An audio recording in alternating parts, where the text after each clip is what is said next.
You are now listening to CTR Media Network. What up, family? CTR Media Network. Yeah.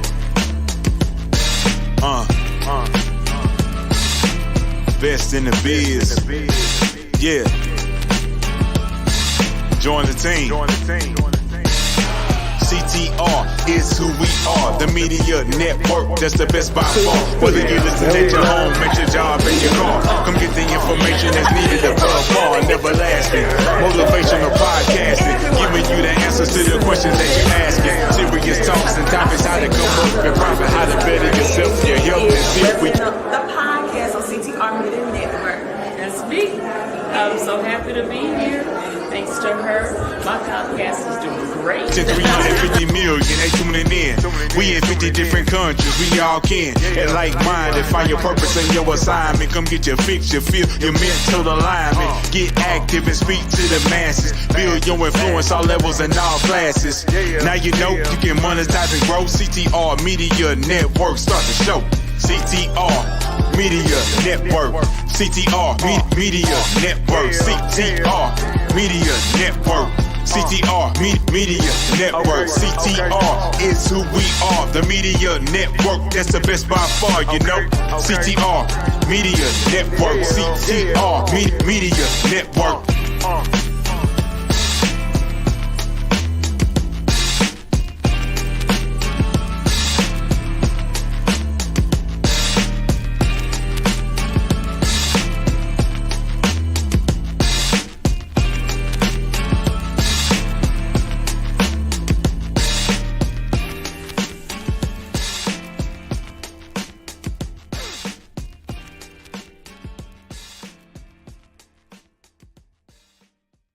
CTR Media Network is now accepting new podcasters to join our growing network that's reaching 350 million global listeners. Have you heard?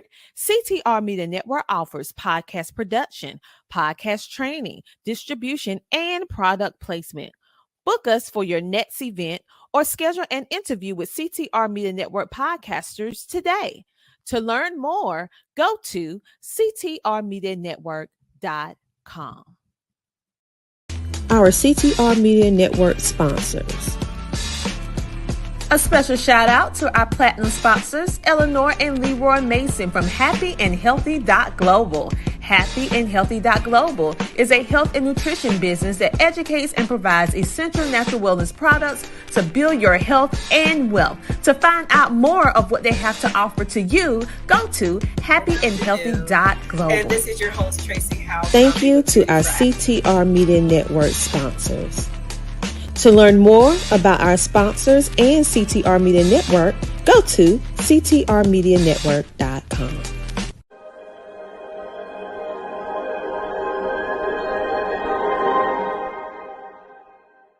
Alula Life Greens actually started for me when I was 23 years old. I went out and bought a $400 industrial juicer and I started juicing every single week. And I hated it. It took so much time, it cost money, and it was a process. That's when I started making the Life Greens product. It truly is the one drink that you should take every day for the rest of your life. My name is Amy and I absolutely love fitness. I'm a licensed cosmetologist and a professional makeup artist. Eating healthy is not the easiest thing. We get so busy in our lives, it's really hard to take the time to eat healthy and to eat right. My absolute favorite thing about this product is that they combine reds, greens, and probiotics in one mix. You put it in your water and you shake it up and voila, it's so easy and it tastes amazing. You'll feel a difference. Then you start believing that you really can change and that you can actually feel better.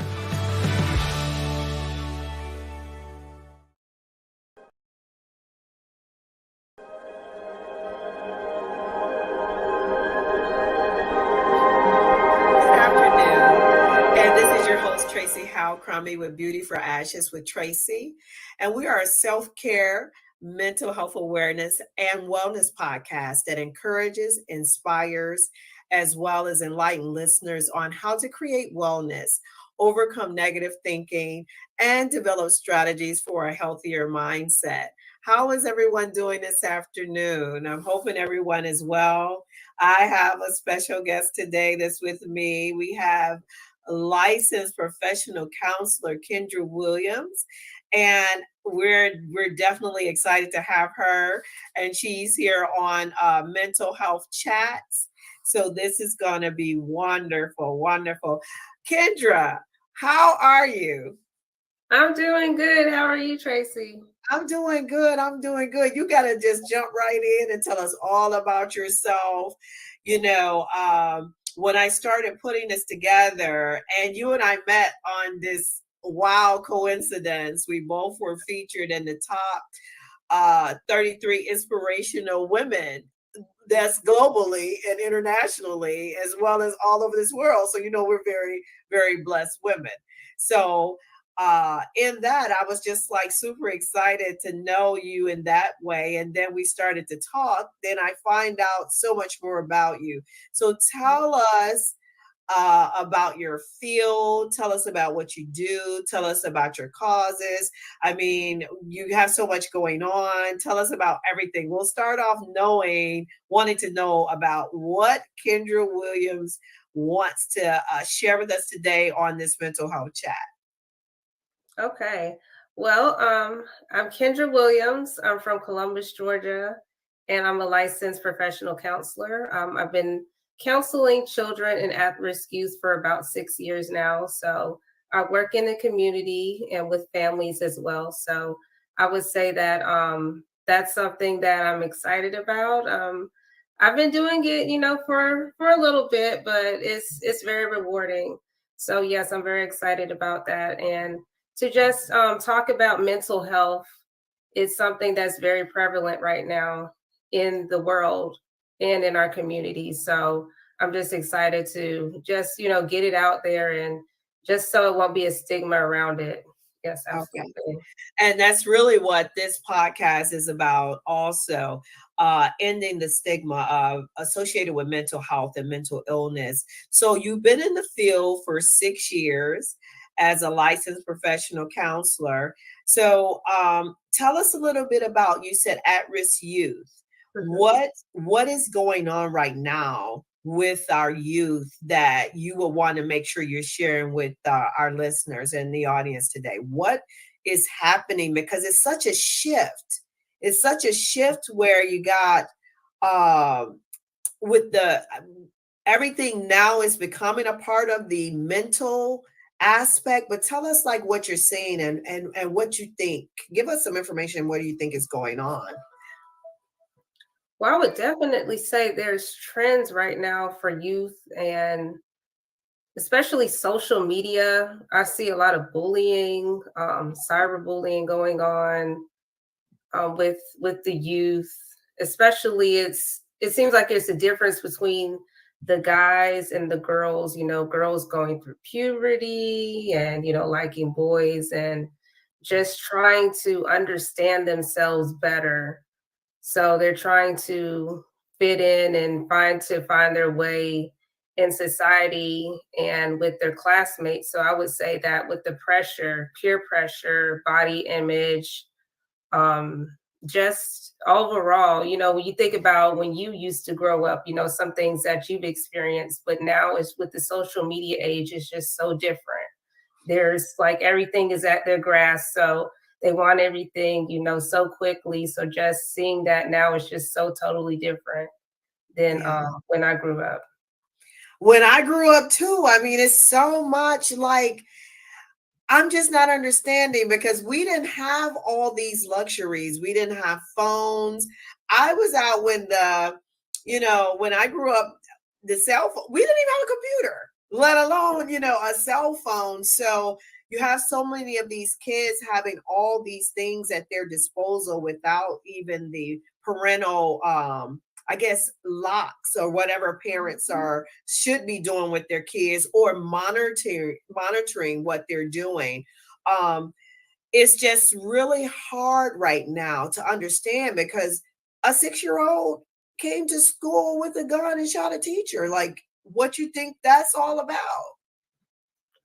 Yes, I definitely agree. And I would say, especially with that, especially, when you think about boys in general, how they, it's like they grow up with the video games and how you see that with the violence and the movies and Fortnite. I know that's something that's popular. And so it's like they're wanting to reenact the things that they're seeing Mm.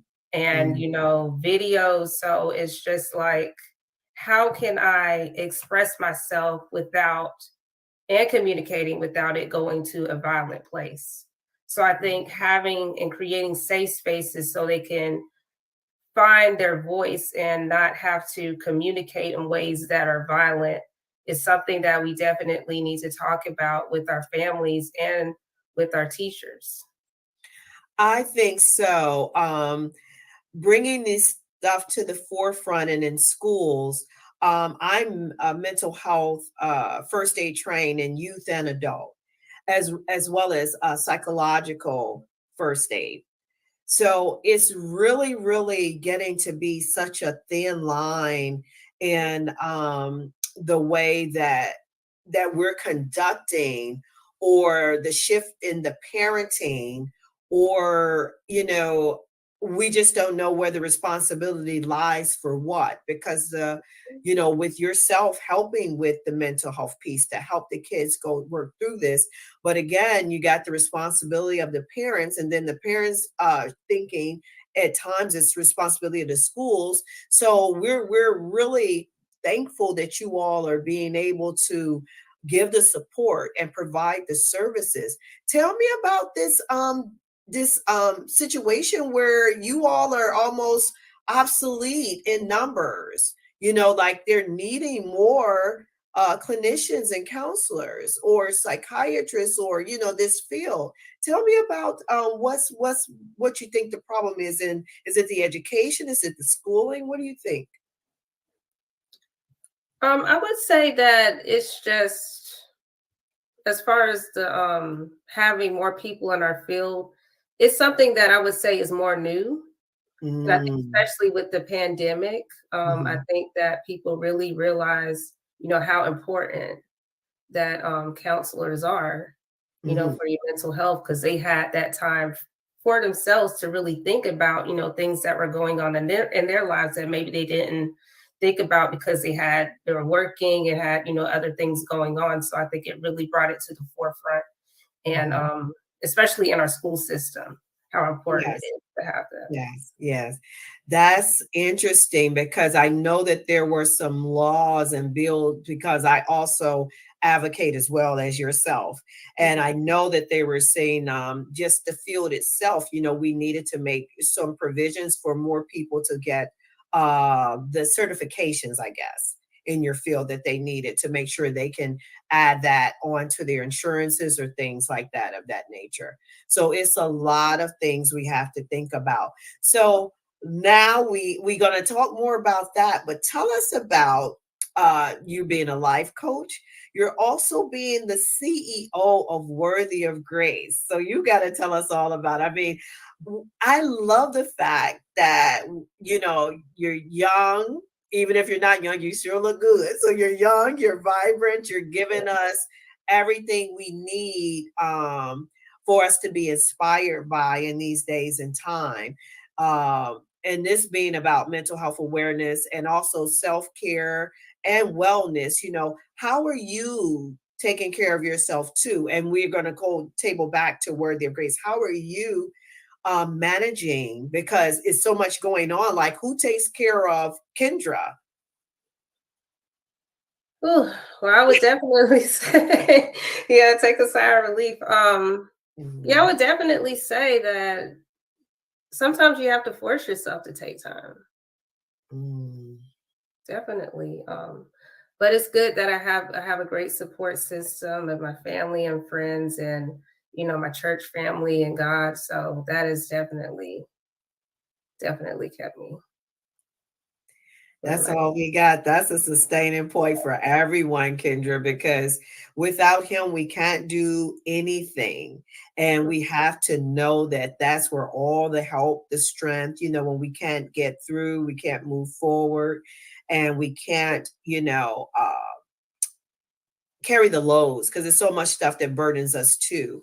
Okay. Well, now back to Worthy of Grace. Tell me how that came about, how you were inspired to think about, I need to do a LLC, and Worthy of Grace is such a beautiful, beautiful name for your business. Tell us how that all came about too, because you're being a licensed counselor, and then you're coaching. We can also talk about, because you are a coach as well. So tell us all about those things. Okay, thank you so much. Yes, so Worthy of Grace, that was inspired by the name, what I went through and how God showed me grace. So I would say about 3.5 years ago, I was dating a guy, and the relationship, it left me in a place where I was very confused and hurt. So, with developing my relationship with God, I would say that definitely brought me through, because, when I got closer to him, he let me know who I was and how I was worthy despite feeling rejected by in this relationship. So just, getting back to the person that I was, and to be an even better person. And God, he just showed me, part of my purpose is helping women that have been through the same thing that I have, and just to let them know, you can overcome feeling that you're not maybe worthy at the place that you were. And so just knowing that their worth comes from God. And he just said, I just want you to help women, just to let them know and rediscover their confidence, and let them know that they do have a purpose. And I want them to have freedom as well in that area of relationships. Listen, who's ever watching this, Worthy of Grace, Kendra Williams, because there is a lot of struggles, and just in your singleness and God keeping you, and you're able to bless and be a blessing to other women. Tell us about, is this something that you do virtually? Are you in schools? Tell us about how, if someone wanted to contact you or wanted to get involved with Worthy of Grace, tell us what they could do. Okay, yes, I definitely do virtual.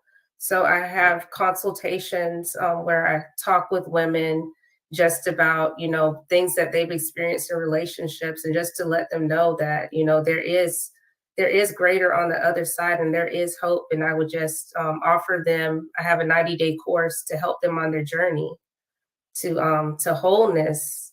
And with this course, I also have another course where I help them with their career. Maybe they're something's going on in their career, where they may be in a transition, or just wanting to start their own business and finding their purpose. So that is all incorporated with what I do with Worthy of Grace. So if they want to contact me, they can find me on LinkedIn as well as Facebook at Kendra W3, and Instagram at KNWorthy_88.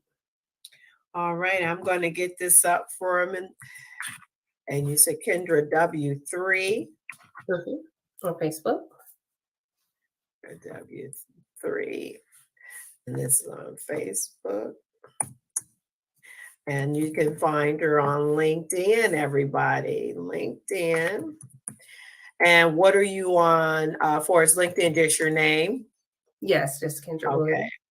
Okay. I'm gonna put this on a banner for you. Kendra Williams is on LinkedIn as well. So any ladies looking right now can go right on, and I'm going to put this on the ticker so it also goes through too.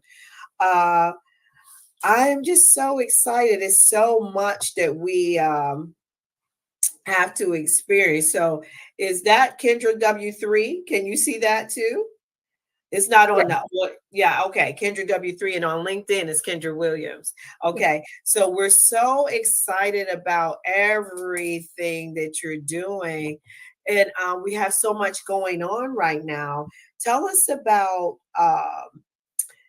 what do you see, or where do you see yourself now that you've accomplished some of these things and you're now a licensed professional counselor, and are you thinking about probably, do you want your personal practice, or do you want to be doing things independently? Tell us about all of that, because how does that become relevant on your career path?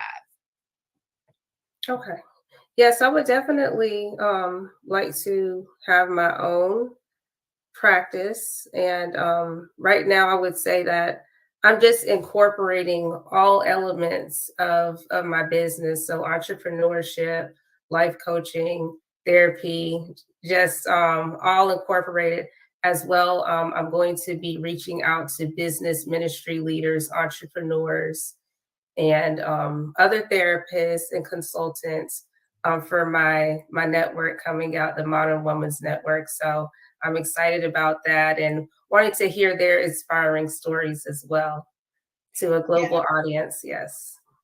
I want you to tell us more about that, because I have so much information. You got to tell us all about where you're going to be coming soon, because you'll be coming soon to some networks, the Modern Woman Network. Tell us about like where they'll be able to find you on there as well. Okay, so when it's ready, I will be on. So my vision is vision, purpose, and freedom. So that is my motto for the Modern Women's Network. So you can find me on Google TV, Android TV, Roku TV, and it should be to an audience on average of 4.25 million. So yes, I'm definitely excited to connect with the viewers and with other entrepreneurs. Yes, very excited. Yes, you are doing some amazing things.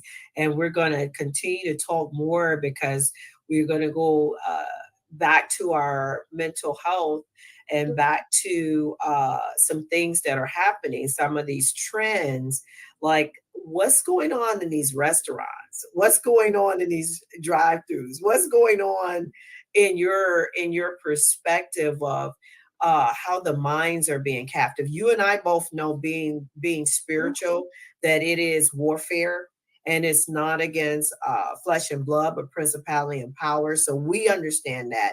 Not everybody may understand that. So tell us what just share anything you can, because we want to make it make sense. We would say, make it make sense, Jesus. We want to make it make sense, because I'm in awe of some of the things that are going on. So with the mental health piece, tell me what you're facing. Mm-hmm. Yeah, definitely. You just hear so many things on the news with people in really strange situations. Like you said, the restaurants, people, I think it said even shooting family members over pork chops. Pork chops. Yes, pork chops. So I'm glad I don't even eat pork. Okay, so that's a whole nother story. Pork chops? Yes, pork chops. Yes. So we know it's something definitely more going on. It is in people's lives. Yes. So say for instance, someone came to you with this pork chop scenario, maybe it was in their family. They come to you, they're a youth, and they're not necessarily at risk. Where are you starting at with that? I would say I would wonder what took them to that place where that was their last straw. Yes. Yes. So I know it's something definitely going on deeper, and trying to figure out, okay, what was the trigger to get to that point? Definitely looking at their family history. I would say that for sure. And just finding out about their background, maybe some things that they've experienced in the past, their communication style, yes, trauma, and just, definitely developing some coping skills. So when they get angry, they would, find a better solution. To get to that point. So hopefully that's why I'm so passionate about definitely, not having the stigma. So people, they feel like they can have somebody to talk to. So when they feel like, okay, I don't want to get to this place, but I definitely need a positive outlet. Yes.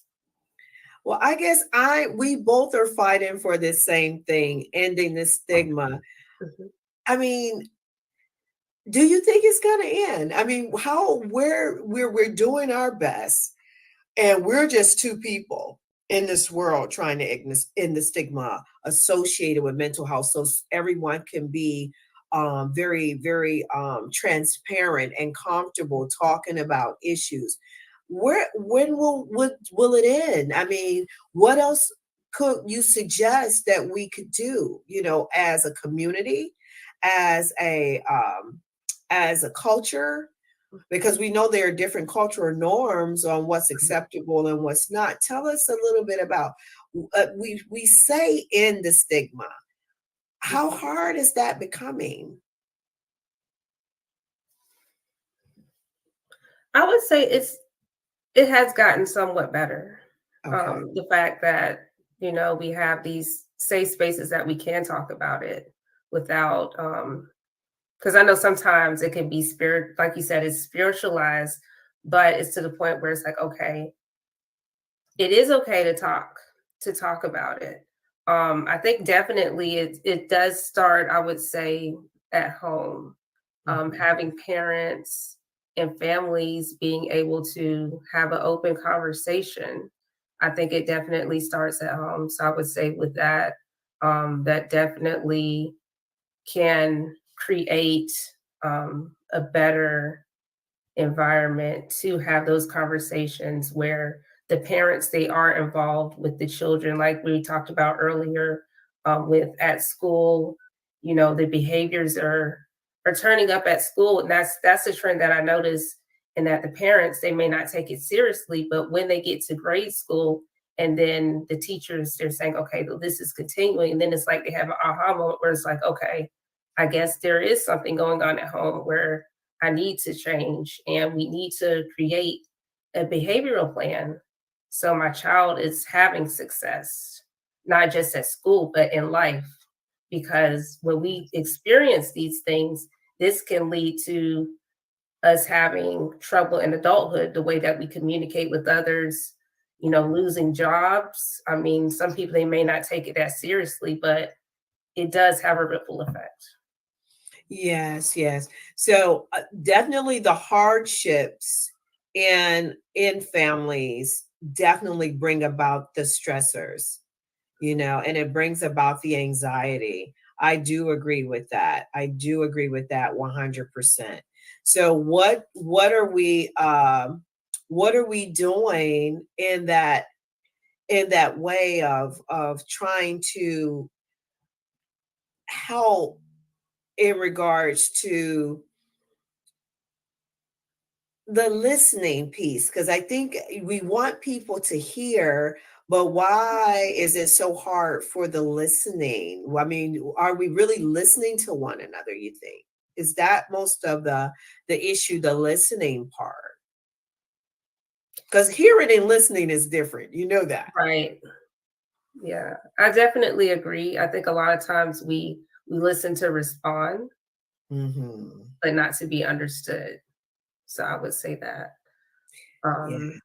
I think definitely too, the communication is definitely different, especially I would say with families, because with parents, it's like, okay, do what I say, but not as I do. And then the children, they can be confused because they're like, okay, well, I see you doing this, so why is it not okay for me to do this? And so that brings about confusion as well. So I would say that definitely starting with that. And I would say as well, we're not, as a society, I think we're just not talking more. It's more of just about texting or passive aggressiveness. So people, they're not really expressing their feelings, and then they're holding it in. Yes. I had a friend of mine's girlfriend, her son had taken his life a few months ago by sextortion. Are you familiar with that? Yes. I you put these two words together and you're knowing something is happening, but that's in a lot of the young culture, that the coping for that.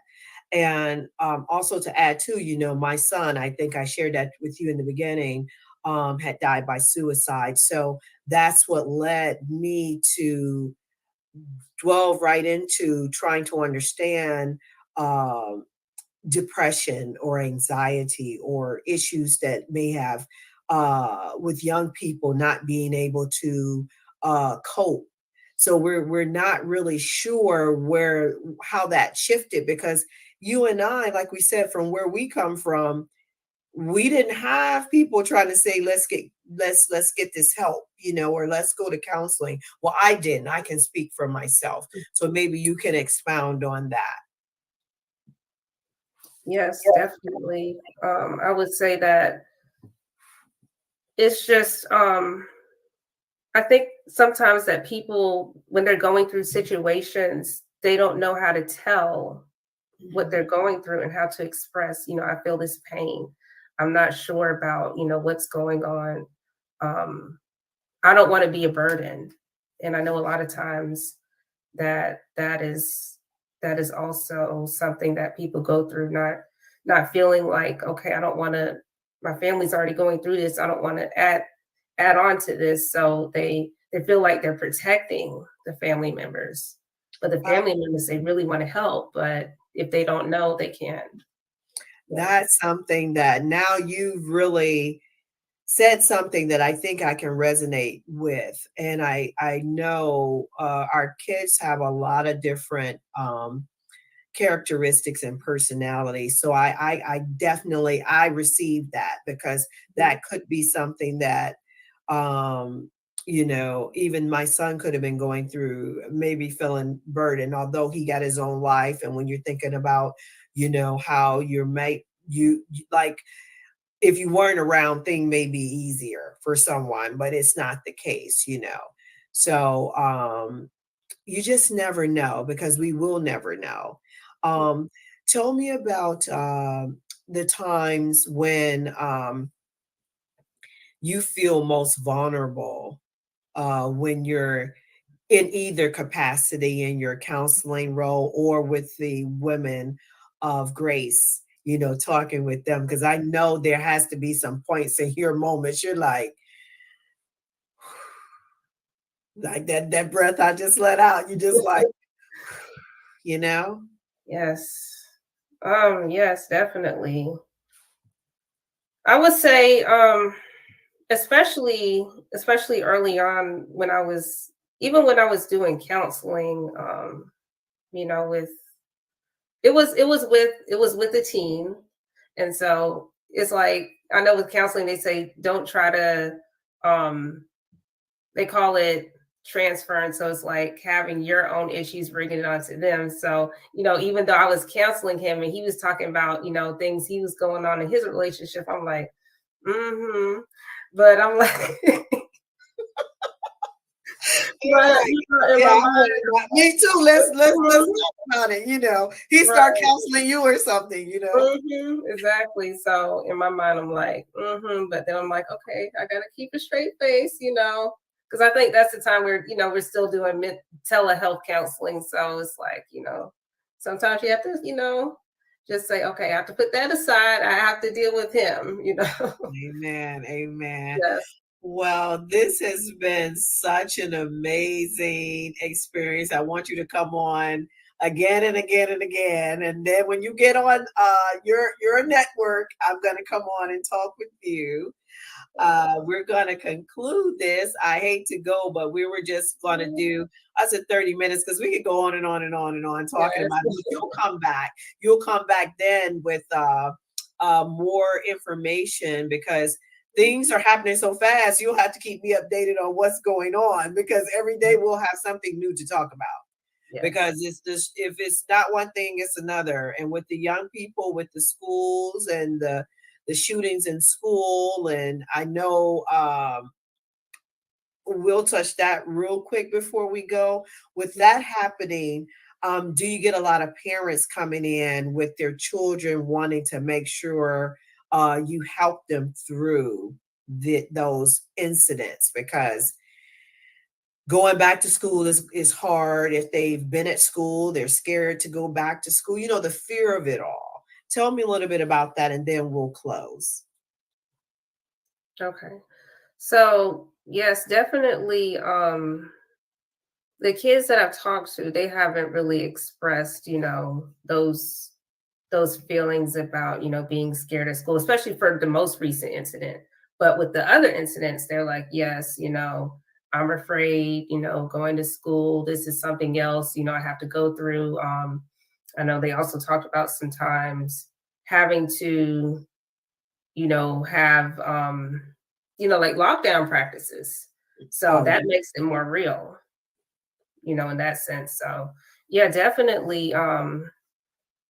Hopefully this is something that is not a trend that's gonna keep on upticking. Hopefully, we can do something about it. And we definitely, need associations, and we need more advocacy for mental health funding, because this is something that definitely, it needs to change. So I'm definitely, want to continue to talk about this, and to continue to just spread awareness, because it's definitely important.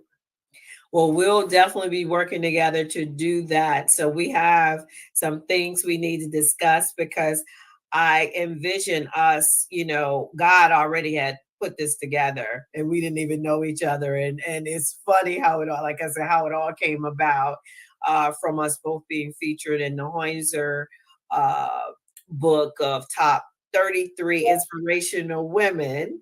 And then realizing on LinkedIn, you liked that I was in the book, and then you're on the same publication and issue that I'm on. How ironic.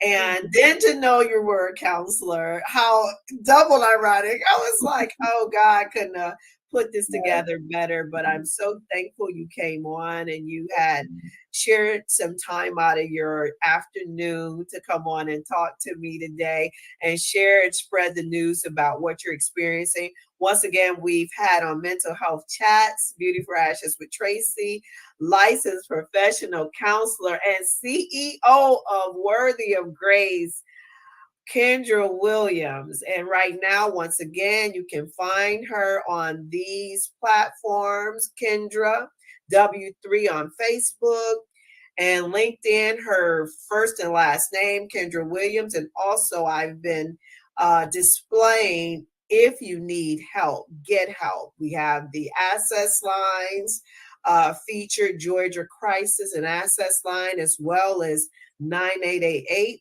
And that is the lifeline for any mental health issues that you may be suffering. Is there anything else you want to say before we close out this segment, this episode 9, this with Kendra Williams, Mental Health Chat? I'm excited. Yes, just thank you so much. This has been great. Great getting to talk to you. And I'm just excited to connect with the audience and hear you guys' thoughts about mental health and how we can create, a better world. So I'm excited to hear from you all. Amen. Okay, well, thank you once again. And we'll sign off by letting you know this is Beauty for Ashes with Tracy. And we're so thankful you shared your afternoon with us. Take care, be blessed, and we will see you next Saturday. The Homeschooling Interactive Magazine is a magazine that embraces and celebrates the entire homeschooling experience. Our magazine is different from all the rest because we provide beneficial information and assistance in homeschooling, business, wellness, mental health, resources, and life. We encourage you to pick up a copy of our magazine today on Amazon.com by simply searching the Homeschooling Interactive Magazine. The Homeschooling Interactive Magazine is all about impacting the world through home-based learning, helping to de-stress the homeschooling experience. Get your copy from Amazon today. Hi, my name is Tom Anderson, and I'm the owner of the Potter's Computer System. What we do is we build computers, repair computers, and upgrade computers. Where? in Lugoff, Camden, Elgin, and in Richland County. Now, since we're going through the COVID epidemic right now, our goal is to pick up your computers, repair them, upgrade them, and return them back to you. Sometimes you don't like us coming into your house, so we can meet you at a separate location and get your computer from you and get it done for you. My telephone number is 803-667-5348, and we've been serving the community out here in Lugoff, Camden, and Elgin for about 7 years, and Richland County for about another 7 years. So, if you have any needs, please give us a call. Once again, my name is Tom Anderson, Potters Computer Systems. My website is www.potters, P-O-T-T-E-R-S, computers, COMPUTERS.com. And remember, most of all, you'll have a positive day. Thank you. Bye-bye.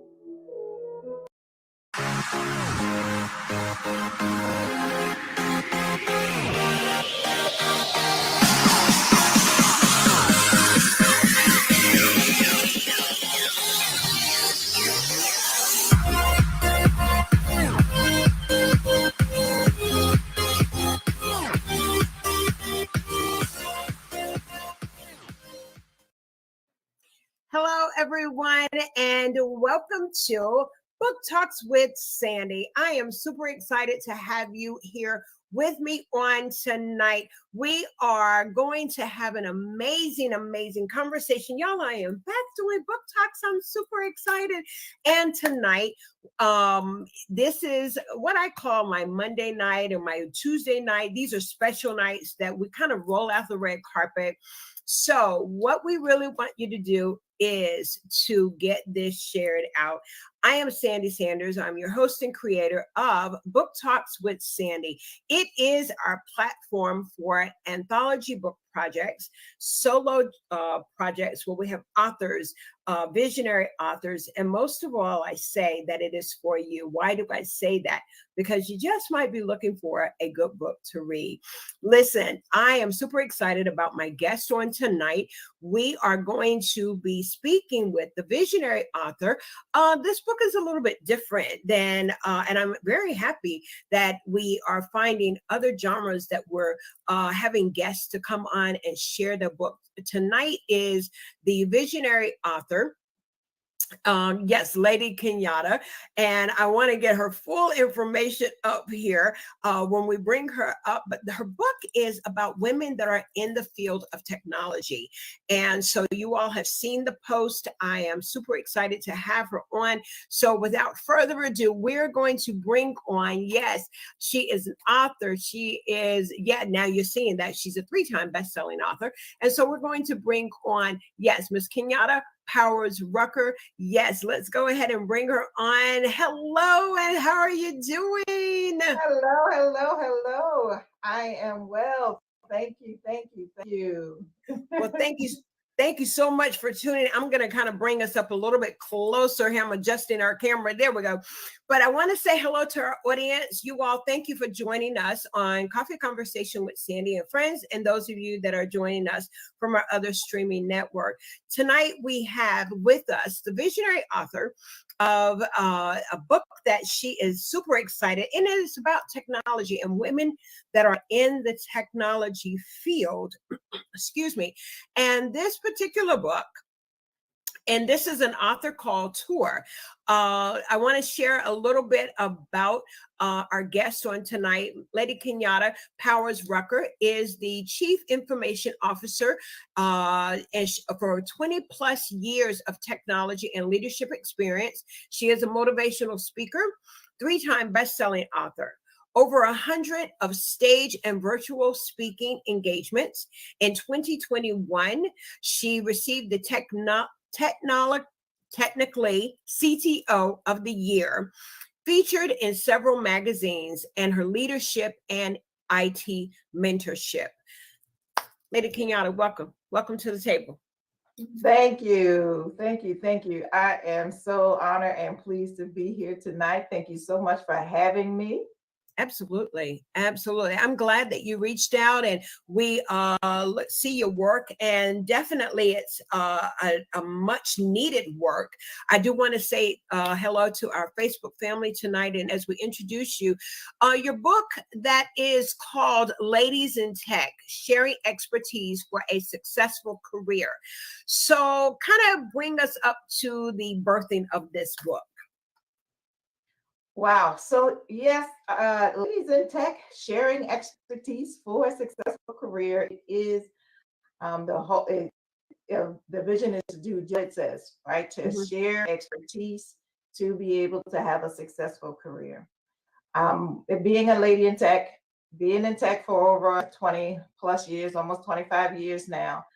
I just wish I had something like this to be able to help me and guide me through my career. Yeah. And being able to have, that's what the vision is to have it as a resource for women to use to help them and support them through their technology career. So if you want to learn things or hear more things about salary negotiations, or actually in leadership and getting into a leadership or C-suite position, networking, the importance of networking, the importance of mentoring, imposter syndrome, something very prevalent in the women in technology field, right? So these are different things that, I've kind of gone through as being a lady in tech, and really want to be able to share these experiences and these expertise with the audience so it can kind of guide them through their career in technology. I would think that, yes, and you have over 20 plus years in this field. I want to start out with some of the challenges leading up to, because yes, and this is an invite for authors to be a part. You do have a few spots that are remaining. But Lady Kenyatta, I'd like to really know, 20 years, come on, let us know, what were some of the challenges that you faced as you began to progress in leadership? Let's start off with that. Some of the challenges that you may have come across that would help another person that is in our audience listening. Wow. Well, the list goes on and on. But let's start with always have to prove yourself, right? So you're in a meeting, you're going through, sometimes you felt like you have been around for so long. Regardless, it always feels like you still need to prove yourself. So I've been around for a while. If you have gone through a project and you're going through something in particular, and it says, yes, okay, I've gone through this before. I really know what I'm doing. I really can have this under control. I've been doing this years. I got this. And so now it's more of saying, yes, okay, I've been working with her for a while. Yes, she has her credibility, been on a period of time. Yes, I have the credibility to say, yes, I do know what I'm doing. I am going in the positive direction in this field. So kind of let me do me, let me be me. And it has something that had to grow over the years. It wasn't something that came about, but I did my job. The biggest thing about it is I did it and I love the job. Yeah. And so the credibility just came within itself. So that's always a big thing for me, is liking what you do, being where you want to be, doing what you want to do. And once that comes about, you've already proven yourself. You're already in the place that you're supposed to be. So it just comes easily and it comes naturally.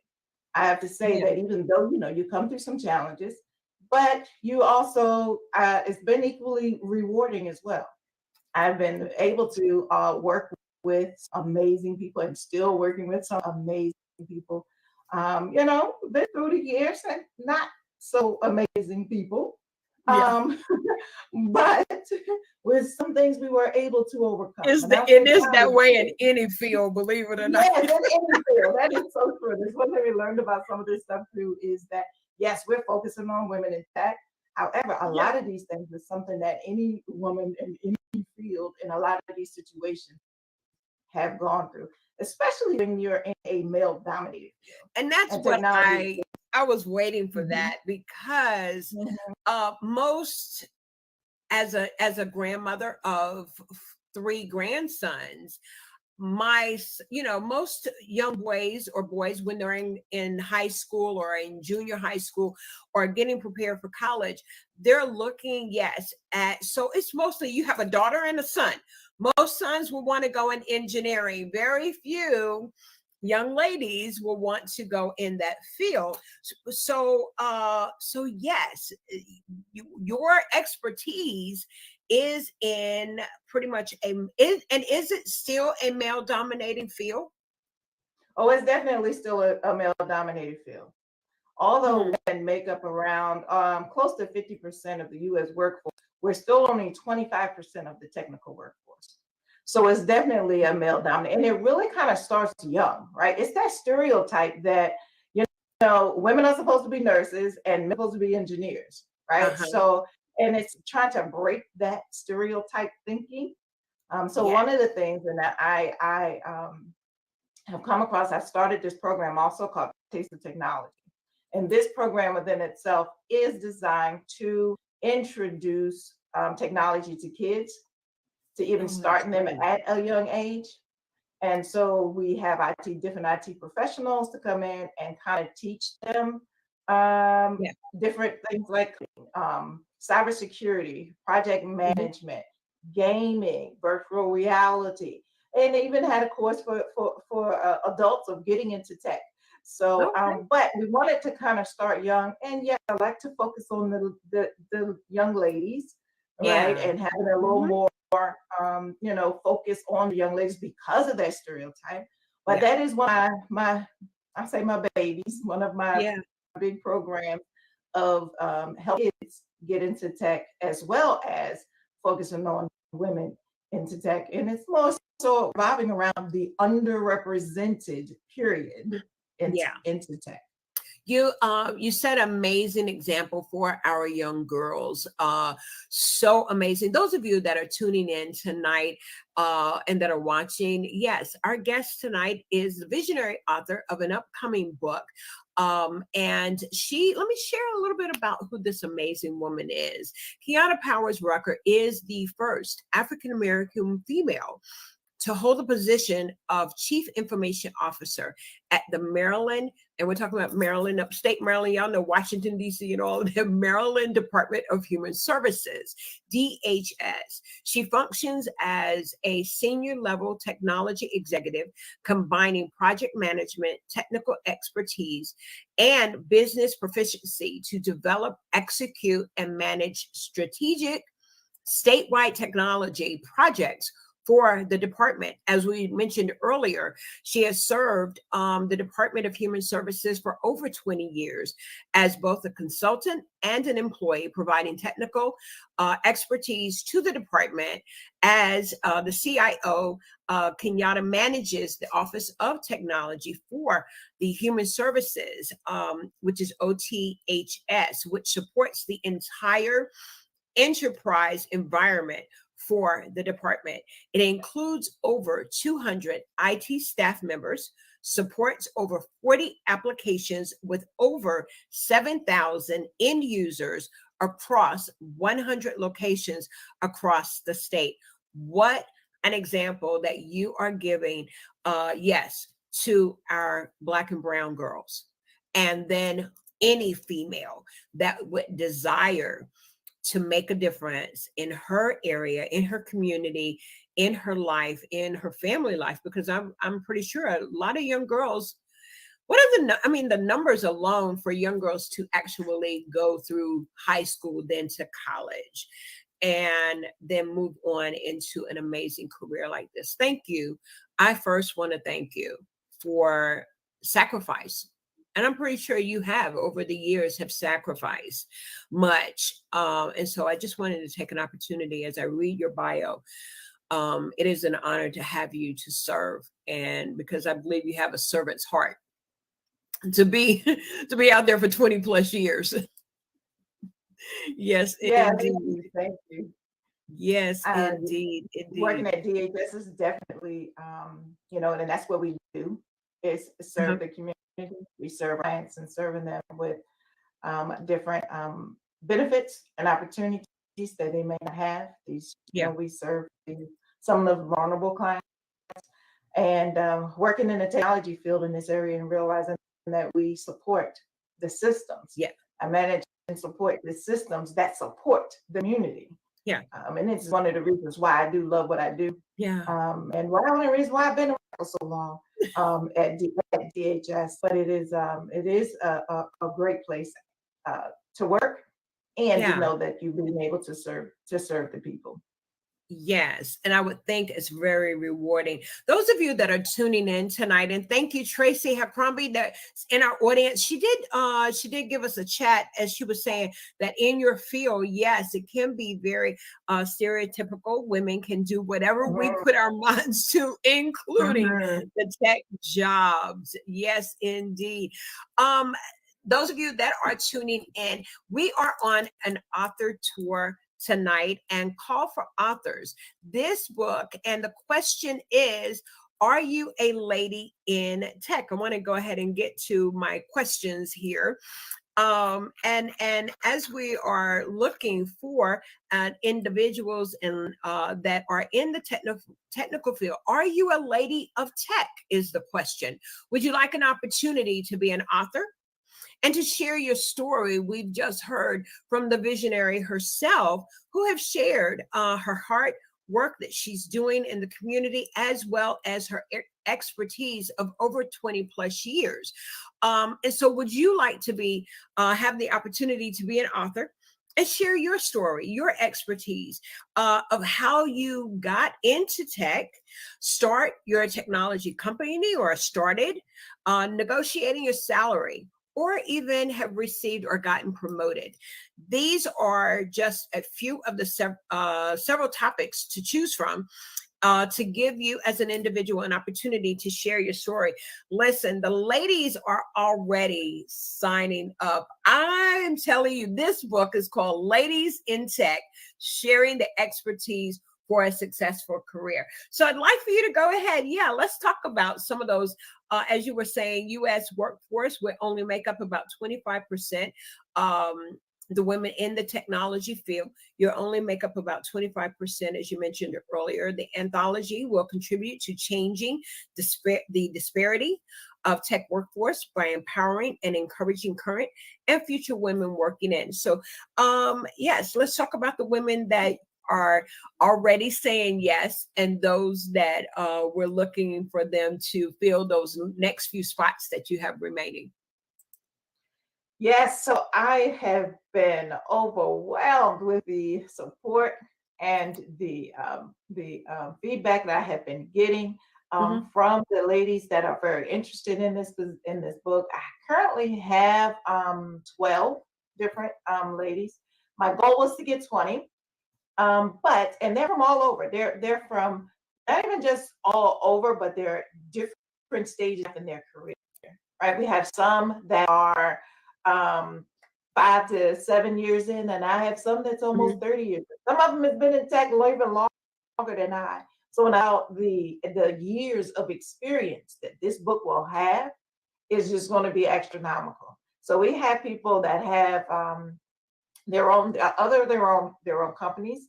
We have project managers, we have project directors, we have managed Scrum leads, we have those that have their own company that is already teaching people to get into tech already.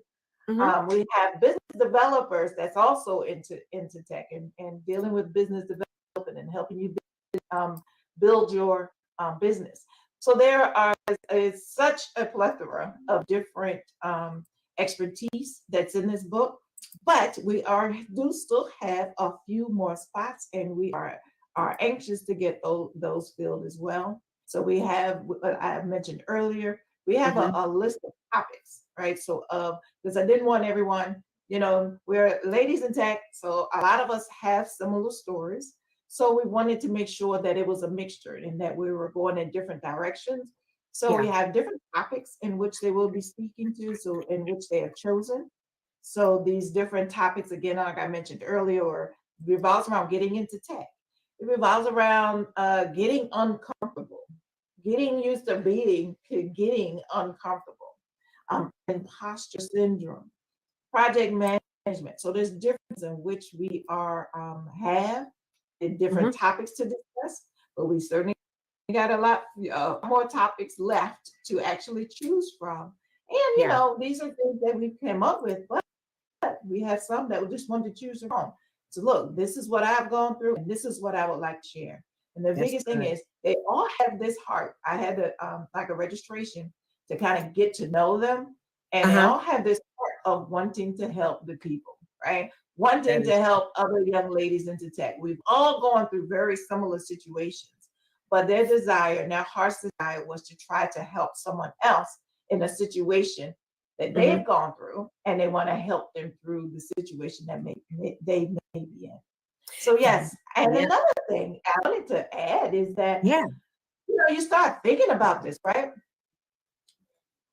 There are men allies for ladies in tech, and just like there can be yes, come on now. So I was actually wanting, I said, I want to see, and I've kind of posted it a few times to see if I could get any catches for men. I would love to have a man or 2 or 3 to join us. They would join us and be in that ally. What are their experiences of having ladies in tech? And maybe it's somebody that they work with in their office. Maybe it's a wife, maybe it's a sister, maybe it's someone that they know of, that they could also, talk about their experience as well as a ladies in tech experience. So I'm also looking for gentlemen that could also share as well. That is good. I'm glad that you mentioned that. Lady Kenyatta, you need to already be thinking about book number 2. I know that this has probably been a challenge, but when you brought in the men conversation, the men element, and the men and the male being the ally, and yes, listen, there are men that are retiring automatically. That's now coming to my mind, and maybe have been mentoring a young lady or a woman in the field. And hey, they're going to, be the voice in the room, as they say, and have been the voice in the room. We don't always have to be there, but there can be that male counterpart that is in there in the allies. So listen, men, yes, you reach out to this amazing visionary author, as well as a woman of expertise in this field of technology. I have shared your website, but we're going to take a pause and let's hear from one of our sponsors, and then we'll be back and we'll kind of let people know how they'll be able to reach out to you. Okay. We are going to go ahead and hear from the CTO. We are part of the CTR Media Network, and we'll be sharing that. But this is the CEO of CTR Media Network, Dr. Tina Ramsey. Hello, everybody. I am Dr. Tina J. Ramsey, and I want to share with you about CTR Media Network. Have you heard? CTR Media Network is a new standard of podcasting with over 30 plus podcasters. We reach 350 million global listeners worldwide in over 50 plus countries across all major podcasting and social media platforms. We have featured over 1,000 guests. What we specialize in is helping business owners, entrepreneurs, coaches, and fellow podcasters expand their visibility on our platform. We're all about positioning with visibility connections and teaching you how to monetize what you do. Let me tell you something. If you're a business owner, we have sponsorships opportunities. We have commercial slots. We also have opportunities for you to be a featured guest on any of our shows. So what are you waiting for? CTR Media Network is who we are, and this is where you need to be. So go to ctrmedianetwork.com and click our store feature so that you can see which opportunity fits your life and your budget so that we can get started working with you today. Is CTR Media Network, Dr. Tina Ramsey. We want to say hello to our audience. Yes, Ms. Kenyatta, we have a Nadia Masano. She says, can't wait to read their stories. And of course, our Ambassador Brenda, she's over there. Hello, ladies. And so thank you so much, you all that are tuning in on our Facebook page, as well as those that are listening to us on our personal page. Absolutely. So at this time, I would like for you, Kenyatta, to let our audience know, as you said, you're inviting women to join you in contributing to this change by sharing their stories, their expertise, their knowledge, the challenges that they have faced, and how they have overcome them. The anthology can be used as a resource to guide women through their tech career. And I'm going to stop right there. How can someone reach out to you? So the best way is if you're interested in this opportunity, is through the website, kenyapowersrecord.com. And on the homepage, at the bottom, there is a link to register. So registering gives me your of course, your information, ask a few questions. So, and also gives a sample writing to see, yes, we are interested in moving forward. From that registration, we have an interest call, and we're able to answer any questions that you have, share any information that we've already gone through, because we've already several meetings, but it's still not too late to get caught up. And we will share whatever information, any updates that we have as of to date, and get you started. So yes, there's still, again, there's plenty of room, and you can KenyattaPowersRecord.com at the bottom of the page. Good. I want to ask you, how did you come into the field of the technology field? How did you start? Oh, wow. So yes, getting into the technology field. Well, I took a couple classes in high school, and I actually majored in it in college. Mm-hmm. But life happened, and I did not finish college. And I had my son. And so after I had my son, I chose not to go back and went into a whole new different field of technology. I was nowhere near even close to the technology field. And God said, this is not for you. This is not for you. And I got laid off from that position. I was there 5 or 6 years. I got laid off from that position. Mm-hmm. And at the time, it was like, what in the world is going on? I just bought a new car. I just bought a new house. I'm a single mom. My son was 2 years old, and I get laid off from my job. And it was quite the ordeal at the time, especially when you're going through it. So of course, you're trying to get a job. I'm applying to everywhere I could possibly think of. Yeah. And it hit me to go back to my roots, to go back to technology. This is what you like. This is where you started. And so I took a few boot camp classes in Microsoft, and I got a few certifications, and I started applying once again. I started applying for jobs once again. I think I wore my little interview suit out. I went on so many interviews. It was ridiculous. Uh-huh. But once I got to this interview in this particular job, I really started not to go. It's like it asked for all these years of experience that I didn't have. It asked for a college degree, which I did not have. So I didn't, and I'm like, I'm so tired of interviews. This is a complete waste of time. Why am I going? But, it hit me to go. And went, and the interview went okay. And I kind of found out that I got the position. I said, oh my goodness. So I was a little surprised because I didn't feel like I was qualified. Mm-hmm. So that was my first lesson right there, is always take the apply for the position. Always go for the interview, even if That it's something is that you want. Always go for the position. yeah. It totally floored me, especially when I walked into the room and I ain't really see nobody that looked like me. Uh-huh. And when I came back and had the position, it was just the best thing that ever happened. I started the job as a junior network engineer. It was like in Y2K, right? 97, 98, in Y2K version when we all thought that the computers were going We to go thought that the world haywire. listen. Right, the world was 1999. coming to an end. 99 to 2000, the computer world was coming to an end. So they hired us. Yes, to we did. all They of thought those the sky was computers. gonna fall in New York and a Yes. whole bunch of other stuff. Yes, indeed. Well, I was thankful of them thinking that the sky was going to fall because they hired us to come in and try to support all of To those make sure systems. that it don't, right? Yes, I will do that for you. Yes, and so I got hired, and I looked around, and wasn't too many people looking like me. So, however, I persevered. I persevered. The best thing again, it was because I liked what I did. I was like a little sponge. I came in, and Wow. and it was my first IT position. Uh-huh. And I'm thinking, look, I'm going to learn this. This is stuff I really want to do. I'm going to learn this. I walk around with a notepad all the time. I was learning. I was in and out doing different things.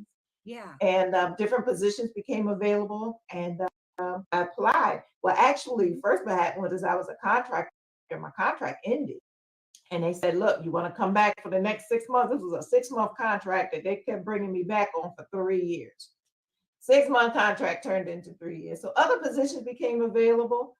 I became a network specialist, a network manager, and actually I just kind of moved my way up from there. I went from a network specialist to a supervisor to a assistant director to a director to deputy CIO to CIO, and where I am today.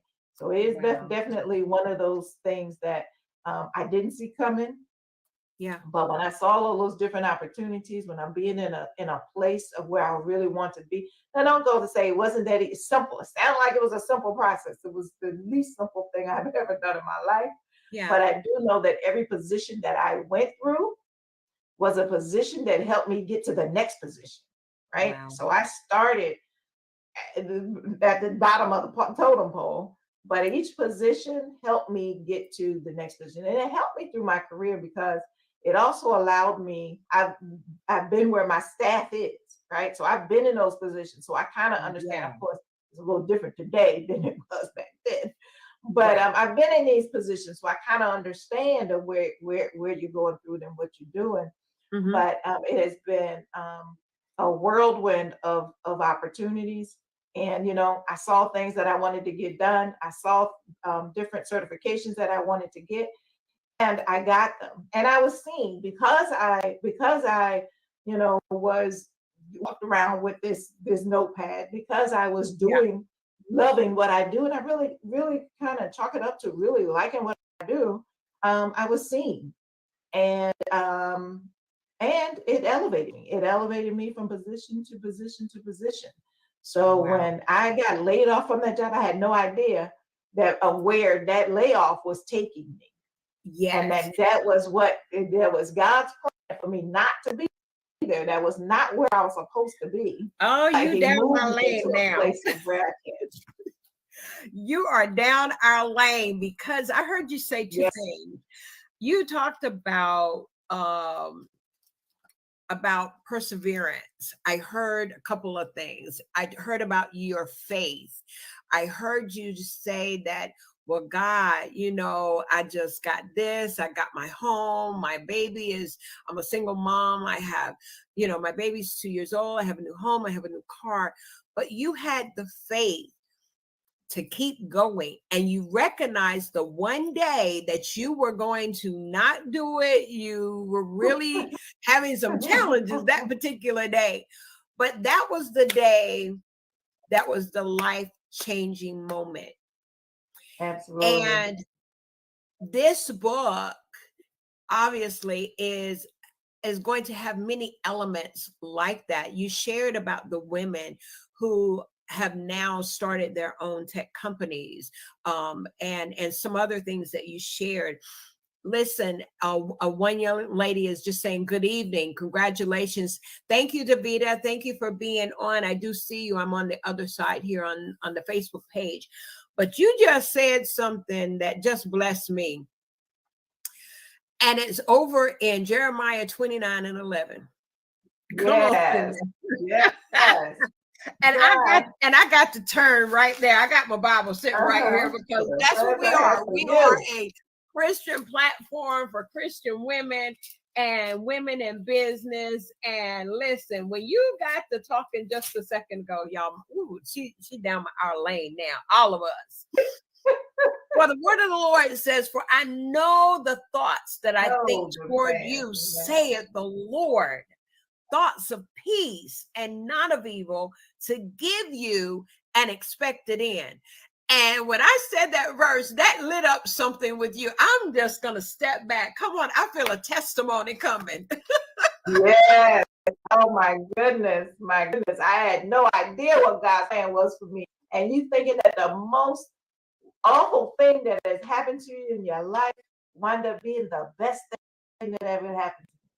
So now think about, it happens a lot in life, right? Yeah. You just try to go through the tribulations, and at that moment, it's like, why me? Oh, woe is me. Why? When? How? All this, that God was just preparing you for the next position. He was preparing me to be where I am. And He's preparing me today for the next move on beyond CIO. So, it is one of those eye-opening moments in my life that, I just thank God for being by my side. I just thank God for knowing what I needed more than I thought what I needed, right? I just need to stay. I just need a job. I'm a single mom, so let me just stay here and be able to work. Yeah. I need you to get out of here. This is not the plan that I have for you. So I need you to, I tell you to do, wow, and move in these other positions. And again, every position that I'm in was God's way of preparing me for the next position. So as these stepping stones came about, each stepping stone was preparing the next stepping stone. So and it was just like one of those, honey, don't believe in yourself. Don't believe. Trust in me more so than you trust in yourself. That's what I basically do at that moment. Yes. And we listen, I'm just feeling the power of the Lord. I'm telling you, you began to share your story, and I just was feeling the Lord, and I said, oh my goodness, she right down our alley. You all, this truly we know, and we can see this is a praying woman of God who truly knows how God has ordered her steps. And God uses us in the workplace and in the marketplace, we call it.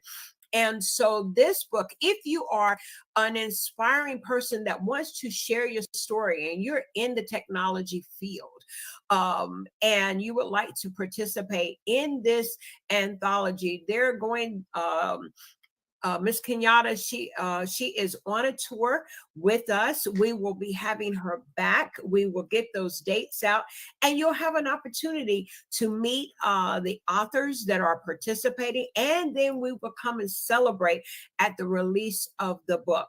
But for tonight, if you are interested and you would like to have that interest call with Kenyatta, definitely go to her website. I do have it up. It is www, her name spelled Kenyatta, Powers, Powers, just her name, KenyattaPowersRucker.com. Kenyatta Powers with an S, Rucker.com. I'm looking over here because that's where my eye is, over here. But yes, indeed, we know this book is going to be amazing. I'm so excited to be on the journey with you. I'm going to actually step back, see if there's anything you would like to share. I do have one more. We do have one more sponsor I want to share, and this is from it is our next sponsor, and then we'll come back and we will hear what the Lord has to say to the individuals. This is from Nadia Francois, who is she's an international business strategist. Harris is her business. She's a business strategist, and we're going to hear from her. And if you'll stay tuned, we will be right back. Lady entrepreneurs, female business owners, this one's for you. The Fempreneur Society is now accepting members. This society is a networking group for fempreneurs to connect, build, and cultivate relationships to enhance their brand. The membership offers several opportunities for business growth, such as our weekly power call and clubhouse, our private Facebook group, retreats, networking mixers, and more. Join us today at www.fempreneurssociety.org/join.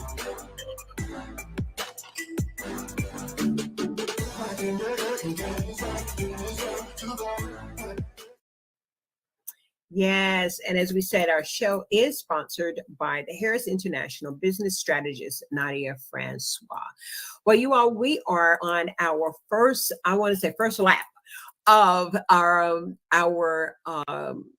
guest tonight with visionary author Kenyatta Powers Rucker, who is a 3-time best-selling author, but we also know her to be in the world of technology.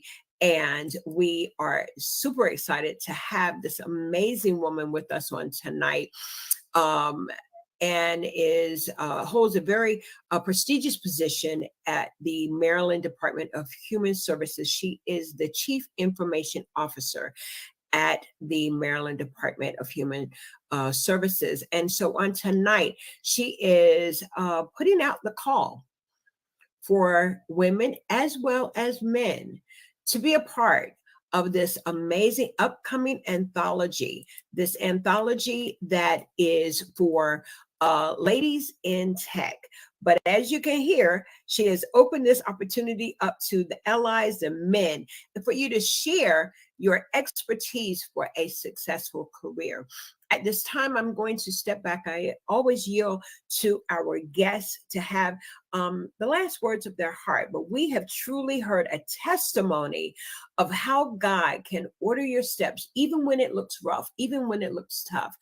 But you make the decision to persevere and to press forward.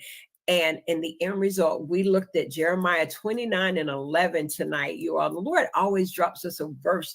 And I'm so thankful tonight that he did that. And that's just a reminder in our everyday life that he has the expected end, an end that is of good and not of evil, to give us that expected end. So at this time, I'd like to step back and allow our guests to have the last words before we say goodnight, and we'll let you all know when she'll be coming back. When are you anticipating on the book being released? I want to ask you that before. May, the first of May. Awesome. Yes. Y'all, I had to do my opera. Yay. Yes. So look out, because we have the women's, we will be celebrating. So I'm hoping that we can put those dates in there. We'd love for these phenomenal women to come through during International Women's Month. And what a phenomenal woman that you are. I'm going to step back here and just hear from your heart, and then we'll come back and wrap it up. Okay. All righty. So there is one thing that actually has been weighing on me just through this interview, and it's mistake, right? Growing from our mistakes. You know, sometimes we're in life and we let's talk about being a lady in tech, and we make a mistake, and sometimes we think that that's another big issue, the biggest thing in the world, of making a mistake. But I can tell you how much I have grown from a lot of the mistakes that I've made, and even from the workplace.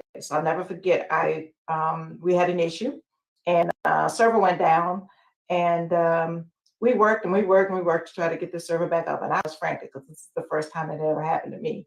And this, of course, was years ago. And we got it up, And I went to my supervisor, and because it was just so nerve-wracking at that time, I asked her, I said, what could we have done differently to make sure that we do not have this mistake again? And she went through, just, I guess, a little amazed at the question that I asked, but I was dead serious because it was so nerve-wracking for me. I wanted to make sure we don't go through this again. Whatever we have to do, let's get these lessons learned down. Let's, whoever we need to put in place, whatever we need to put in place, let's identify what these lessons learned are so we won't have to go through this again. And that was one of the things that kind of resonated with me throughout my career. Yes, we're going to make mistakes. Yes, things are going to happen. But what are the lessons learned that we could get from this mistake? And how can we prevent it from happening? Right now, we're not going to worry about the who, what, when, and where and check them out any faults. But what is the lesson learned from it that we can make sure that it does not happen again? So it's one thing that was resonating with me today. But I also just want to thank Ms. Cindy for having me on board. I certainly appreciate this. This has been a whirlwind of excitement for me. And this whole book anthology project has been so exciting. Me being in 3 different other anthologies, and I have been, my last anthology was like, look, I'm not being in another anthology until I'm able to do my own anthology. So I am blessed and honored. God has certainly been walking in my life along with me to get me to where I am today. So I am excited to be here, and I'm excited for this anthology, excited for the lives and the people that's going to read it and what they're going to gain from it. And that was the biggest thing from this, is how can I help other people? How can I help other ladies to get through some things that I went through? How can I help them, give them the resources and the guidance? So I have this book that can help me learn how to negotiate a salary. I'm going through imposter syndrome at work. I can have this one book with resource to help me get through different things that women face in the workplace. And the other and women in the technology. Our CTR Media Network sponsors. Also, a special thank you to our gold sponsor, Terry Coleman from Global Key Capital. Global Key Capital is a lender specializing in customized financial solutions. They pride themselves in being one of the industry's most reliable and proven lending groups. At Global Key Capital, their customers are their number one priority. They strive to provide their clients with competitive pricing, unbeatable customer service, and stress-free processing. So if you are in the market for your next dream home or investment property, give Terry Coleman a call or simply visit their website at www.globalkeycapital.com. A special shout out to our silver sponsor, Business Course Academy. At Business Course Academy, they provide business education digital courses for its participants with the tools and knowledge needed to compete globally and build generational wealth. Everyone needs a map to reach their business goals today, and they have an exceptional business course creators and coaches on their team with over 30 years of experience ready to help you, because they have worked with multi-million-dollar agencies as well as startups. So if you're looking for your next business course, go to businesscourseacademy.com. Thank you for your support. Thank you to our CTR Media Network sponsors. To learn more about our sponsors and CTR Media Network, go to ctrmedianetwork.com.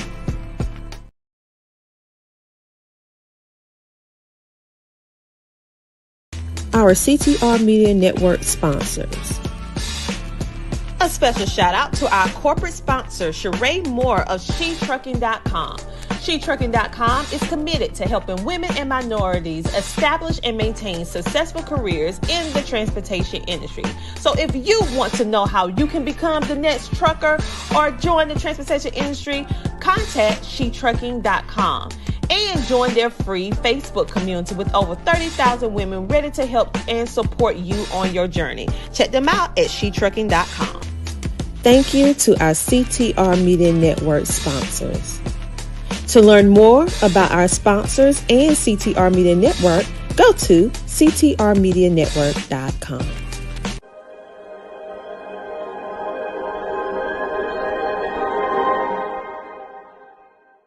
she come over there and pinked you. Mm. Get off that floor. What did I tell you? Oh, baby, she ain't had to do that to me but one time. Mm. See, in my family, mine was my mom would look at us and my mom wore glasses like me too. And my mom would go like this. Oh, you knew. Listen.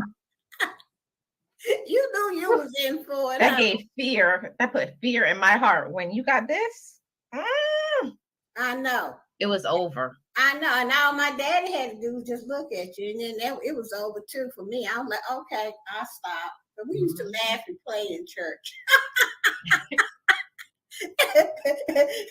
And my daddy used to turn around and just look, and we straightened up so fast, girl, I swear, like nothing had never happened. You know, soon as he turned his back, we do it again, and he turned around. But he fixed us one time. He got up and went down the road. Bam, bam. And we ain't played in church like that no more. Okay, I mean, he did. He got up and went back, slap. What? Yeah. In church? In church, girl. Oh. My daddy, I'm telling you, he was something else. He was crazy. Okay. Oh, well, at least you didn't have to stand up in the front of the church. Who? We did when we was bad. In the front. Yeah, my mom sent us to the front row. Talk about, you falling asleep. Now go stand up, and you'd be turning around, everybody looking at you. Oh my God. And everybody knew that meant you was sleeping, because they did that to everybody. Everybody who was sleeping, any kid, you had to go stand in the front. Oh my God. That's because you probably stayed up late when they told you to go to bed. Mm-hmm. I was tired. That was another thing. We used to try to be sleeping in church. Like this. Right. Mom said, go stand in the front. And I'd be like, no, I'll be good. And then she would force you, take you by the hand. Right. Stay up there. Mm-hmm. You stay awake now. And everybody looking at you. You see all the church aunties with their fans up. You know to stay awake. Right. You know, my mom used to say, I told y'all to go to bed last night. Now you want to try to sleep at church. All right, now, let's see. What else do I have written down? Oh.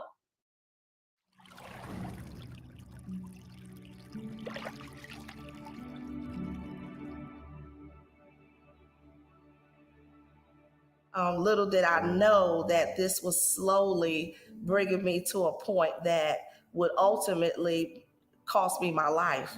Hush topics are those topics that people do not want to talk about, that we keep secrets in our family, we keep secrets at work, and things that happen to us like sexual harassment, sexual assault, domestic violence, if you were part of sex trafficking, if you were molested as a child. Those are hush topics that rarely are talked about, but are really affecting our communities, our families, our churches. And so that's what hush topics. I am a victim of domestic violence, sexual assault and sexual harassment, sex trafficking and crimes against women, children, and the elderly, sexual assault for child sex abuse, sexual harassment. Every single person on this earth has a story, but not everybody have the courage to speak it. My name is Alicia Harris. Sheila Renee Bailey. Brandy Richard. Joyce Reed. Devon Pierre. Keith Phillips. Ursula Kelly. Linda Skolnitsky. Chandra Cleveland. I am Kathy Butler. My name is Richard Butler.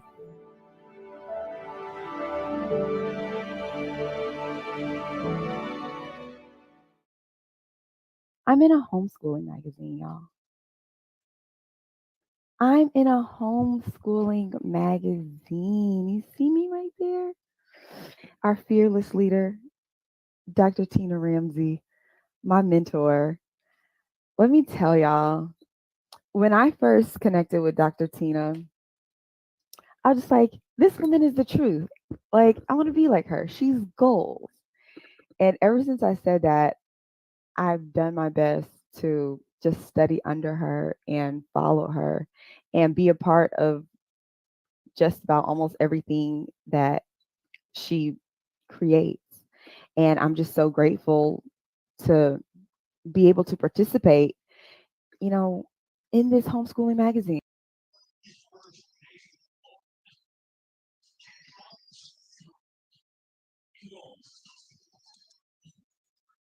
Hey Hey everyone, and welcome to Book Talks with Sandy. And I am so excited to have you here. This is our weekly broadcast where we interview authors, anthology book projects, and I mostly say that, and I say mostly, it is for you. Why do I say that? Simply because you just might be looking for a good book to read. Well, many of you all know that this is, and you all know that for women, this is Women's History Month. And this is a weekend that I am participating in a network in Baton Rouge, Louisiana. So I'm on site, I'm at the hotel, but yes, I'm on site in Baton Rouge, Louisiana, enjoying the phenomenal networking of some amazing women out of the Biloxi area, but right here in Baton Rouge. And I want to give a great big shout out to the visionary author and the creator of the Sistars Empowerment Incorporated, which is Nadia Francois, who is the creator of this amazing weekend of events. And I'll be sharing with you all a little bit more because we have some events going on all weekend and all week, as well as some an upcoming summit, which is called Level Up Summit. And yes, I'll be sharing that with you. But here we are, we're back again with another part. This is part 2 of my interview with the phenomenal, yes, Ladrine Howard Peterson, who is the visionary author of a book called We Grieve Differently. And you see that she brought some amazing women with her on today. I have with us Dakota Saunders. Excuse me. Hi, Dakota, how are you doing?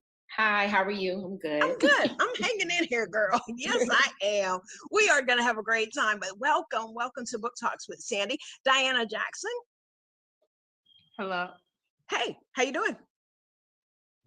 Doing good? well. Okay, good. Glad to have you. And we have Lady Latasha Briscoe with us. Hello, good afternoon, everyone. Good afternoon, and thank you. And we have Ms. Monica Best that is with us. And Sunita Mitchell is with us as well. Hey, Sunita, how you doing? Good. How are you? I'm doing, and listen, girl, I'm hanging in here. Y'all hanging in here with me too, and I appreciate it. And the visionary author, as well as, you got to help me with this because you have a co-visionary author as well. And so Ladrine, who is, yes, the visionary author of this amazing project, along with Sunita. Did I get that right? No, it's not Latasha. Latasha Briscoe. Hey, come on, Yes. y'all, help me out here. Here's Latasha, her flowers. Yes. Maybe yes, that's another Wait book. a minute. Look. Okay, so Sunita, you all help me out. Okay, so listen, these women are fabulous. Sunita is going to share with us about some resources. This book, We Grieve Differently, is going to empower you. This book is a part of 12 individuals, 12 women who have shared their stories of their losses, but yet some victories and some victories of dealing with loss. And we're talking about loss of death. We're talking about loss of life. And Ladrine, you were with us on last week. And so you've been with me for 3 weeks. we have become quite a girl's pal here. Yes, I yes, appreciate indeed. you. I don't always get it right, but thank you for helping me through my fumbles here. But you have brought this amazing book to the light of our listening audience, and we have some regulars that listen to us from all over the country. And so, bring us in this book, We Grieve Differently, as well. And if you recall, my previous interview with her prior to this was about the book We Heal Differently. And so we kind of did a flip there. But Ladrine, come on and share with us. You are a best-selling author. You're a talk show host. You have a business where you're definitely out of the corporate world. So share a little bit about who you are and this book, and then we'll bring on your other Miss Briscoe, who is your other visionary author, together. Yes. And Sandy, once again, thank you so much for allowing us to be on your platform and rolling out the carpet to have us to do sort of like a takeover for 3 weeks. I really appreciate that. And as I had mentioned on the very first show, like right now, it just seems at a heightened level where everyone is trying to heal, right? Yes. Everyone's going through this whole grieving stage. And how you said it, we started kind of like in the backwards order.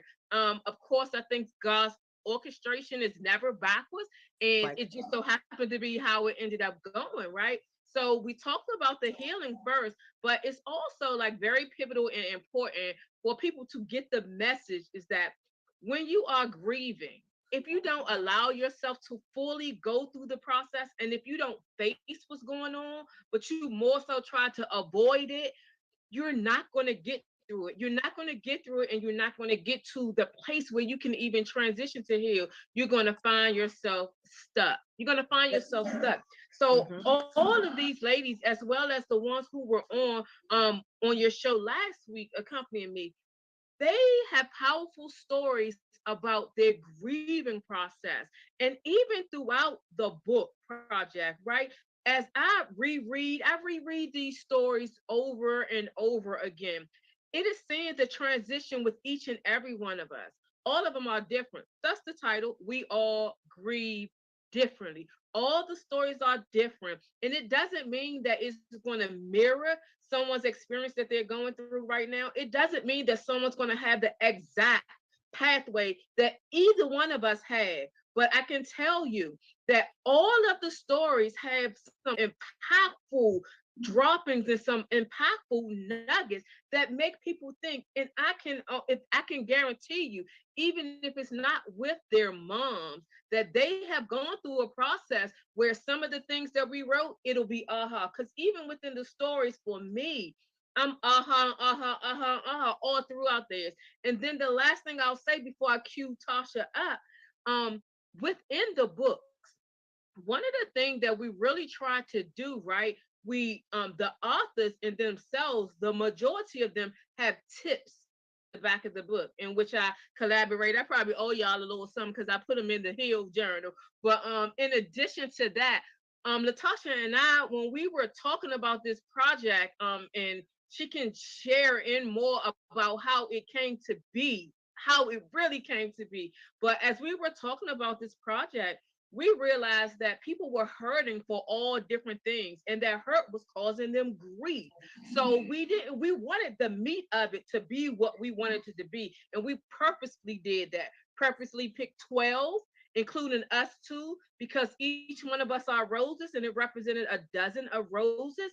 And then we called on our spiritual advisors, the people who we really lean upon to help us, and they blessed us with their information, whether it was the foreword or the afterword. And then we pulled in Sunita, who deals with this on a lot of different facets, and we'll let her jump in at the end. Well, she'll provide the whole grief recovery aspect of it. So with that, I gotta introduce you to my girl. Come on, get this flower. You didn't call you every other day, but by all means, I know how it goes, right? But my girl, Latasha Briscoe, the best co-visionary anybody can have. Our skill sets just kind of like come together. And when I tell you magic happens, our souls and our spirits coming together.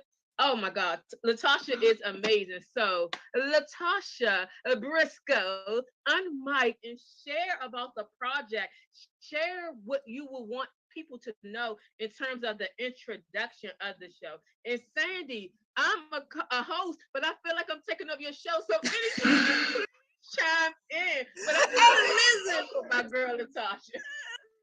I'm loving it now, you all. And what I was doing as she was going, I was like, okay, because I could get my notes in my, you know how they have the cue cards, you know, we're in this TV radio network thing. And I'm like, I know I got my cue cards somewhere. I may not be, but I love it. I love it. I love it. And yes, I'm going to go ahead, and when she finished, we want to share who this amazing woman is. And I want you to know who these two women are. You talked about collaborating and gelling together. And the reason I believe is because you all have not just the foundation of being able to work with women, and you as far as Ladrine, you again CEO and deliverer of the business that is called Delivering on Ideas and Thoughts, Do It, and founder of Do It Empowers Incorporated. You are a business strategist, you're a career strategist, certified Christian life coach, specializing in turning dreamers and into doers. You're enthusiastic about helping others optimize their ideas and achieve their personal professional goals. Then we've got Latasha, again, who came in and you all gelled together. Latasha is the owner and the creative director of LB Initiatives, is Innovation Events, a full service event planning and design firm. Annually, LB Innovations is responsible for over 100 weddings, corporate functions, and events with purpose. There's more I can read about you, but again, we're going to talk about that in just a moment. But we want to hear from you, the two of you gelling together, bringing your expertise of bringing women together for such a conversation that when we talk about grief and we talk about death and we talk about the transitioning of loved ones, friends, family. And so, yes, Lady Latasha, we'd love to hear from you. Yes, and I want to echo what my co-visionary said at the beginning. Sandy, thank you for having us on here, allowing us to take over your show, because Ladrine has literally tried to take over your show. But that's our Ladrine, and we love her for that. And we wouldn't have it any other way, right? No, ma'am, because that's where we complement each other. Because she has the words, but that just reflects the passion that she has in regards to this project. Because as she stated, I want to share a little bit about how it actually came about. Because and if you get the book, you read, or if you've already read the book, you know that we've lost our mothers. Many of the co-authors in the book have lost their mothers. However, this book is about more than loss in terms of death. We have also had co-authors that have experienced loss by the means of their mothers just disappearing from their lives, or no longer being a part of their lives. And so we definitely want to make sure that we allow listeners to understand that when we're talking about that word loss, we're not just referring to death. And the book, the writing process, the brain dumping process, that brainstorming process, and just the whole method of bringing all the ideas together to draft that first copy, it was a healing process for all of the co-authors as well. For me, when Ladrine said, I want to write this book, and this is why, and I said to her, I've been wanting to write this book because I had lost my mother 10 years prior, but I didn't know where to begin. And that was the beginning of my grieving journey. And this process, it helped me to reflect on some things, heal from some things, understand some things that I didn't get to have closure to when my mother passed.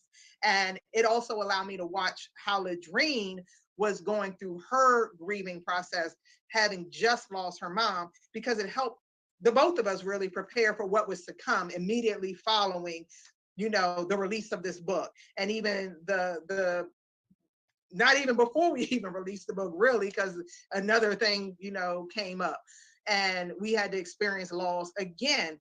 But as it was mentioned, we have 12 co-authors, but we also have a lot of experience. We have a lot of knowledge. So it's not just the individual story or chapter, it's the details that everyone can sit down and read and say, you know what, that applies to me, or this is something similar that I went through. We have one co-author whose mom left her on a doorstep at 3 weeks old.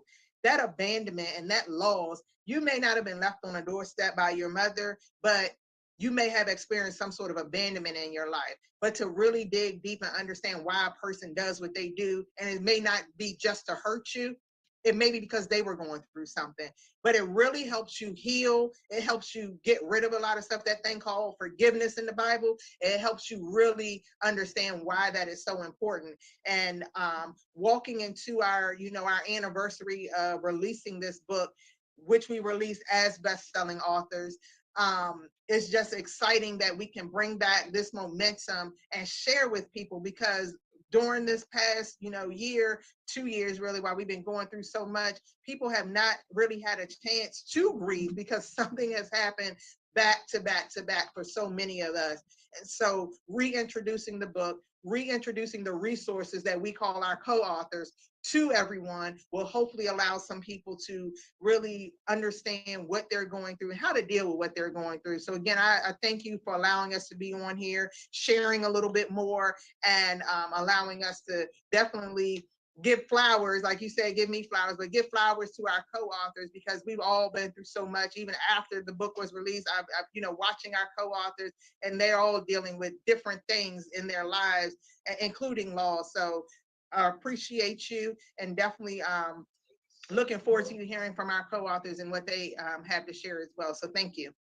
You are quite welcome. You all, if you're tuning in, this is Sandy. I want to thank all of you that are listening on Facebook. Thank you we are in a third week of our amazing guest who has been bringing these phenomenal women. We're talking about the phenomenal Latrine Howard Peterson, who is visionary number 1 of We All Grieve Differently. And visionary Arthur Briscoe, whenever you said something about the abandonment, that kind of stuck out. There's 2 things, is that you're right, is that the loss, you're not understanding why you were abandoned. You begin to ask all of those questions. Why did it want me? Why did it care for me? Those questions. And so, and this being a re-release, one of the authors that spoke to us last week, she shared about how she went back through her chapter, Sunita, and she was saying tears were coming up as I was rereading just to get prepared. And so what I was saying is that it was a different season. What the thought is coming to mind is that it was a different season when you initially wrote the book or wrote your chapter. But now here it is, maybe a couple of years, a year later, 6 months later, 8 months, 1 month later. And your mindset may be different, but it can still sometimes be fresh in our mind, in our memory. But we handle it differently, just as your book is telling us. We handle it. Maybe it doesn't, the pain is not as strong as it was once. We are learning how to think about the happy moments. Latrine talked about being able to call her mother and not being able to call her mother, calling her but not being able to, but then just finding herself, I'm sitting in the car, I'm gonna still talk to her anyway. I've got this exciting news, a deliverance, a victory report from the doctor. And okay, and we get it.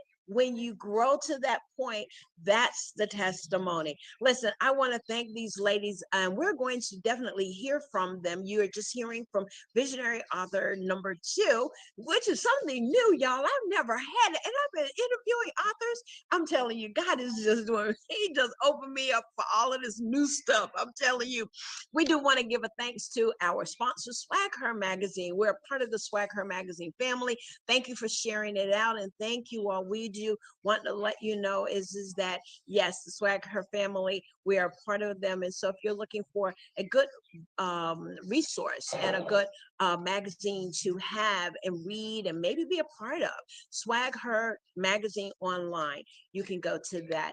And now what I want to do is call on contributing author Dakota. I would like to call on her, and then Sunita, we're going to bring you around. I would like to call on Dakota, and Dakota is a contributing author. And give me 1 second. I'm just going to pull up your information here, and let's see. Here we go. How are you? I'm fine. How are you? I'm good. So thank you and welcome. And so just want to share who you are. Dakota Saunders, born in January the 25th, and she's candid about the year she was born. You know, we as ladies, sometimes we'll tell people, and I don't mind telling folks, I'm hitting 61 this year, and I'm so excited. She was raised in the Prince George County of Maryland, raised surrounded by the love of her beloved father, Alexander Saunders, and her beloved mother, Sheila Saunders. Dakota often spent time surrounded by her immediate family, which includes her two older brothers, host of nieces and nephews. Her beloved mother, Sheila Saunders, inspired Dakota's love for education. Her mother always instilled in her children the value of education and the importance of succeeding in life, no matter what the obstacles you face. Dakota attended college and became an elementary school teacher. She has been teaching for over 15 years and loves educating her students. Dakota has obtained a master's degree in education and then decided to work toward her doctoral degree. When she is not working, she enjoys spending time with her family and friends, traveling and supporting her community, continuing to pursue her doctoral degree while still teaching her students and to become the best version of themselves. At this time, we're going to go ahead and hear from contributing author Dakota Saunders. Welcome to the table. Thank you. First of all, I wanted to say thank you for welcome us all to this platform. Basically how my journey began with this, Latasha and Ladrine have reached out to us. And at that time, I was strongly dealing with the death of my mom.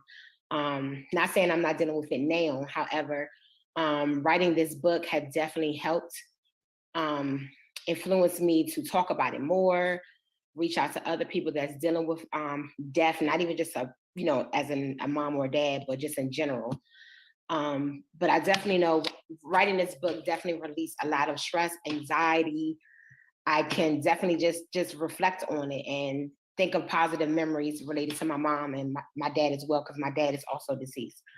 Living in this world now alone, sometimes I feel alone. But I definitely know that both of them are in a better place, and I still have a journey to accomplish with other people who may go through this as well. I'm thankful and grateful that I have met a lot of people because of this. I have met a lot of sisters because of this. So I know when I go through things, I definitely have people to reach out to, and I'm thankful for that. I'm just basically grateful. If I had to say one thing that I'm happy for that I got out of this experience, this is my first time being able to write a book as well. One thing that I've reflected I got out of this was building a relationship with others and digging deep and finding strength to move on, to discover that it's not the end. That is not the end. And I have more to do in life, so I'm thankful. I love it. I love it. And Ladrine has shared with me, and I think we had in our second interview with the other authors, you all had these meetings, these times of getting together, and sometimes wasn't even about the book. You cried, you laughed, you pulled out the tissues and all of that. And so now you have this circle of sisters. How is that feeling for you? That feels great. Especially because I only have brothers.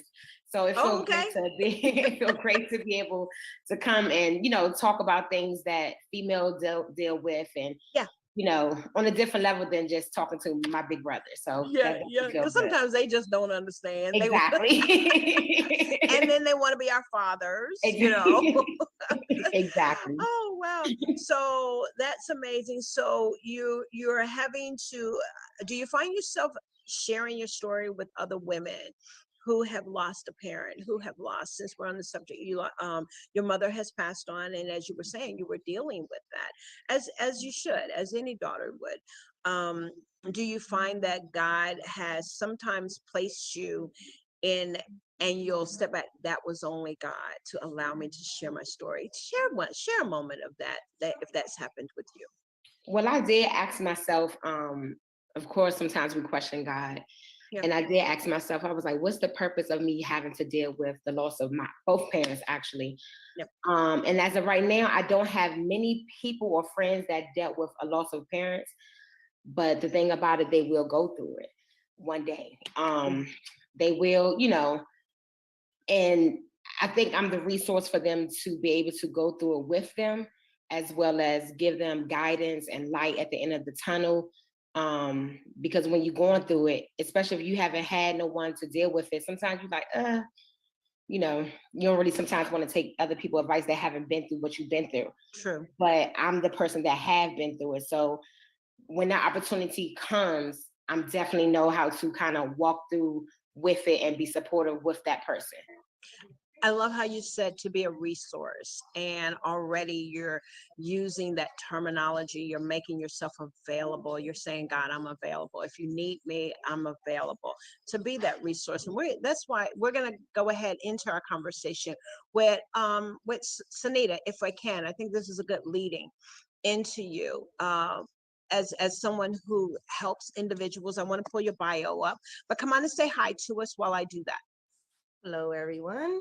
I am Sanita Mitchell, and I am your grief recovery specialist. And what I do is I help women learn how to transition and to really walk and figure out how to live life after loss, right? Because so many of us, just face it, this wasn't a conversation. If everybody thought for a second, no one really sat you down and had a conversation with you as a child, how to deal with loss and disappointments, right? It just came up. You just was like, hey, I had this loss, and sometimes parents or whoever was, in your life at the time just either told you to get over it or pull up your big girl underwear, and this is just the way the life rotates on the spectrum.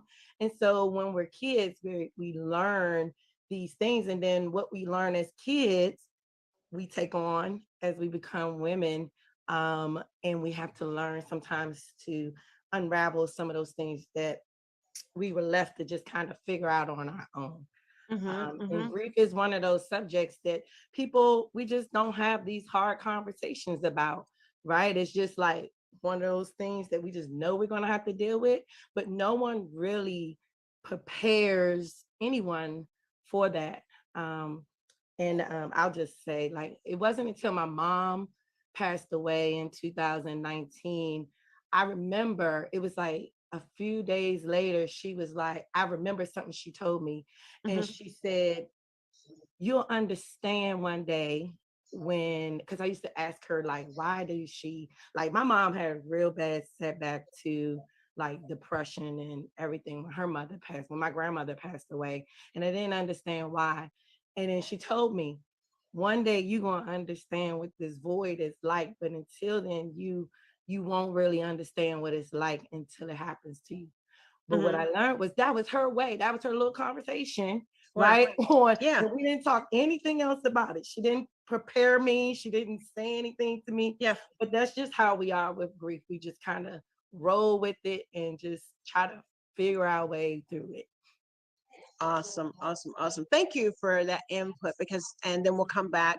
I want you to share about your what you do, how individuals will be able to reach you, and we'll tap into that in just a moment. But I'm going to go ahead and bring on Ladrine. Do you want to tap in? You got anything? You feeling anything you want to say so far? I can tap in at any time, but I would like for you to go ahead and proceed through the co-author. I can tap in at any time. I always have something to say. I'm trying to be on my best behavior. Please support and help me. Let's get through them. They have some powerful stories. They do. Yes, indeed. Diana Jackson. She is next coming up, and born in Milwaukee. I think this is my first time meeting someone out of the Milwaukee, Wisconsin area. She is the 6th of 8 born children. Currently lives in Prince George County as well, in Maryland. So did you two know each other before the book project? See, I gotta stop, y'all. This is me. They didn't know each other. Did they live around the corner from each other? Okay, I love it. And so she lives there with her 2 daughters. Diana is a teacher, mentor, and editor, as well a mother, to name a few. Before she started writing books, Diana received her bachelor's and master's degree in secondary education and in English education and educational administration from our Marguerite University. Am I saying that correctly, y'all? Marquette. Thank you. Marquette. Okay, thank you. Though she is a teacher by trade, Diana always knew that she wanted to write books. She discovered her love and talent for poetry writing in the 4th grade. That formed the expression led to her present and writing for many events, as she's put in her bio. Diana hopes that her literary works provide a platform to inspire and encourage readers in several different areas. And then we'll let others know that, yes, they're going to be able to reach you. We'll share her website, which we have is www.dianajackson.com. And we'll have her to say that again shortly. But come on, Diana. Hello, and again, welcome to Book Talks with Sandy's Table. And just share with us how you came about to know these group of women and your contribution to the book. Sure. So hi, everyone. The way that it came about for me was through Latasha. She hosted events where you could like do vendor activities, like for lack of a better term. So like I did a couple vendor events, and so through that I was in her email chain, and so she had this email, and she was like, hey, would you like to be a contributing author to this book about grieving the loss of your mother? And for me, my mother isn't deceased, but I was raised in the foster system, and I was like, you know what, I think that it fits the profile, but I'm not sure. So I went to the listing set, and I was like, I don't know if this is it based on the description. So I just reached out to her, and I was like, hey, this is my story, and I feel like my story can heal, and it is a story of grief and healing. What do you think? And she was like, absolutely. So that's how it came about for me. And just a little more about my story. As you said, like my mother had 8 children, and I was at the age of 4 to eventually age out. And so through that time, especially as I began to grow into my identity as a teenager, when I really started to think about like all these different things, what does it mean to like be in a foster home with a foster parent who I felt like didn't have my best interest at heart. But then this other layer of, who is this woman who's out here in this world who I don't hear anything about, and what do I make of that, and how do I continue to, move forward? Do I try to pursue a relationship with her? I just completely shut the door. And so that's what my story is about, like really, really understanding that and really trying to figure that out through God, seeking him as he knows her better than I know her. And then accepting what it was, being able to look around and see that he gave me all these other women who acted as mother figures, either for a season or for a lifetime. And so instead of sitting and thinking about what with me, what I didn't have, and bringing all the things that I did. And that's how I was able to grieve and to heal from my story. Well, thank you so much. And so let's bring our audience. And I want to thank Dr. Tanya Blackman, amazing woman. Thank you, Dr. Tanya, for watching today. Brenda, hi, Brenda. Thank you for tuning in. Our Facebook audience today. Thank you, guys. We are you could be anywhere else. I'm always appreciative when our audience stops through and just, giving us the support. We're talking about a subject today, and I love it, Sunita, how we are becoming more open to talking about, as you said, no one prepares us for death. No one prepares us for the losing of a parent, a child, a family member, a coworker, even your neighbor. We have elderly people that live alone, and then all of a sudden your neighbor has passed away and you don't know how to get in touch with their grandchildren. That's a whole nother subject, right? Or their children, or even if they have children, so that's a whole nother subject right there. But I want to go back to Diana. Thank you for your sharing of your story. There's so many young people that we're hearing, and when I say young people, is they're in their 30s or 40s, and they've been in the foster care system, and whenever they age out and they're still dealing with not knowing or maybe knowing or not having a relationship with their biological parent. And so for you, you shared that experience with us. And so how is it that, and I want to ask you the same question, have you found yourself where you have been able to help another person by sharing your story? Absolutely. Even before this book was written, I definitely, being a teacher, you run into so many students with a lot of different backgrounds. Yeah. So when you tell a kid, you have no excuse but to be successful. Nothing that life has thrown at you has taken you out of the game, and I'm living proof of that. But most recently, I can say that a coworker of mine lost her mother. And so it was such a gift to be able to be like, hey, I have something that I think can help you. And my story may not be the one that you identify with, but someone in here probably has a really similar story to yours. So here's my gift. And, I hope that, it helps you. So that was great for me to be able to do that. That's good. That is good. So Ladrine, yes, this book, and Sunita and Lady Latasha, this book is becoming a healing tool. It is a tool that, as you were very candid to let them know, is that, hey, it may not be my story, but it could be someone else's story that will help you along your journey of as you go through the grieving process. I think we talked about last week, excuse me, is that it's okay to grieve. Take your time and grieve.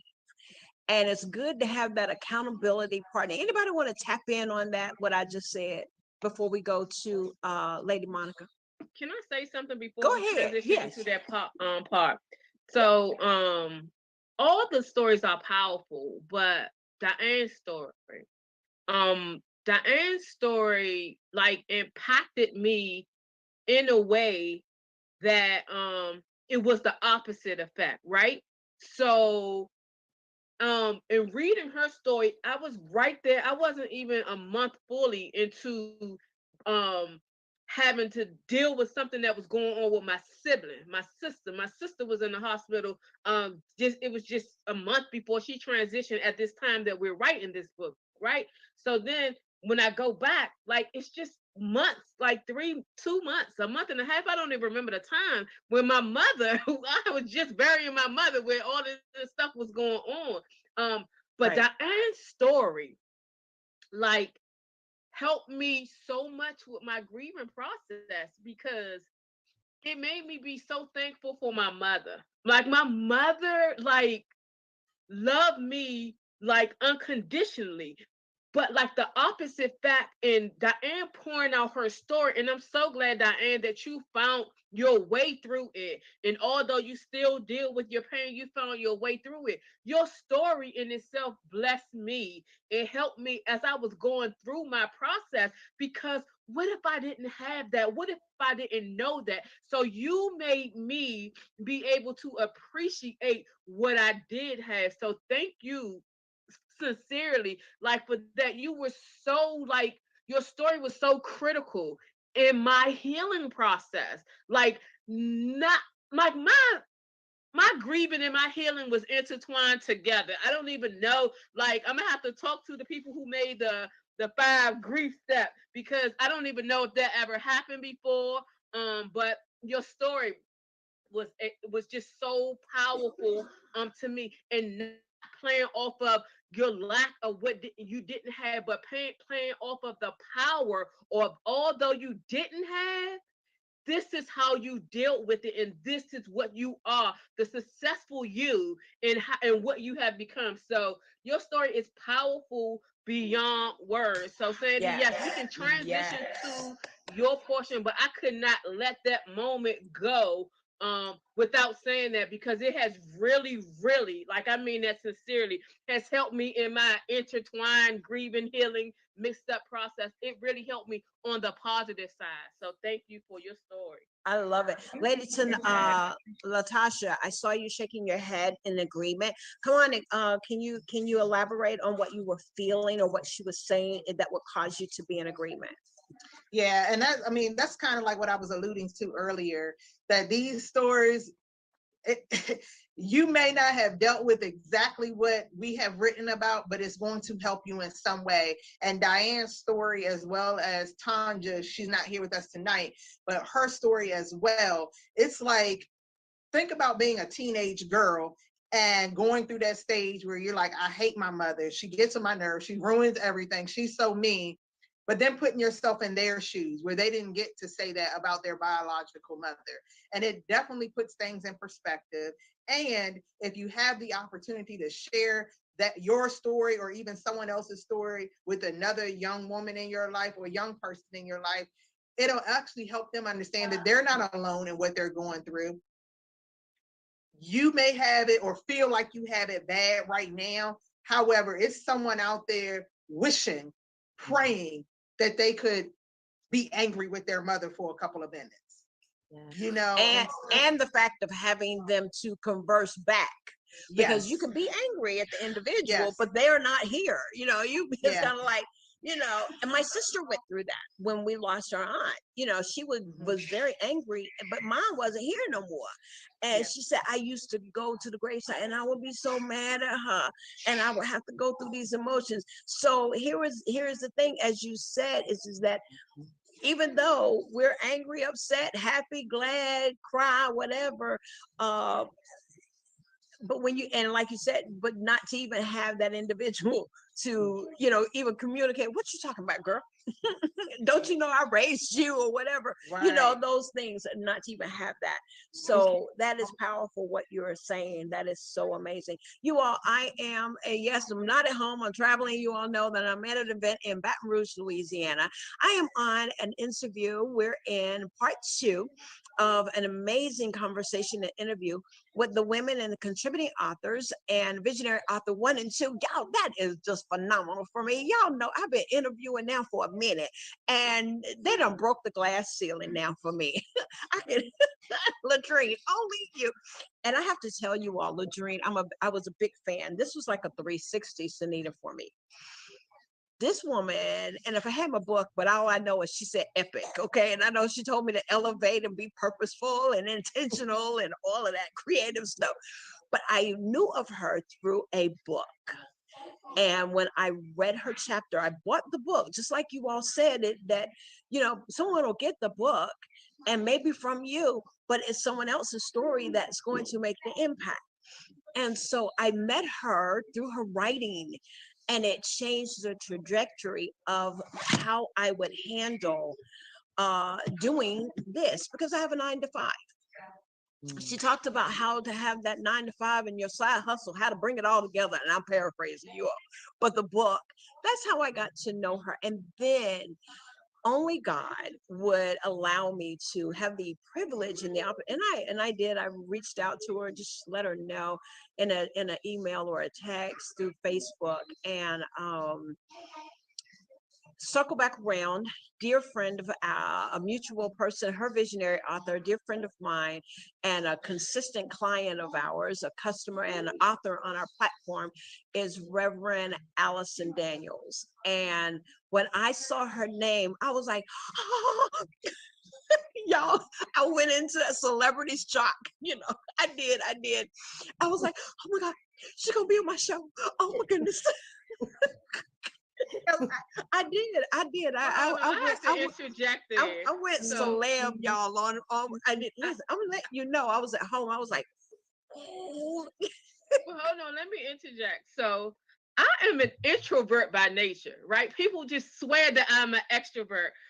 So I mean, I didn't put it all together of who you were or whatever. And then when you started saying that, I was like, what book?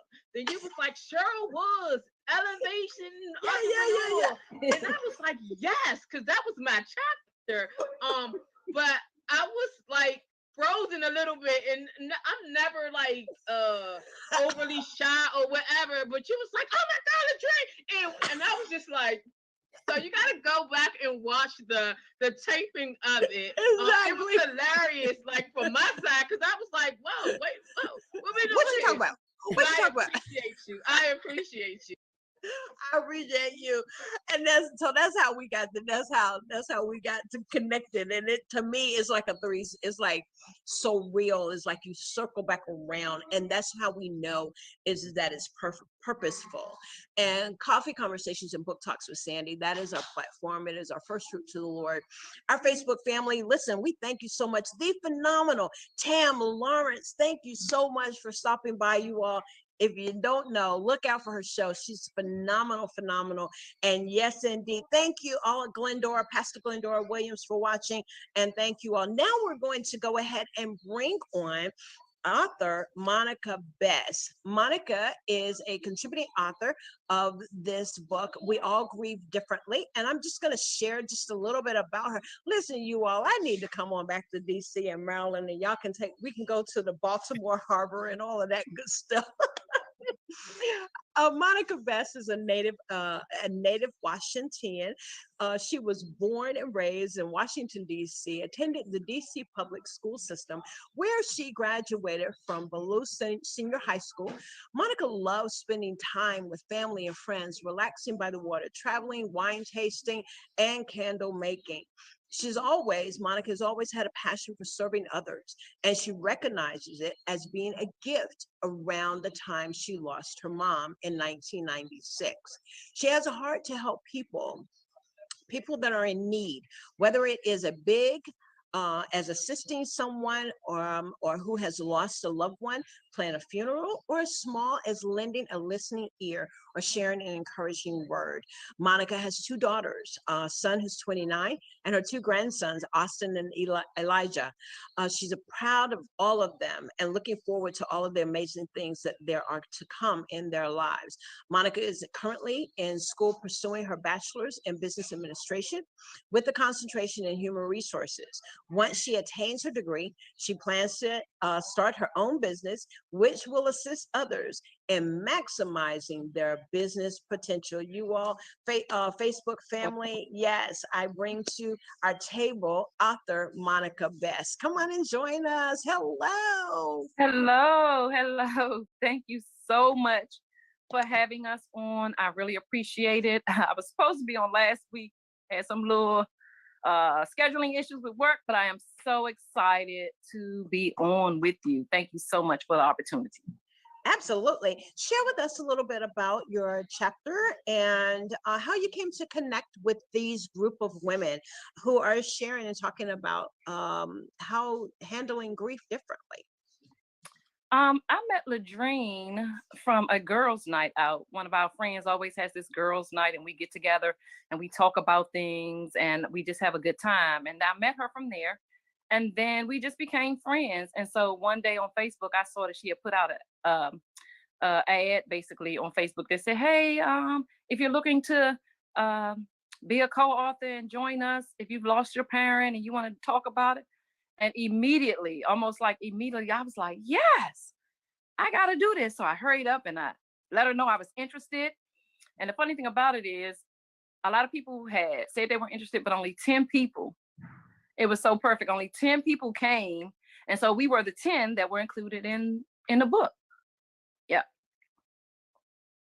That's interesting. And so when you hear or see the author call, you attend the informational meeting, the 10 ladies are on, or 10 individuals, because are there any men in the book? I think there is a story of There's a twist, right? Okay. There's a twist with it. So we'll let Monica tell her story, but don't let us forget to tell you the twist. Yeah. Like I love the twist. I love it. Right. I knew you wanted to tell the twist, Ladrine. That's why I was like, oh. Okay. So what was it? You said, yes, I got to share this. I got to tell my story. So have you been holding on to this, say, for a minute? And it's kind of like when you know a yes is a yes, no doubt, you do what you got to do. You say, listen, I don't need to do anything. I don't need to pray about it. I don't need to ask nobody. This was that moment for you. What was it that, was it just the timing? It was the timing, and also because, you know, so many people had lost their loved ones during this Okay. COVID thing. And Okay. so it was just like, yes, an automatic yes. It was just in my spirit of yes, because I like to share and serve and help people. Got And it.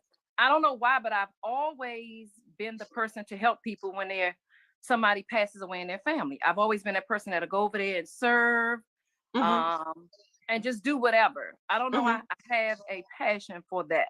Wow. Yeah, I don't know what it is. And was that before did you see your mother? Did she do that? She did not. She did not. Mm-mm. Did that come after she had passed on? Did your desire, or did you find that you were doing this after she had passed? Yeah, more so after. I used to attend people's funerals and all that and help anyway, just because I'm a server by nature, and I just like to serve people. If you invited me over your house, you probably would have to say, "Sit down, I got this," because I'm gonna be trying to help you. I thought I was the only one. And so we're servers at nature.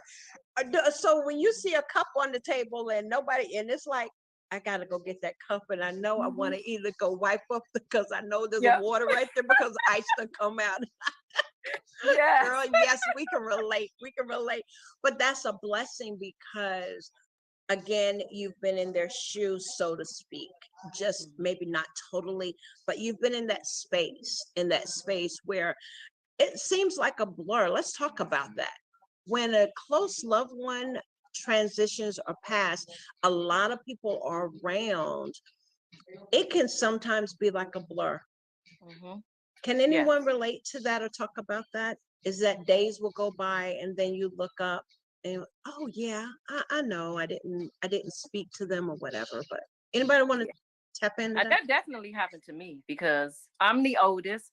My mom lived with me. She died at home. And so I was just busy, you know, I always was doing something. So days after that, I was just riding in my car and I just had to pull over. It's like a whole grain of emotions just took over me. I couldn't see. I had to literally pull over and get myself together. It's like I came to a come to terms moment, if that makes sense. Yeah. And so everything else before that was kind of like a blur. That's why when I had to write this, I called Ladrine and I texted her. I don't know if I called her, text, and I was like, I can't. I'm having a hard time. She thought I was saying I couldn't bring my thoughts together. It's like I didn't want to dig that back up, if that makes sense. Wow. Okay. Yeah. Okay. You didn't want to dig it back up. She's using something interesting. Lady Sanita, what is that? So, okay. So what I wanted to piggyback on that is one of the things people ask me is, what can I do when someone has that, you know, right at the initial set of loss? Like everybody is there, right? Like everybody, your co-workers are there, your church members are there, your family. And I tell people, space it out. Like you don't have to be like in that first 3 days, because some people are like, I got to be there initially. I'm like, this is a journey. So don't overwhelm the person by all of your love, because all of that love can become overwhelming at a certain point. Like then you have to start putting guards up, right? You got to start having family members be like, they're not doing visitors today. Yeah. Right. Because it's becoming too much. So I tell people, listen, put on your calendar to reach out to that person in 3 months. Right. Yeah. Because in 3 months, things are settling down. And that's really when they're kind of coming off of the cloud. It took me 3 months before like I got started settling, because it's so much business that they have to do right at the onset of loss that they appreciate the meals and the cards, but it would mean so much more as they start to become like settling into their new norm, right? Because they're trying to get used to maybe not calling their mother. Like I call my mother every time I was in the car. So now it's, what do I do with that time, right? Like who am I going to speak to, because she was the person I spoke to all the time in the car. So they're trying to figure out some things. So spread that out, because that was what I said. Listen, they're going to go through, this is a lifetime journey. So they are going to need those meals. Think about, ask when their loved one's birthday is, and maybe you can bring them a meal on that day, because that day they may not feel like cooking anything for their family. They may not want to eat. They may just go through a withdrawal, and they just withdraw from everything, and they're not thinking about food. So that would be an ideal time. You don't have to do it as soon as you're here. Like, start thinking about those days, Mother's Day, holidays, things that Yeah. you heard them mention that they do with their mom.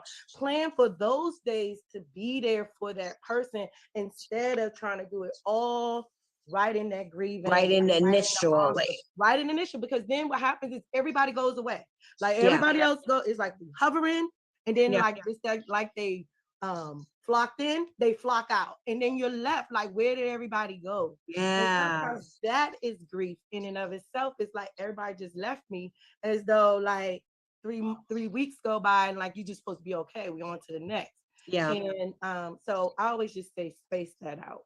And That prior was- to COVID, if y'all remember, prior to COVID, in large, when that gathering, everybody's flying in, they're driving in. I can remember you got 50 people almost living in the house for a few days, and people bringing over food and all of that. And that kind of digressed and changed the dynamics of how gatherings are with COVID, with how the gatherings would take place among family, among those, the support, your community support, the coworker support, and things like that. I'm glad you talked about that, because as you said, is that we're really not prepared. But I think, would you say, and I want you to hold, I'm going to ask a question, but I want you to hold your thought, is that since COVID, have the dynamics changed of how we support each other in the time of need when a loved one has passed? I know that was a lot, but main part, has the dynamic changed.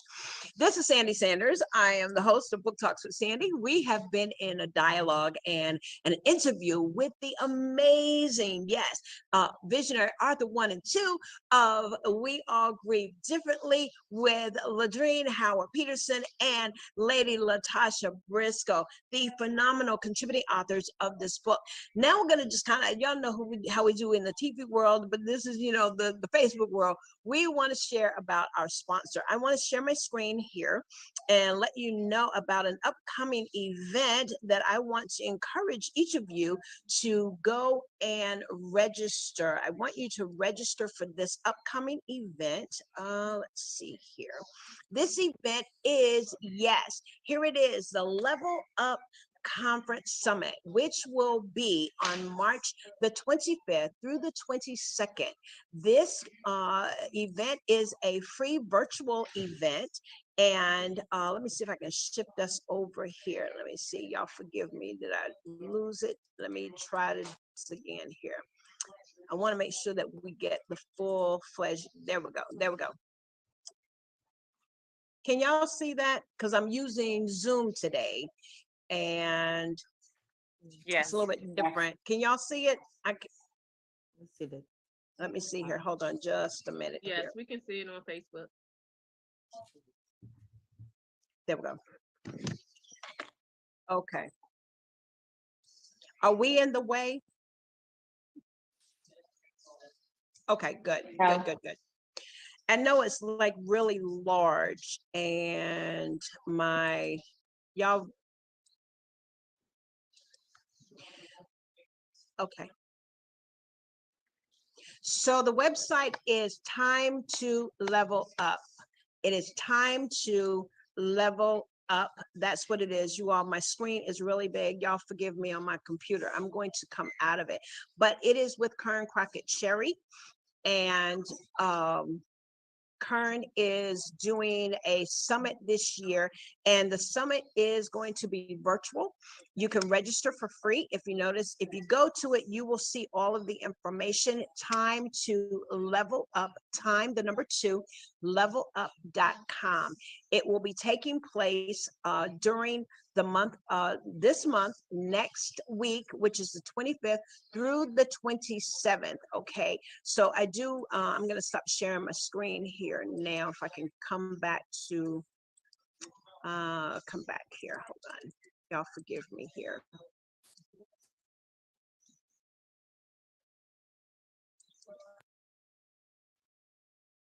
I'm going to pause it and then I'm going to stop sharing. Let me see if I can come out of it. Y'all forgive me here for a second. When I'm working with my computer, now there we go. Now it's telling me I'm not sharing no more because I'm not using StreamYard.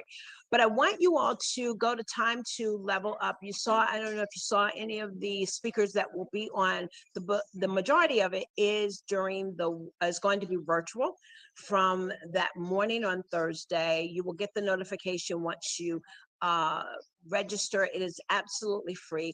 You're going to see and hear these phenomenal speakers.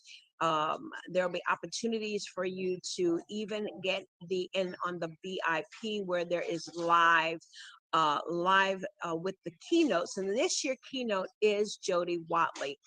We were listening to an interview with her on Clubhouse a couple of nights ago. Phenomenal lady. And she is now in business and staying relevant, even though if you were one of the 70s or say the 60s, baby, but then you grew it and you were a teenager in the 70s, or you now y'all okay, or you the mama was paying them. They were playing the Soul Train on Saturdays. Yes, she was one of the group. She was the female in the group called Shalimar. But then, if you are say in your 30s or 40s, y'all remember her when she was by herself as a solo artist. Phenomenal woman. So yes, go ahead, register. I know you won't be disappointed. And so we want to support Kern Crockett Cherry. And then if you are in our area, come on to Biloxi, Mississippi, because on that Sunday, we will be hosting a business and author expo. And I'll be interviewing and doing some talk panels, moderating some panels with authors. And we're really excited about it. And there's a country group. There's a female African-American female country singers. They are called Chapel Heart. I want y'all to write that down. I want y'all to look them up because they are taking the country music genre by storm. It is Chapel, and Heart is spelled H-A-R-T. You're going to love their music. Listen, it's a new sound to your ear. Okay. Well, listen, I do want to thank our guests that are on with us today. I do want to, Ladrine, I want to go ahead and bring you in for some comments, and then we're going to bring Sunita back in. And then each of you, if you just begin to think about the question is, why did you? And then you kind of answered it, but I want you to go a little bit. Oh no, Sunita, thank you, Holy Ghost. I asked you the dynamics. Thank you. The Holy Spirit will come back and remind us every time. So before Sunita go, I actually wanted to circle back when you were interviewing Monica and we talked about the twist. So I don't want to forget about that. So while in the book, if you look, you won't see a male's totally by himself, but you will see him with his wife. And so what happened is his wife helped him pen his chapter. So it is the story of a male's point of view, but through the penning of his wife. And when I tell you his story, like bless all of my male friends. Males don't like to get sensitive, right? They don't like to get sensitive. But the title of his chapter was, I Am Just a Mama's Boy. And he goes in it talking about his toughness, and it's Vincent and Lisa Curry. He goes in talking about his toughness, but then he talks about that tender side of like when his mother came, everything changed, and he went from this big old macho man to this mama's boy. So it definitely invites men in the male aspect that it's okay to cry. It's okay to have that whole feeling of hurt when you lose someone as dear as your mother, but also being able to stand in your maleness, but also have that sensitive side where you are actually able to express yourself. So I definitely wanted to to get that part in. And we can talk about we can shift with Sanita and talking about how it is during COVID, but also like Tasha can chime in on this. Latasha is a florist, right? So she prepares flowers for funerals. Oh, okay. Prepares flowers for Beautiful. funerals. So with Oh, my wow. mom, Tasha did all of the flowers. I was like on Facebook, don't nobody send no donations for no flowers or anything. I needed her decor to be this way. Right? Exactly. Before that, we want to acknowledge one of our authors is going to have to depart from our interview. But Dakota, you have been amazing. I just love your story. And thank you so much for contributing, you all. Thank you so much. You want to tell us bye-bye and how can we reach out to you? You can find me on Facebook. My name, Dakota Saunders. I'm mainly on Facebook, so yeah. Okay. All right. Thank you You're for having me. amazing. You are amazing. Thank you Thank for you. being with us on today. All righty. You have a good one. All right, take care. And so as we continue, you all, these phenomenal women are sharing their story, how we grieve. We all grieve differently. And so we have with us one of the a grief counselor expert in that area that helps us, is going to share a couple of points with us of how the dynamics have changed. You know, as I was shared earlier, back in the day, you look up and people flying in, you got to go pick them up, and then you got cousins and everybody coming over, and then you got about 50 people in the house, and 4 on the bed and 4 on the floor and all of this. But the dynamics of that has changed. And so I want to call a coach, Coach Sanita, if you will, come on and share with us. Come on. That works well for me because I have not got my license yet, so that would work just fine. I did just get accepted in Marymount's pastoral counseling program, so give me about 3 years and then you can. Hey, we got that. you. We got Right, you. and so, but so your question was, how has the dynamics changed? And I think that what has happened and what we see is that people have become more creative in the way that they are able to support one another throughout their loss. And so that's the positive, right? People are getting more creative. They're thinking more long-term. They're thinking about more tangible ways to support someone who is going through loss. But also on the flip side is that it's also caused a lot of people a lot of anxiety and also extended grief because they cannot come and be with their family members because of restrictions, or maybe even just, hey, you know, some family members are like, I don't want you all around here just because we have COVID. So it's a lot of nervousness. You know, I can't let you come over, you know, you can't stay. A lot of the questions about vaccinations. So sometimes it can cause a very stressful environment that is already stressful. So I think, but what happens is people are just becoming more, like I said, creative. They're coming up with different ways. Maybe they are, you know, especially with the funeral homes now, being able to broadcast it virtually so that more people can still be a part of the service. Churches are becoming more innovative with how they're allowing people to come in and spend that time giving the families that nurturing feel, but at the same time, maintaining COVID protocols and respect for what is going on, because we are still in a pandemic. Even though things are being lifted, people still just don't feel safe, which is also an intangible loss, because loss of safety is an intangible loss, but I'll digress. But they will, you know, so people don't feel safe. And so with that just comes another, like I said, level of grief. And so people are just making the best decisions that they feel like they can make at that point in time, and just kind of doing the best that they can with what we have, you know, with what we have. Everybody's just had to make changes and pivot in the way we used to do things to what we are right now. Right. And I think you're making great points to help us know that we're in a different time. I think we are, as a world, we recognize that. But I think also, and it's not a race thing. It's not a cultural thing. I think it's across the board. You know, from us as African Americans, as the Black community, as well as the Caucasian community, they're experiencing it just the same. The Latino community, just the same. And so I think as they say, we all bleed, one bleed, we all bleed. And so we are going to experience, and it's how we're experiencing it and how it affects us. I'd like to hear from visionary author number 2 about the things that we've discussed, the authors and the growth process, the healing process, how we're able to have these dialogue conversations in an effective way. And in respect, we understand that we've lost that loved one, but what would you say how we are now and how this book is beneficial? Yeah. So I definitely say that things are very different now. And I'm glad Ladrine mentioned the whole flowers thing, because not just because I do flowers, but because it reminded me the fact that funerals have changed. You can't have 200 and 300 people in a funeral anymore to just surround you. People aren't really having, well, actually they're starting them again, but repasts. But there was a time when people were not having repasts.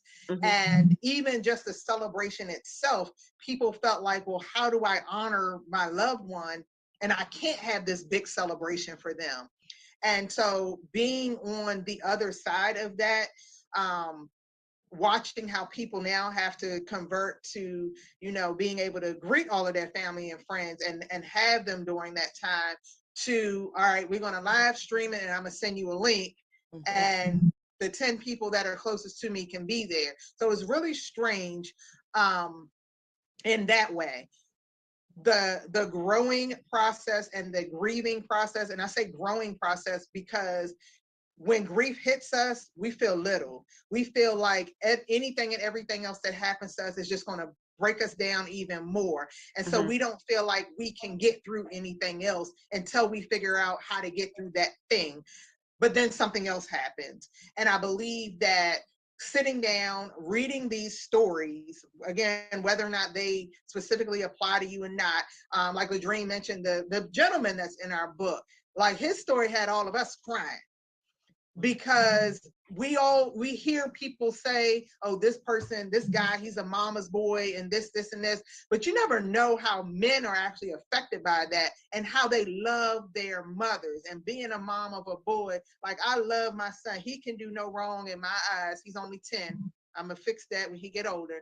But hearing from a man the love that he has for his mother and how it hurt him, because we look at men to be those strong figures. As a woman, I want to turn to a man and say, can you console me?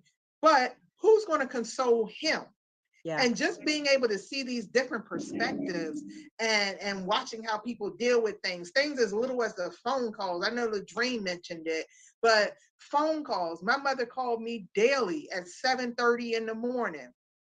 And when I didn't get that call by 7:32 that morning, my gut automatically says something isn't right.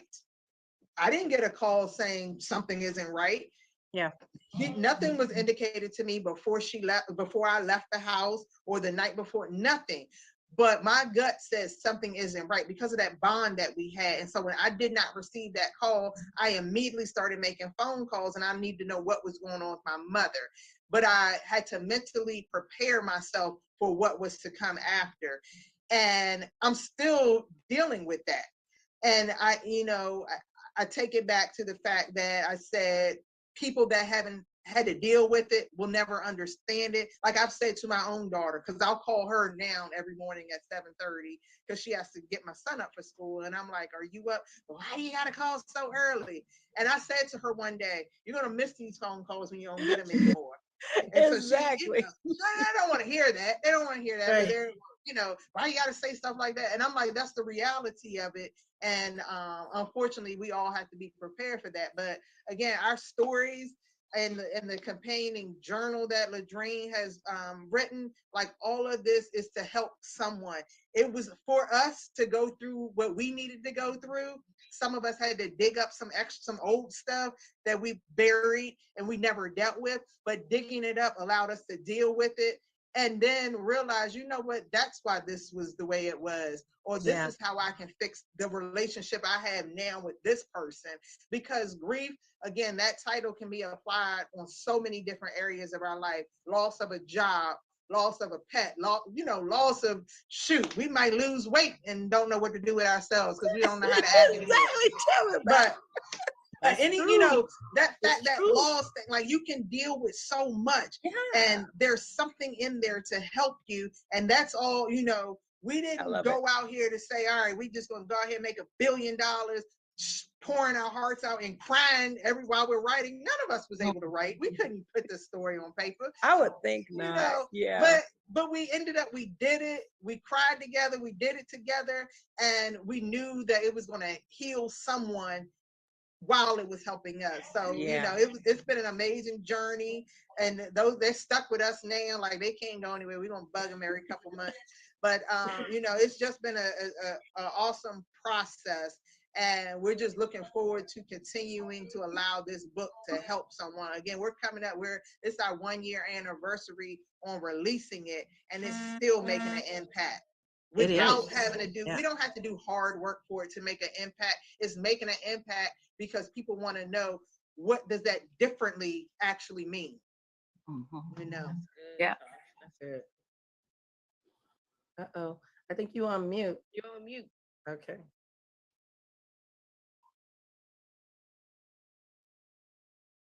But yeah, as she's unmuting, one of the things I wanted to okay, there you go. You go. Oh no, I was on the backside looking at our Facebook, and then I mute while I'm on that side. But you go ahead with your thought, because I don't want to interrupt your thought. And then we're going to go around to each of the ladies and let each of you share why you said yes and how they can get in touch with you. But go ahead with your thought. I'll go ahead with it, but it was really to do a filler. But my thought was actually off of that when you had asked Sanita about what's different, and Latasha started talking about the flowers and everything. So my mother, only 25 people could stay in my mother's funeral. During the wake, they could pass through, but only 25 people could be in the building at a time. And at one point, I stepped outside because too many people were in the building, and the line started getting long. And for my sister, because it was 3 months later, time had expanded a bit, and my sister was able to have 100 people in her funeral. And that still was a task to max out, because maybe like 70 were family members, and then we had to pick and choose and draw straws for who the other 30 would be. And it would be like, that was a challenge. For me, I'm telling y'all, like through this whole thing, God really covered me and had my situation to be so unique. I have been through hundreds of deaths, hundreds, and none have been like the seasoning of this so close transition. And I know that it was nothing but God's grace, right? I wouldn't have wanted people to be all around me. I process things differently. And in my quiet time, I was able to have that one-on-one time with God. When I used to go to funerals, my mother was the person who consoled me. My mother transitioned, so nobody could console me like my mother except for God. And it forced me to have that one-on-one time with God. And I know now my friends probably like, she over churchly, whatever. I will be over churchly, because that is exactly how I got through it. And I received 97 cards. And each time one of the cards came, at the beginning, it was like, okay, but when it was a pause and then another one would come a week later, 2 weeks later, at first it was painful, because it would remind me all over again, your mother passed away. Your mother passed away. And then things started happening. Poor Monica probably thought I ain't like her no more. Monica was at my door with food, I understood.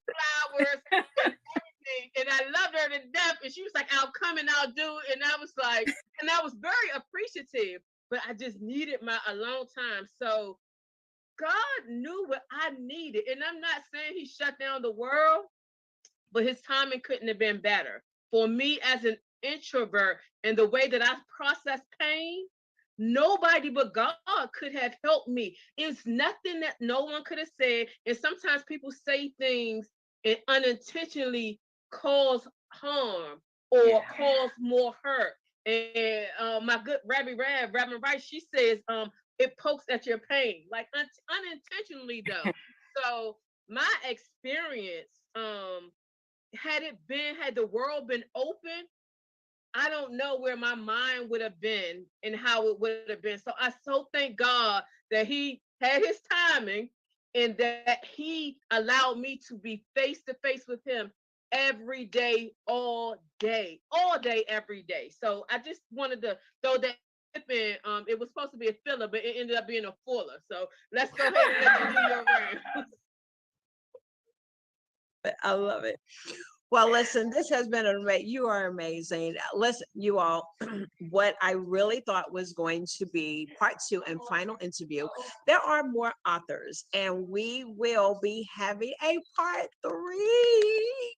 So as we begin to put those dates together, it will be very soon, but I do want to thank all of our authors and the visionary author and visionary author 1 and 2 of this amazing book, We All Grieve Differently. Yes, we're talking about the phenomenal Ladrine. This is a bestseller, you all. Ladrine Howard Peterson and Latasha Briscoe, and the phenomenal authors that have joined us on today. I want to start with Diane, if she will. Author Diane, if you will, go ahead and share with us who you are and how individuals can reach out to you. And thank you again for gracing our Book Talks with Sandy's table. Sure. So you can reach me at my website, DianeRjax.com. I actually have a dropping April 2nd, so you can purchase it for pre-order there. Or if you would like me to speak at any other events or anything like that, that's where you can find it. And Diane, if you will, go ahead and, am I on mute? No. No, If you're you not. will, go ahead. There was a little bit with the signal. So I want you to type in your information so we can make sure that individuals, if they want to reach out to you, you have an amazing, phenomenal story. We want to capture that information, okay? And if you will, let's hear from visionary author number 2, Lady Tasha Briscoe. Yes, you can reach me on Facebook, Instagram, wherever. My website is latashabriscoe.com, or just search me as Latasha Briscoe on either one of those platforms, and you can find me some way and we can connect. All right, thank you so much. And now we go to author Monica Best, if you will. Go ahead. And I want to make sure that we give you enough time. Is there anything else on your heart that you want to share just before you go in to share with us how we can reach out to you? It's fine. I had enough time. Just along the same lines as Ladrine and Latasha. Me and my mom talked every single day. So yeah, when it came down to losing her, that was a big thing for me. We're very family oriented. So me and my oldest daughter, we talk every single day. Me and my other daughter, we talk a lot, but me and my oldest daughter, I had her when I was 17. So we're really close and we talk every single day. And if I don't hear from her or she don't hear from me, we're calling each other and say, hey, where you at? Don't make me send the bulls out to get you. Don't make me put out an APB. They say I always do that. But yeah, and I just have a couple of tips. Don't let anyone tell you how to grieve. Your grieving doesn't have to mirror anybody else's. And don't let anybody rush your grieving process. And if you need to reach out to somebody like a therapist or something, just please do it, because it doesn't do you any good to not get that grieving process out. And so I can be reached at msmonicabest@hotmail.com. That's my email address. I am taking a hiatus from social media right now, but I'm still active on there. It is Instagram, always free to be me. Free is FRE, the number 2, the letter B, ME. And on Facebook, it's just Monica Best. Okay, great. Awesome. And now we'll hear from Sanita Mitchell. And Ms. Sanita, if you will, go ahead and just briefly tell us who you are and how individuals can reach out to you. Absolutely. As mentioned before, I am a certified grief recovery specialist, which means that I've been trained to walk people through different types of grief. I have to be able to teach a curriculum it's an 8-week program that will help you get to the heart, as we say, the heart of dealing with your emotions surrounding your loss so that you can recover. That word recover is to take your life back, to have the quality of life that you had. You won't be the same person, but you could definitely have that quality of life that grief can come in and disrupt and upsert in our life. And so we have to learn how to process those unresolved emotions, being able to say the things that we needed to say, or things we wanted to say. And so that's what I do, is I help people be able to deal with those emotions surrounding their loss. The tips that I would leave is that you need to take some form of action, because time does pass, but that's all it does. If you don't do anything, if you don't reach out to your friends, if you don't reach out to your support system, or you don't get the therapy or go to a support group, or take a class, be around people who will support you, those are actionable steps. You don't have to do them all at one time, but just one small step each day that which you feel like you can handle. Communicate openly with people. The only way people know how to help you is if you tell them. You have to be able to tell them what you need and when you need it. Because none of us know how to read minds, but we definitely need to be able to educate people on how to approach us, what we need, what we mean. And then when we sometimes say things, when we're sad or, in a moment and we lash out, don't be afraid to say you're sorry and reach out and just communicate with those around you. Third, I would say create a self-care plan is one of the things I help people do. Is you have to plan. I'm sorry. Like, you have to be ready for these moments, right? The moments that like, since we're talking about we all grieve differently, and this was about losing the mom, Mother's Day is coming up. You need to have a plan. Don't haphazardly walk into May not with a plan. Like, it doesn't mean you're going to execute it, but you need to have one so that you know what to do. What is it that you want to do? How you want that day to happen? And even if it doesn't, to give yourself that level of grace. And I talk about that somewhere in our conversation, we talked about accountability. So when you have this plan, you're going to share it with somebody that you trust so that they know what it is that you want to do, so that they can kind of keep you accountable to some of the things that you want to do or what you're feeling, right? And so jotting down scriptures or inspirational quotes that you're going to be able to say to yourself when you have those moments of grief. I call them down times, when you just need to sit and you need to cry, or you need to, some event or something somebody says, or some fragrance that takes you to a moment. You need to write those things down so that you're prepared the next time, you know what that means. And then your friends know what that means and what that could possibly do to you. And then lastly, surround yourself with people who are going to support you. Check out your support system. Be with people who are going to uplift you and encourage you, listen to you. And so you can find me at SanitaMitchell.com. Of course, on social media, I am Grief Under Grace. You can find me there. I do have a nonprofit that solely focuses on pregnancy and infant loss. So you can find me at AnayasProject.org. And so, that's where you can find me.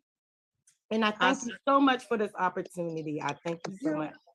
Oh, listen, I thank Ladrine for bringing you all on.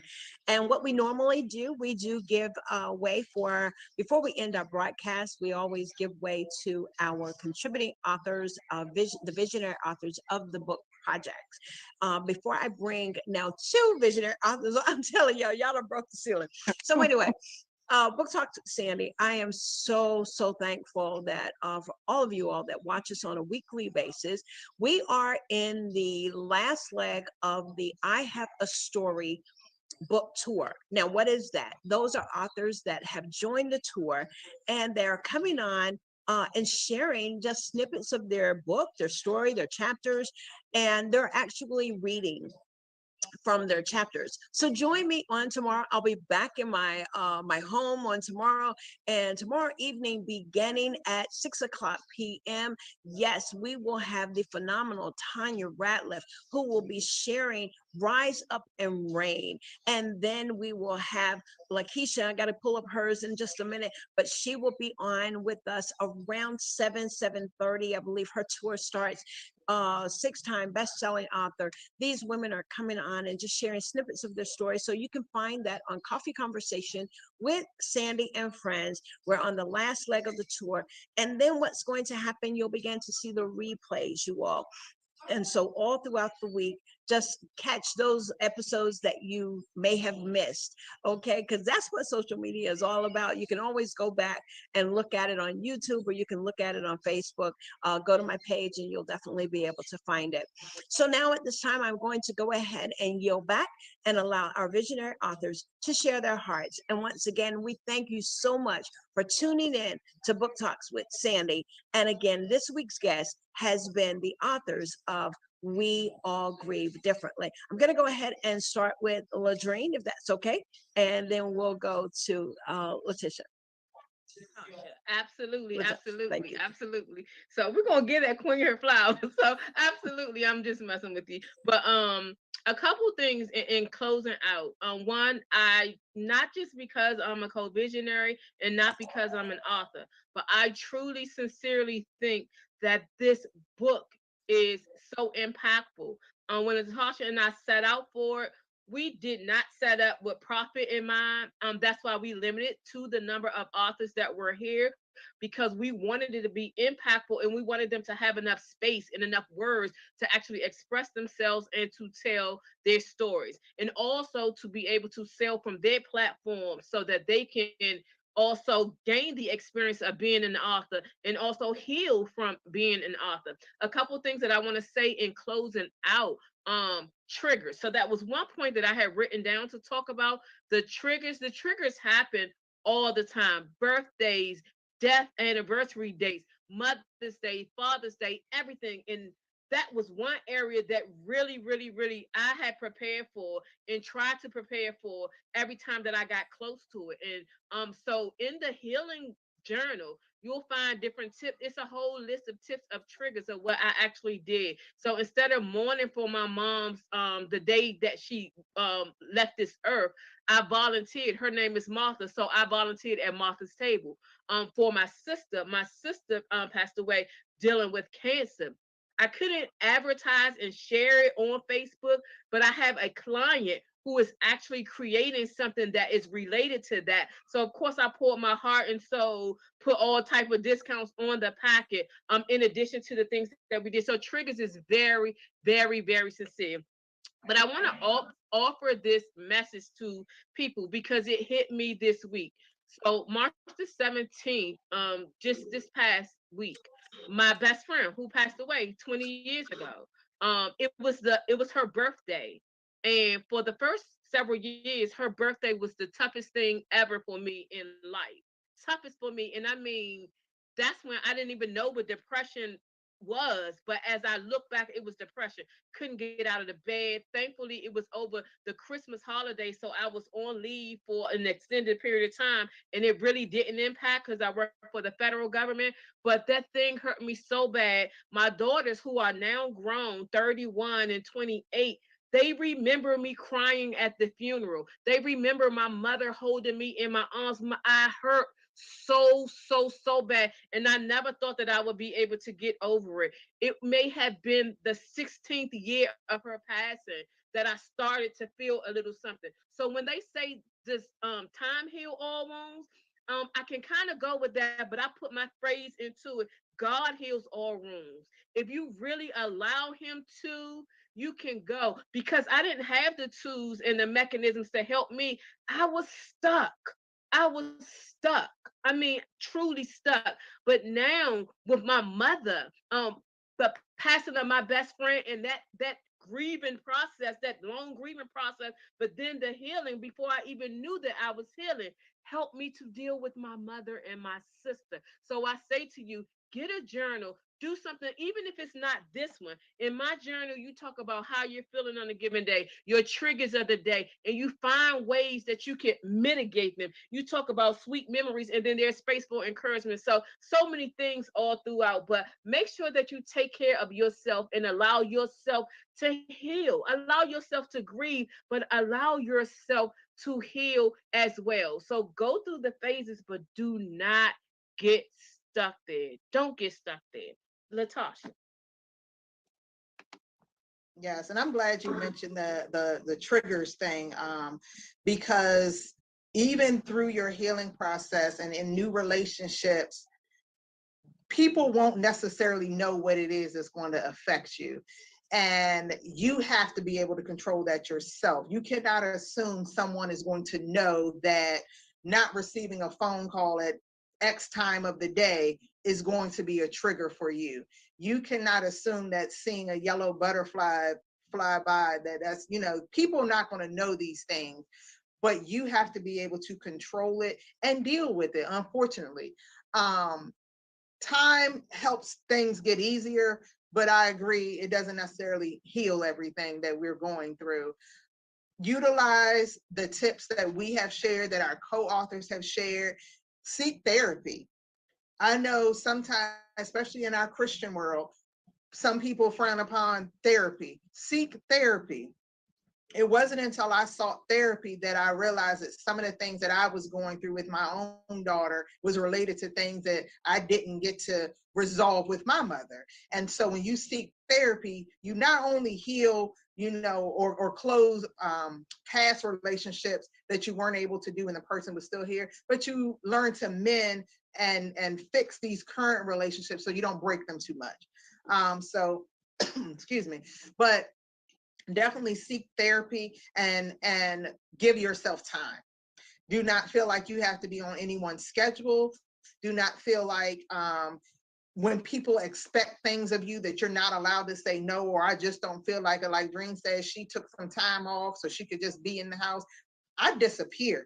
And people are like, oh, what are you doing? What is she going through? Is she working? Is she dead? Don't worry about it. I disappear so that I can be with myself, because you need that time not only to be with yourself, but to be closer to God so that you can have those conversations, so that you're not just feeling depressed, so that you can pray about what's going on, meditate, and have that quiet time, because you need that time, that restoration process for yourself, so that you can get through not only everyday life, but whatever else that may have popped up that you got to deal with at that moment. So again, I want to thank you, Sandy, for allowing us to be on here, and our co-authors that were able to join us today, and Dream for always holding it down and just keeping the show going. And that's it. Awesome. Well, listen, guys, as always, you know that I love you, and we are going to say we are out, and I got to get ready. We're going to do a networking again in Baton Rouge, Louisiana tonight, where Karen Crockett Cherry is the host and the creator of the event. Excuse me, she's a keynote. And the host of the event is Nadia Francois. I'll give a great big shout out to her. So listen, if you're in the area, come on and support this amazing event. And you can find that information on the Facebook page of Sis Stars Incorporated, Empowered Incorporated. Okay. All right. Well, listen, you all have an amazing, amazing night. All right.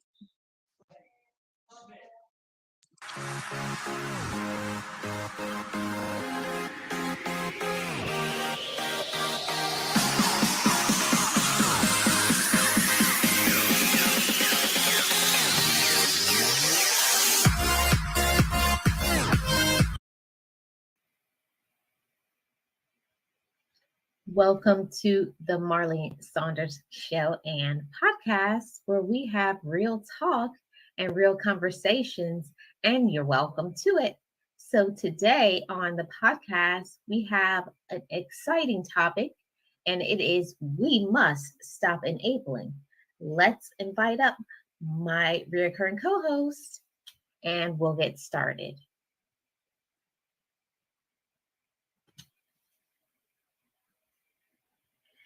So, my recurring co-host. I am Gio Monroe of the Gio Monroe and Podcast Show, and I'm happy to be here.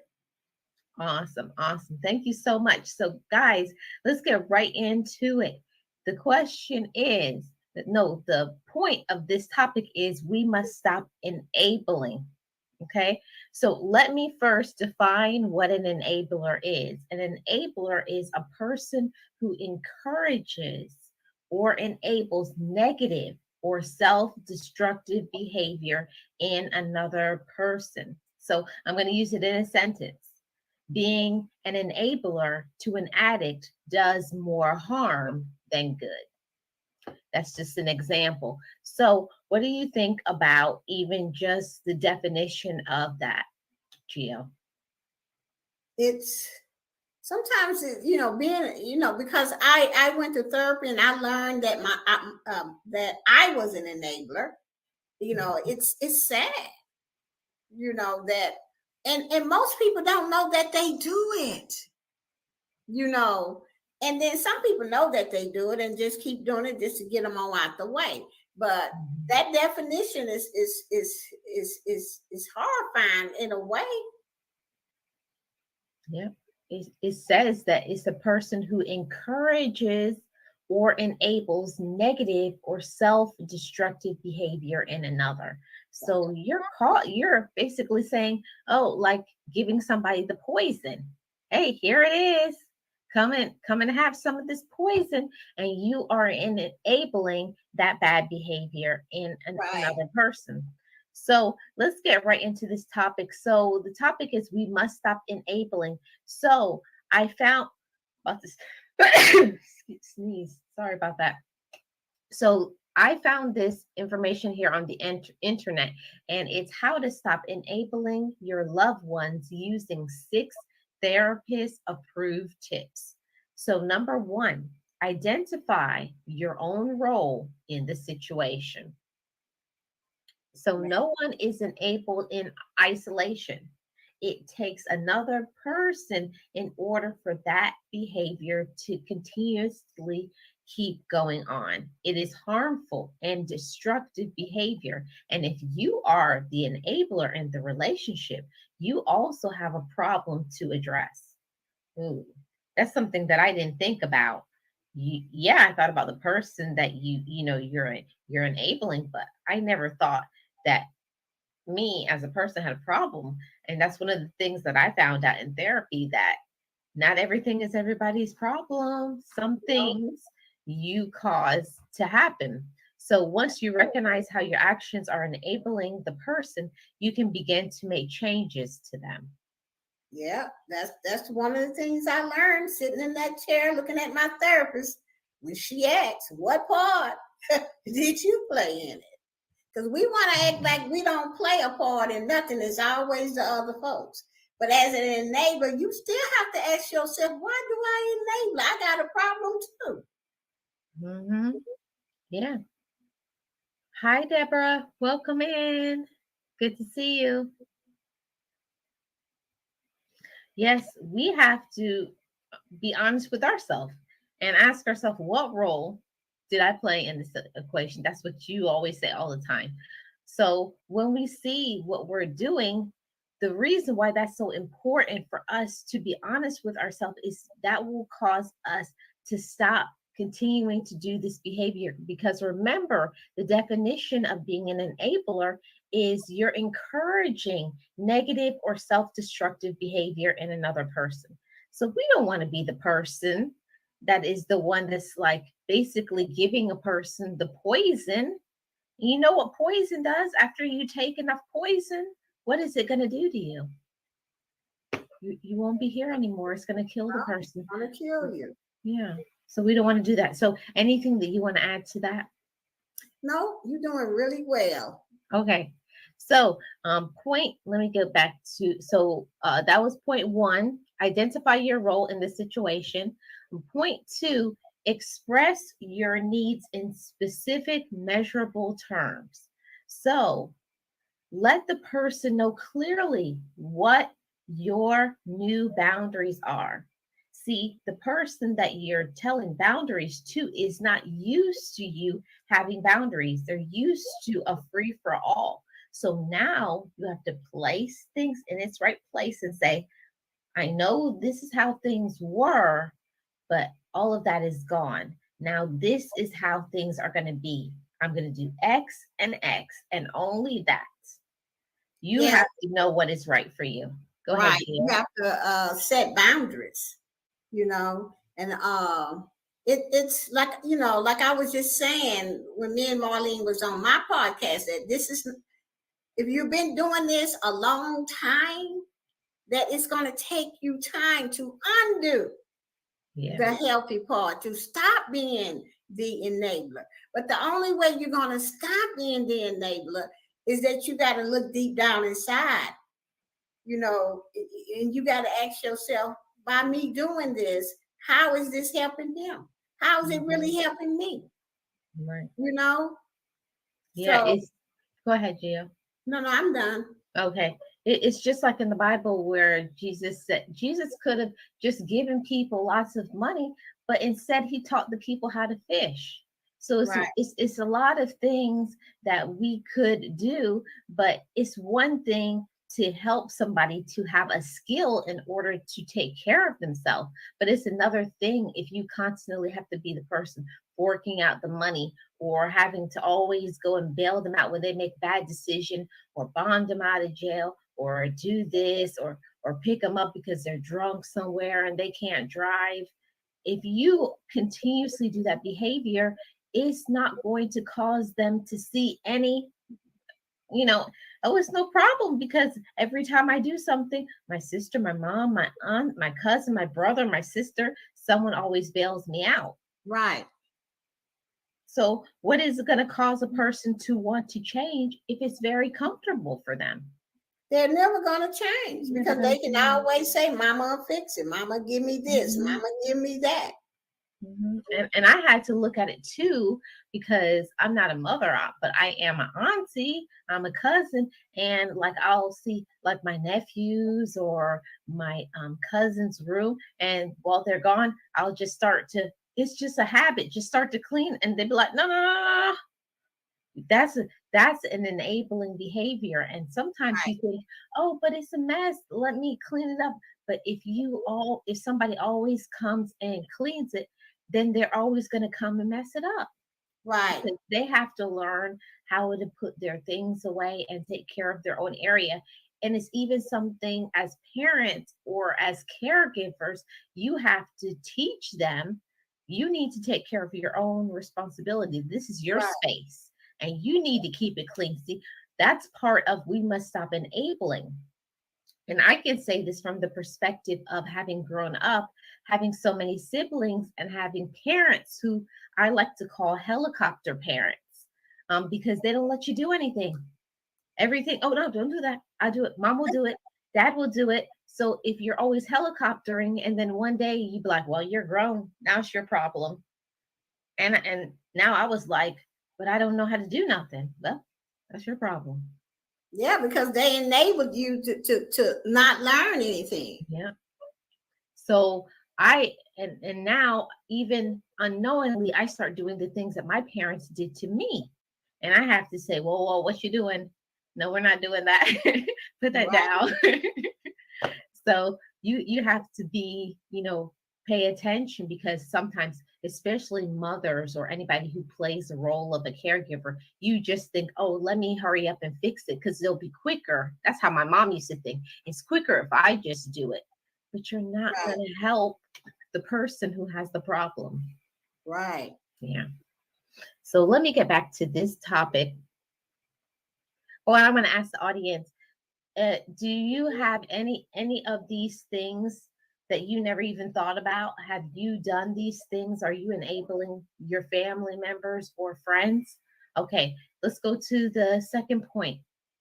No, the third point. We're on point number 3.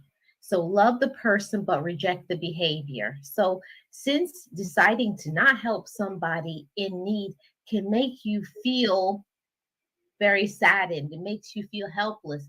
It might even make you feel, that person feel that you don't love them anymore.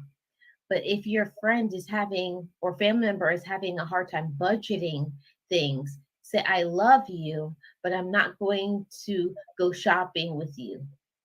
we can have coffee or take a walk outside. See, you have to know what a person's problem is. And say the person has a shopping addiction, you wouldn't say, hey, let's go shopping. You would say, I love you, but I'm not going to do this with you anymore. We can do something else. Most people is afraid to tell a person, no, I'm not going to go shopping with you, but we can do this. Most of the time, it's always someone close to them, a loved one, a husband, a sister, a brother, and they are afraid of losing people, from their lives because you're not enabling, because that person expects for you to do it because you've been doing it all the time. Yeah. So when you don't do it, they get mad, and you probably have experienced that. And this is why you just keep doing it, because you don't want to see that personality or that anger come out. But at some point in time, if you want to stop feeling used, then you have to ask yourself what part you playing in it. Yeah. And that's the hardest thing. For me, the hardest thing is looking at somebody in the face, especially, if it's a family member or somebody that you've taken care of since they were a child. It feels, I don't know, it's just like an attachment. Like you feel like I have to do this for them. And if I don't do it, then who's going to do it? But that's a part of them growing up, gaining independence, making their own decisions. Got to let people make their own decisions and don't try to take control. It's a control thing, and we have to stop enabling this bad behavior. Anything you want to add, Jill? Let go and let God.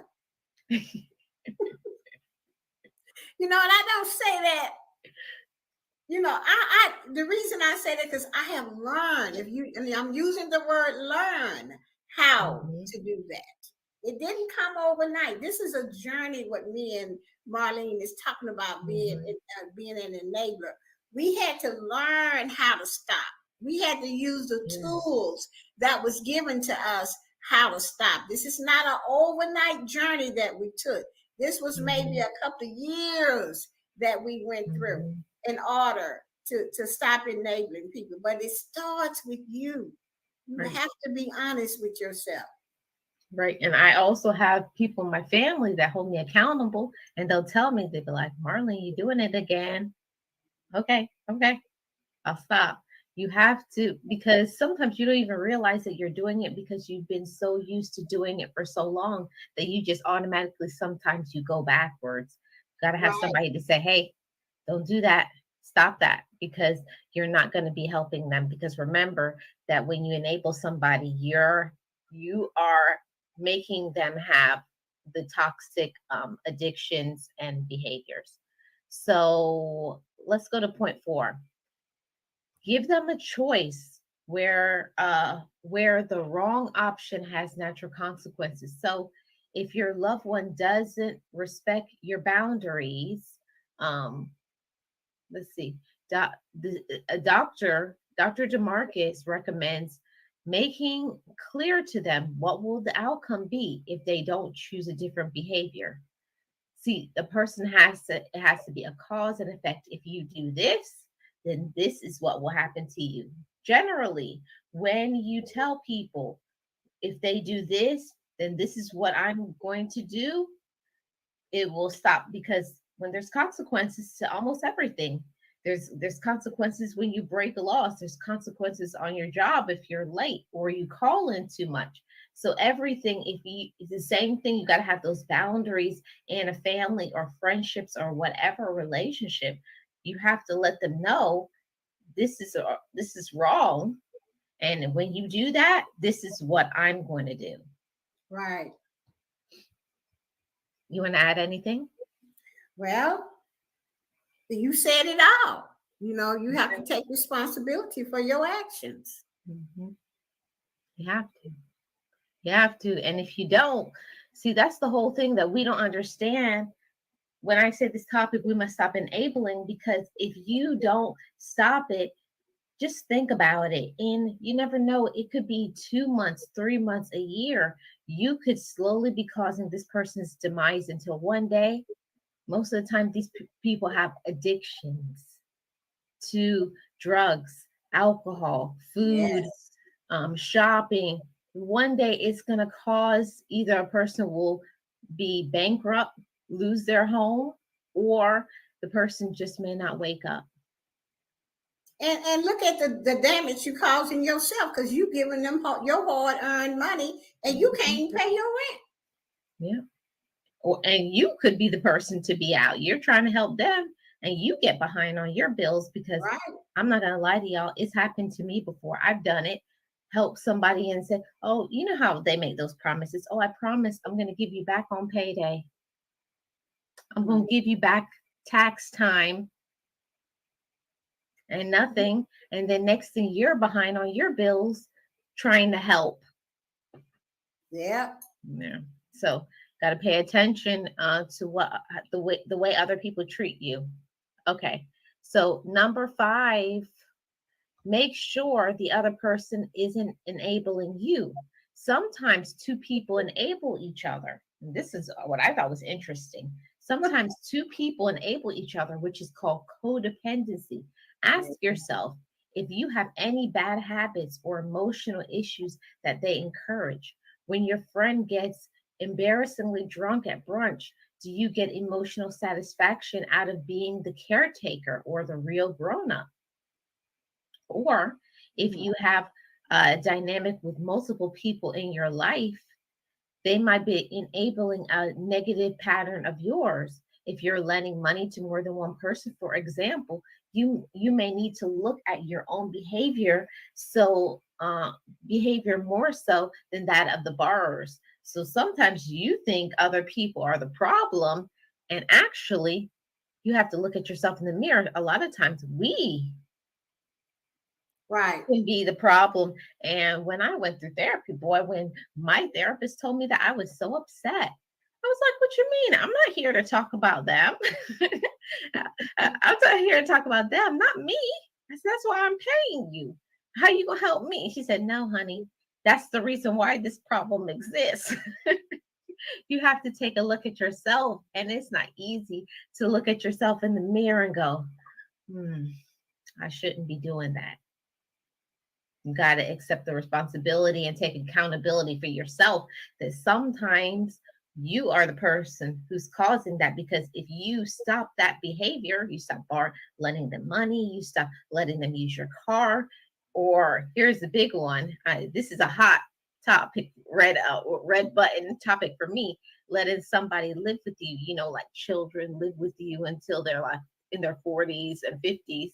They don't pay any bills in the house, and you're cooking for them and cleaning up their room.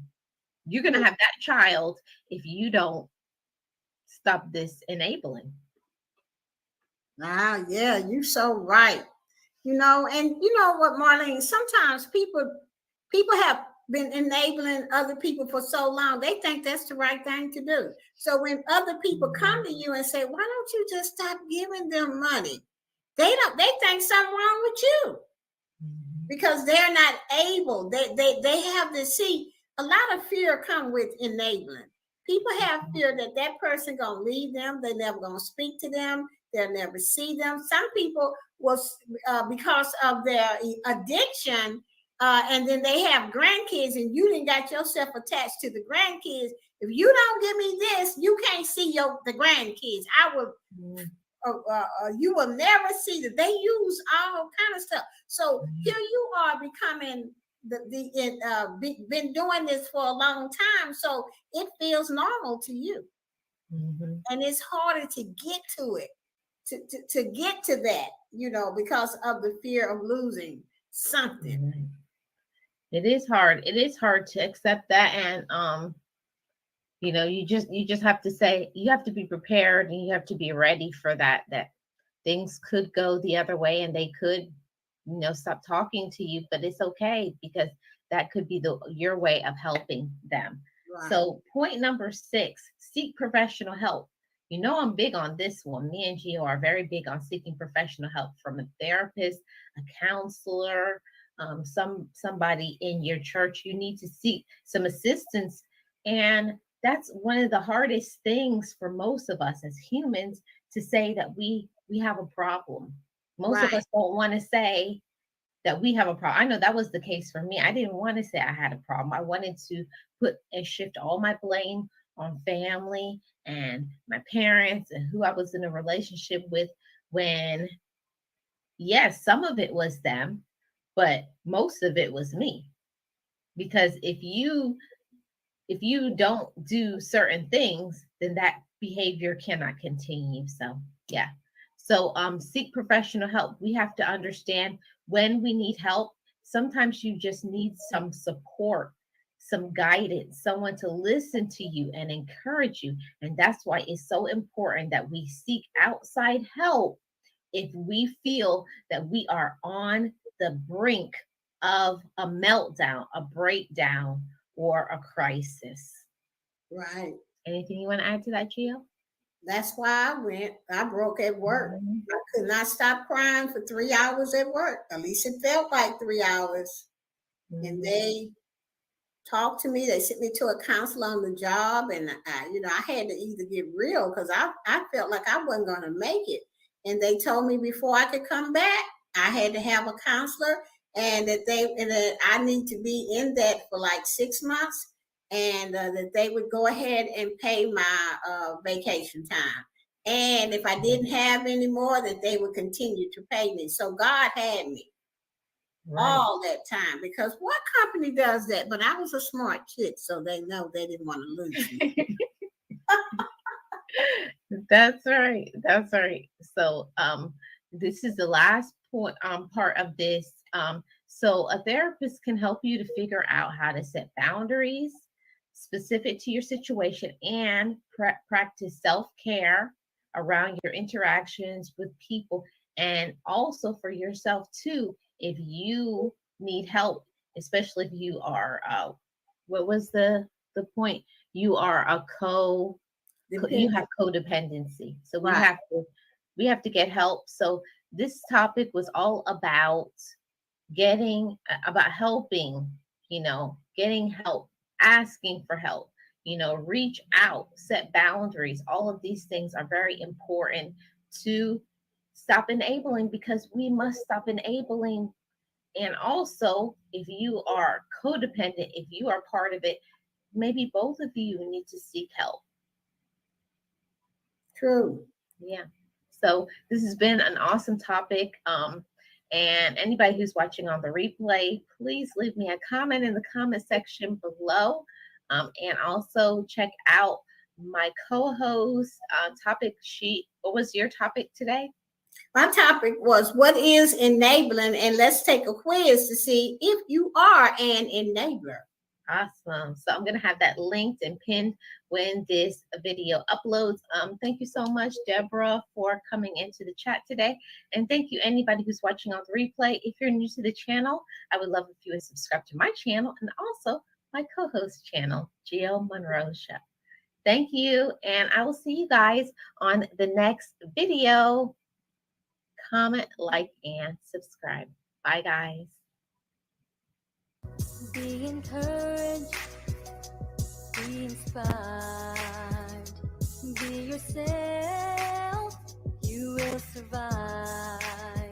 Just know it, just breathe it, and be it, and live your best life.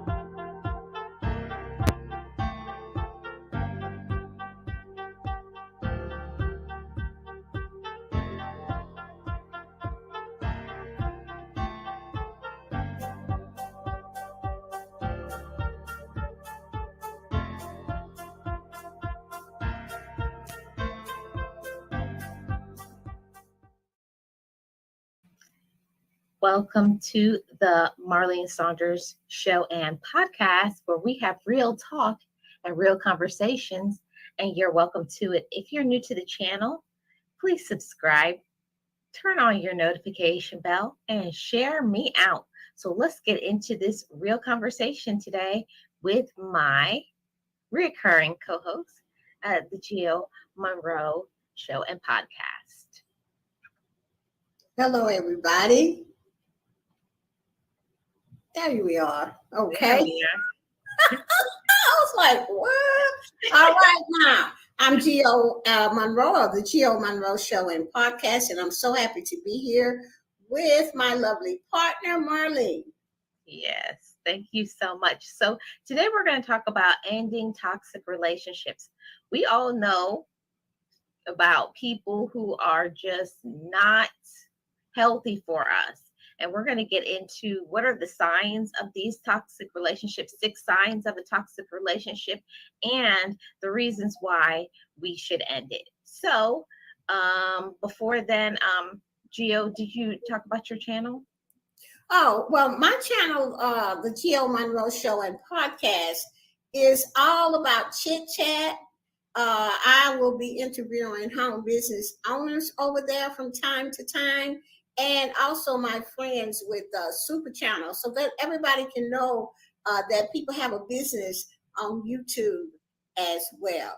And we also, Marlene and I are also a part of the CTR Media Network, which shows our podcasts in many, many, many countries. So you guys, if you want to get an interview with either one of us, you need to do so because we're seen worldwide. Exactly, Jill. Yes, the CTR Media Network with Dr. Tina Ramsey. So, Right. guys, let's get right into this information. Talking about toxic relationships. So, let me give you this information that I found on the internet. And it says we now live in an age where people can get their hands on just enough information to think they know what they're talking about. Google a few buzzwords such as narcissism, toxic relationships, bipolar, and gaslighting. Next thing you know, everyone is running around diagnosing their spouse, boss, mother-in-law. So there's no shortage of information on the internet.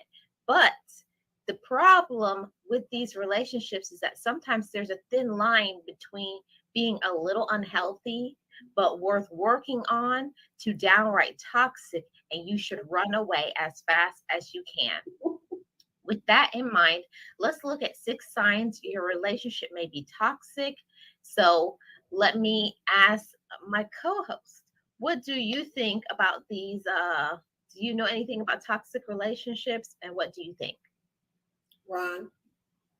Well, first of all, you have to know what is a toxic relationship. And first of all, you have to even know if you are toxic to know you're in a toxic relationship. And then you have to recover from knowing that you are a toxic person. So then when you run into one, you can run. Exactly. You know what I mean? Yes, I know what you mean. Because sometimes we don't even know that we ourselves could be toxic, or the people that you're with, or people in your family, because it's a lot of different types of toxic relationships out there in the family, between the person you're in a relationship with romantically, on the job. It's a lot of toxicity, and it's important to know what are these signs, because it's important. We're in a new year. This is 2023. We live in an information superhighway. There's plenty of information out there for us to get the information, but it's what we do with that information that counts. Okay. Right. So let's get into these 6 signs. So this is one of the first signs of a toxic relationship: physical or verbal abuse. Now, you know that this really doesn't need a lot of explanation. Abuse of any kind, physical, verbal, emotional, sexual, all of it is unacceptable and it's unhealthy in a relationship. So physical abuse, even one time, is a cause for concern, and possibly physical separation for a time while the offender discovers healthier ways to control their anger.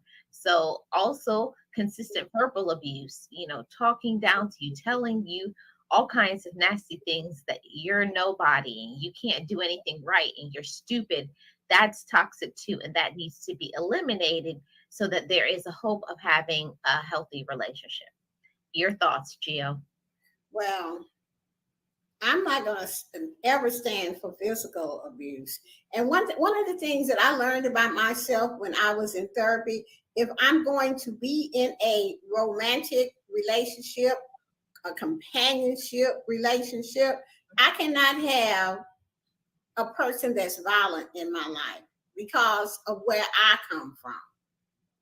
You see, at least I know that about myself. And if I meet someone and they make me feel afraid for my life, I got to go. I mean, it ain't gonna even be no second thought, or I'm staying there. You know, no, ma'am, I cannot, because it'll put me right back at that 17-year-old girl again, and I'm not doing that no more. Mm-mm. Yeah, So- and what I don't like about the physical abuse is that there's always someone who's always what they do. The main issue that I have with the physical abuse is that they always blame the victim. That if you didn't make me so mad, if you didn't do this, if you didn't do that, there's no accountability with these toxic people because they never accept responsibility for themselves. And never will. It's always your fault. That's why I say just walk yourself right on out the door. You know, because it's ridiculous, because there are so many women that's going through it right now that's so afraid to say And men, Gio, and men. Yeah. They are so afraid to say anything to the person or anything to their family member, or even ask for help, because that person is so violent that they are just afraid if they say anything, they know they dead. Right. You know? Yeah. And Gio, I will also add to that. A lot of times the person who is the physical abuser, they isolate them from having friends and family coming around. They usually move them away or do something, pull down their self-esteem to make them feel that, you know, they're stupid and they can't do stuff, so that they will always have to be dependent on the abuser. And then they'll have you exactly where they want you. And then you can't leave, because you will feel that you can't leave because this person has told you and played so much mind games with you that you think, I can't do anything by myself. I need them. Nobody wants me. Nobody, I'm ugly. They play on those. They play those mind games, and that's very toxic behavior. Yeah, my heart goes out to people like that, because they do feel like they can't leave. I will say this every chance I get. You know, I'm glad I fell apart at work. I'm glad I could not stop crying that day. And my boss and my CEO of the company told me that I had to go get some help. I'm glad that God broke me down and then put me together, because I would have never known. You know what I'm saying? That was abuse. Yeah, and a lot of times we don't even know that that's abuse, because it depends on what was your dynamic growing up. Sometimes in your childhood, you grow up in a toxic environment, and when you think of love, you think that's how my parents identified with love, so that must be love. So not everything that we see is really what it is. So we have to look at healthier ways. And that's why I'm doing this podcast, because I want to bring awareness and knowledge to this subject, because there's a lot of women and a lot of men who are thinking that this is normal, and it's not normal for someone to put their hands on you, and it's not acceptable. And if it's happening to you, please reach out and get some help. Right. Because and you're so right. And I have to just piggyback on what you said. And I'm glad that you said it, because if you come from a dysfunctional family where somebody is putting hands on either parent, the father or the mother is hitting one another and knocking them out on the floor and stomping them and all of that. And then the other one gets, oh, I'm so sorry. And, you know, I didn't mean to do that. And then they get the hugging and whatever. That is not love, you know, and they do that continuously. That ain't love, you know, and then you grow up and then you pick a guy just like that beat your butt. Yeah. That's not love. Yeah. And if you don't go and seek help, like me and Gia, we are definitely advocates for getting therapy or getting a counselor or a life coach, talking with somebody, because you can't just get through this on your own.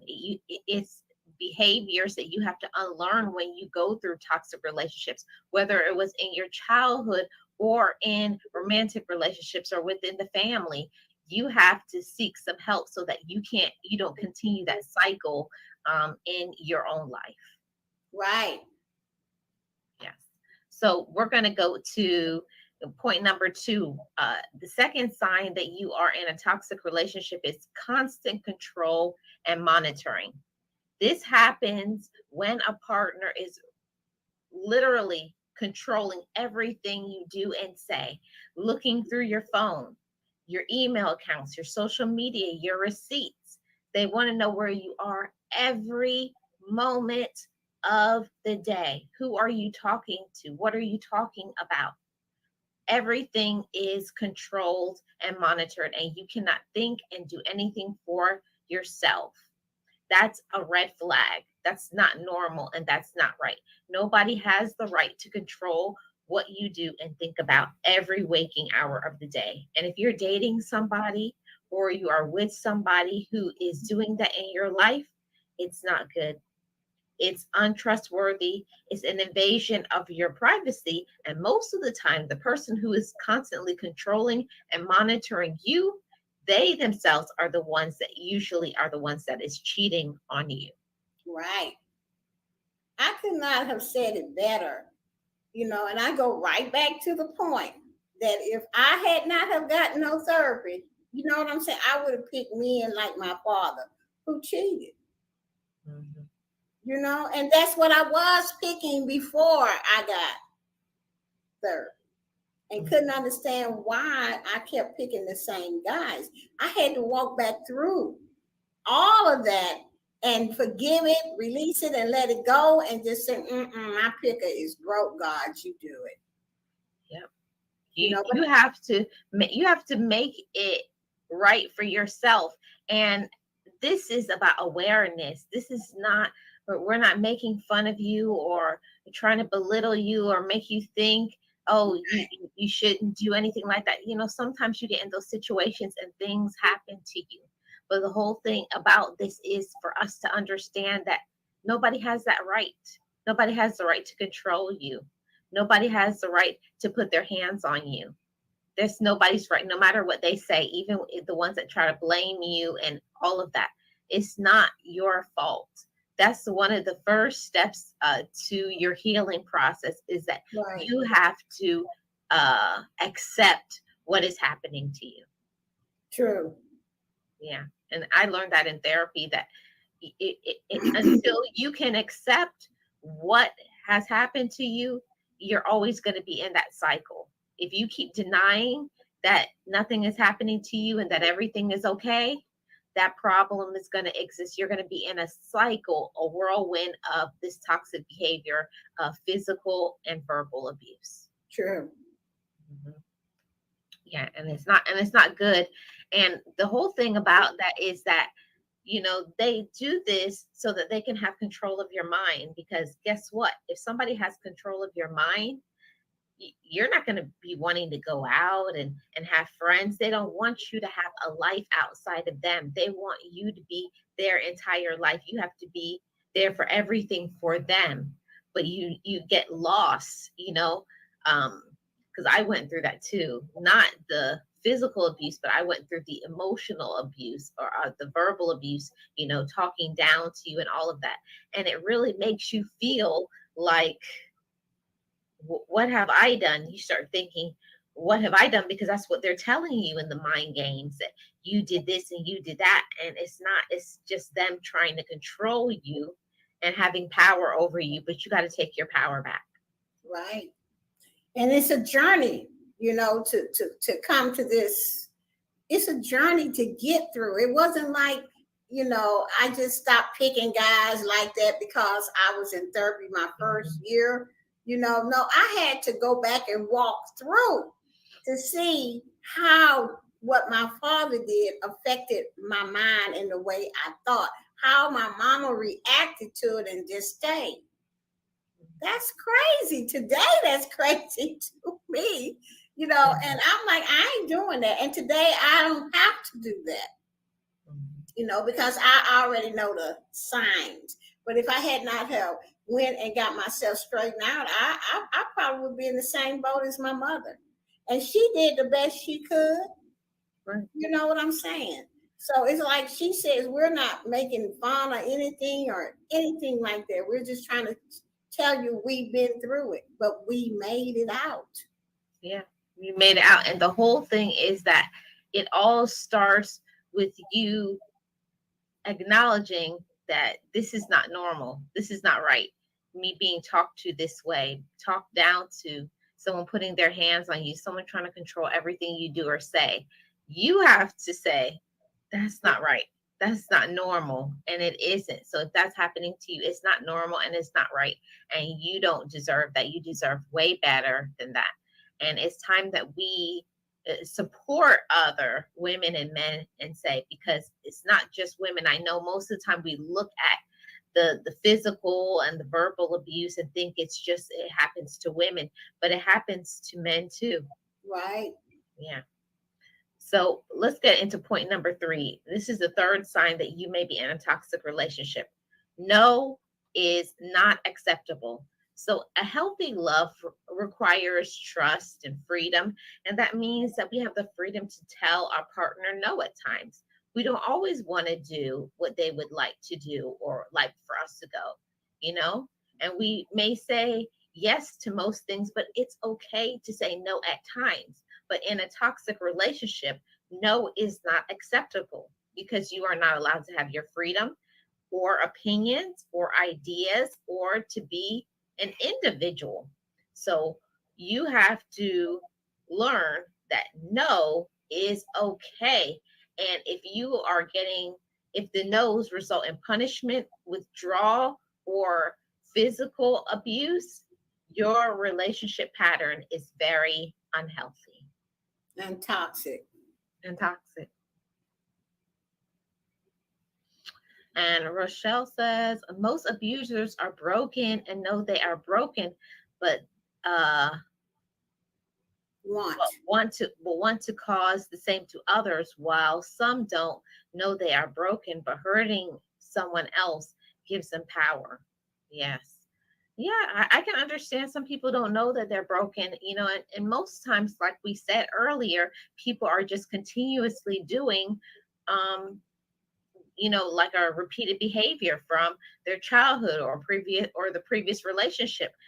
I speak about this all the time. After you get out of a relationship, if it wasn't a very good relationship, you need to take a little bit of time to yourself to heal, to find out where you are in your life and what you want and why did you choose that person. And if you just keep jumping from one relationship to the other, you don't have time to identify, okay, what did I do and what did they do?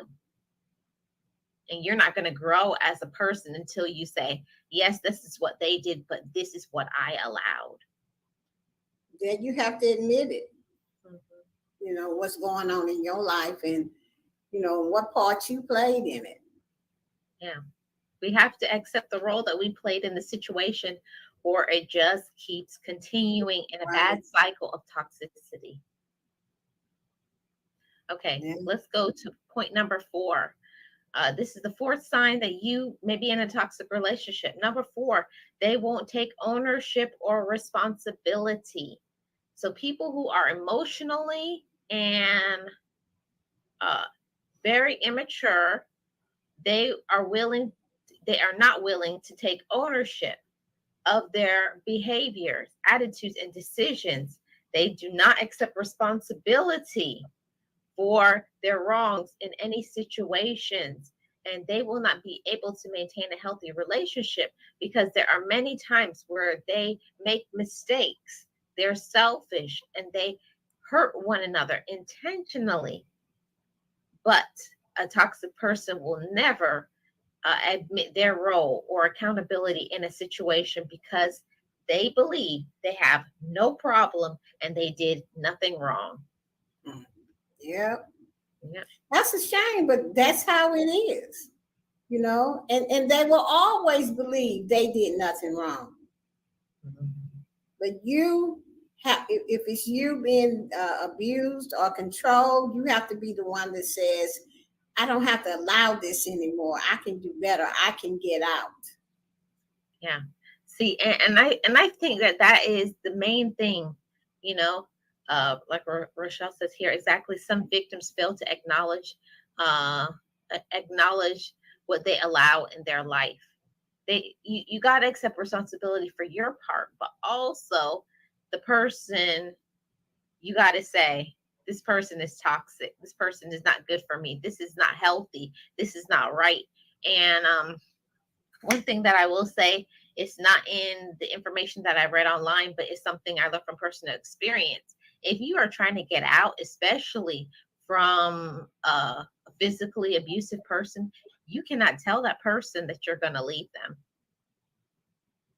You can't tell them. It's one of those things where you're just going to have to just disappear. Like, okay, have a good day. And boom, just like that, you're gone. Because unfortunately, I've heard one too many times where people have said, I'm going to leave you. And then they beat them down. Yeah, they beat them down. And you have to have plan A, B, and C. In case A don't work, you can go to plan B and plan C. I believe in plan A, B, and C. And D and E and F. You have to have a plan to get out. Plan. Yeah. You do. And most of the time that people can't get out of these toxic relationships, you know that, Jill, because most of the time in these relationships, one person is a person that is not working and they don't have any money. So of course, you know, when there's no money, you can't really do a lot of things, but you can always reach out for help. There's lots of agencies. It's not like how it used to be 20, 30 years ago. There's agencies that just work with domestic violence or abusive relationships and helping people. Yeah, you can go on the internet to find the number, or you can look in the phone book. It's just lots of places. They even have it at the grocery store, domestic violence numbers. If you're in there, write it down. Right. And the first step to changing or growing in an area of your life is a willingness to acknowledge and take ownership of where you are at. If a person is unwilling to do that, there will be little hope that this relationship is going to continue and be healthy. Right. Yeah. So number 5 of how signs of a toxic relationship, they keep a scorecard on you.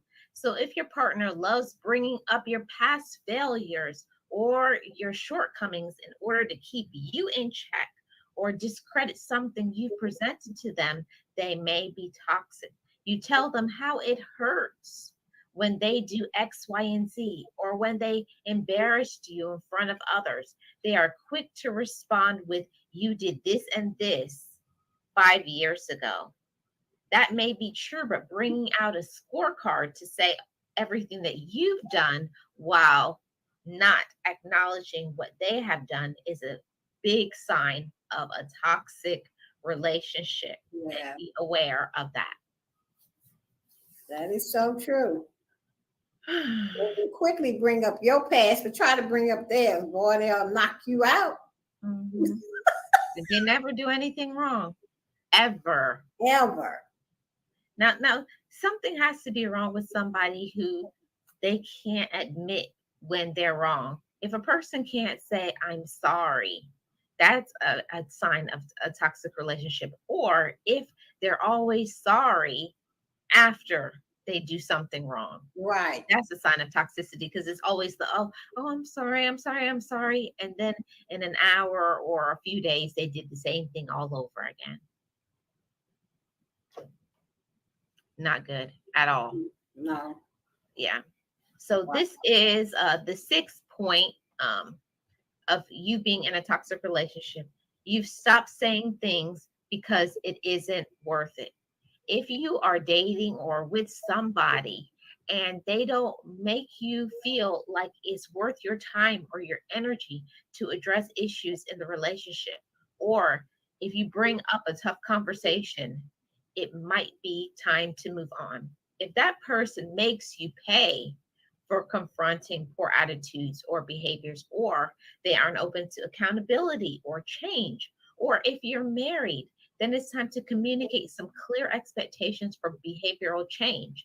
But if it has become past the point of no return, where they're putting their hands on you, it may be time to shut the door or close the door on that relationship, because being silent when you're dying or hurting inside is not good for you. It's very toxic, and you'll eventually lose any hope to want to leave the relationship, because you have begun to settle.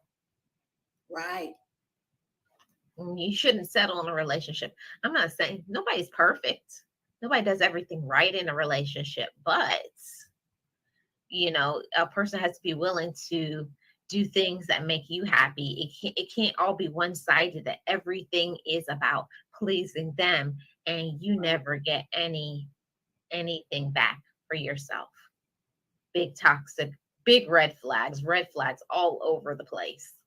Yeah, anything that you want to do or bring up, or if you want to get into a business, now you can't do that because you're not smart enough. Yeah, or who would listen to that? You're not good at anything. Yeah, that's just awful. Yeah, I don't like when someone discredits somebody, and like they were saying with what I read in this information online, if they embarrass you in front of somebody, that is like, oh, that infuriates me, even when it's not me. When I'm around somebody and they'll say, oh, well, you don't know how to do anything anyways, or that's so stupid, you don't know what you're doing anyways. I feel so, it boils my blood when I see somebody do that to somebody else. Like, you don't do that to somebody that you claim that you love. No. Right. You embarrass them in front of other people. If you have something you want to talk about, wait till you get home, but not in front of everybody, because it makes everybody in the room feel uncomfortable. I don't know if you've been through that, Gio, where somebody says something and everybody is like, yeah. Yeah. And I be wanting to say, y'all need to go to therapy. You need to get up out that relationship, because you can't be saying that in public to me, because I probably just walk off and hopefully I got the keys and leave your butt there and would not even go home.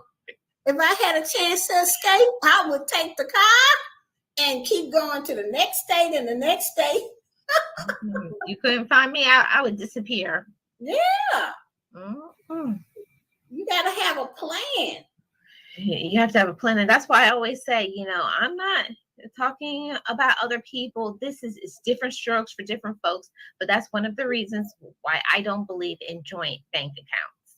It's me. It's a personal thing for me. I don't believe in it. I do think it's important for, for bills and stuff. But this joint bank account stuff where, you're both putting in money, but that the other person is using up all the money. So when it's time to pay a bill, there's no money in there for bills. That just doesn't work for me. That's another reason. So when you get some more money in there, you be the one to take it and put the gas in the car and leave. Mm-hmm. And my heart just goes out to women in that position, because it really is a tough position. It's a hard position, because you become what they think that they make you think you are. And it's hard to get out of. But I'm here to tell you that if you just dial the domestic violence number, somebody there will understand. And there is always a way out of toxic relationships. Yeah. There's always a way out, but you have to, the whole thing, it starts with you as an individual. You have to want to get out these bad relationships. And also, I'm just going to get into this quickly, talking about toxic in the family, because there's toxic relationships in the family where you always have to do everything for them. And you're always asking for support or this or that. And that's never acknowledged. It's always me, do for me, do for me, do for me. And never anything comes back to you. So don't let family members, and don't even talk about these what they call the young people are calling frenemies. They're really your enemy, but they hide behind that label. I'm your friend, but you have to do everything for them. When you go out to eat, they want you to pay for them every single time. If everything. If you're going on a trip, you have to drive every time. If you're not getting back whatever relationship is, romantic, a friend, a family member, if you never receive anything back from them and they never make you feel good, if they make you feel drained, that's a sign of a toxic relationship, and it has to end. You can't continue the cycle. Anything you were saying, Gio? Well, family, child, all I can say is that I just had to set up a lot of boundaries with that. Like, I can't do everything for you. I don't have no money like that. I can't be lending you my bill money, and then when it's time for you to give it back to me, you don't have it. Oh, I learned real quick. Go ahead. I was going to say that I will give if I have it, to give and not expect it back. And that's got to be something that maybe they likes when they get turned out or something. But after that, too many times, I don't do that either. So I'm sorry, you're just gonna have to be without some lights. Yeah. You need to be held accountable for what you're doing with your money. I'm not taking care of you. Exactly. It's okay. Everybody needs somebody. Everybody gets those down times where everybody needs a helping hand and some support. But if it's always you and they're not doing anything on their end, and it always has to be you doing all the work, that's a sign of toxicity, and that's not healthy. Or when you need something, I don't got it. I don't have it, but I wish I could help you. No, and the thing is, when I hate when I ask for help, because it takes a lot for me to ask somebody for help, and when I finally ask them and they get mad, I get so mad. I'm like, I don't even like to ask for help. And what you do with your money, or what happened to your car, or why can't so and so do this for you? Like you don't know what you want to do. Why you gotta tell me ask so and so? I'm not asking them. I'm asking you. And then they go tell the whole family, girl, child, did you know Gio called me and asked me for, and then get back to me? And I'm like, when you ask me for something, I don't even ask you what you need it for. Yeah. If I got it, I will give it to you. But when you ask a toxic person for some money, they're going to call the whole family and tell it. Well, that's how it is in my family. Oh, I know. That's how it is in mine too. Oh, can you believe? Oh, she's asking me for some money. Didn't she just buy this $300 purse? What's she doing with her money? That's family, you just have to set up a lot of boundaries. And it's hard in families sometimes to say no. But when you get sick and tired of being sick and tired of giving your money out or whatever they asking you for, support or whatever, you'll stop. You'll say, I can't do it. And then you're going to feel guilty. Because I don't feel guilty no more. I just don't. It's almost as though, it's not that I don't care, but I care about me more and my bills in my house.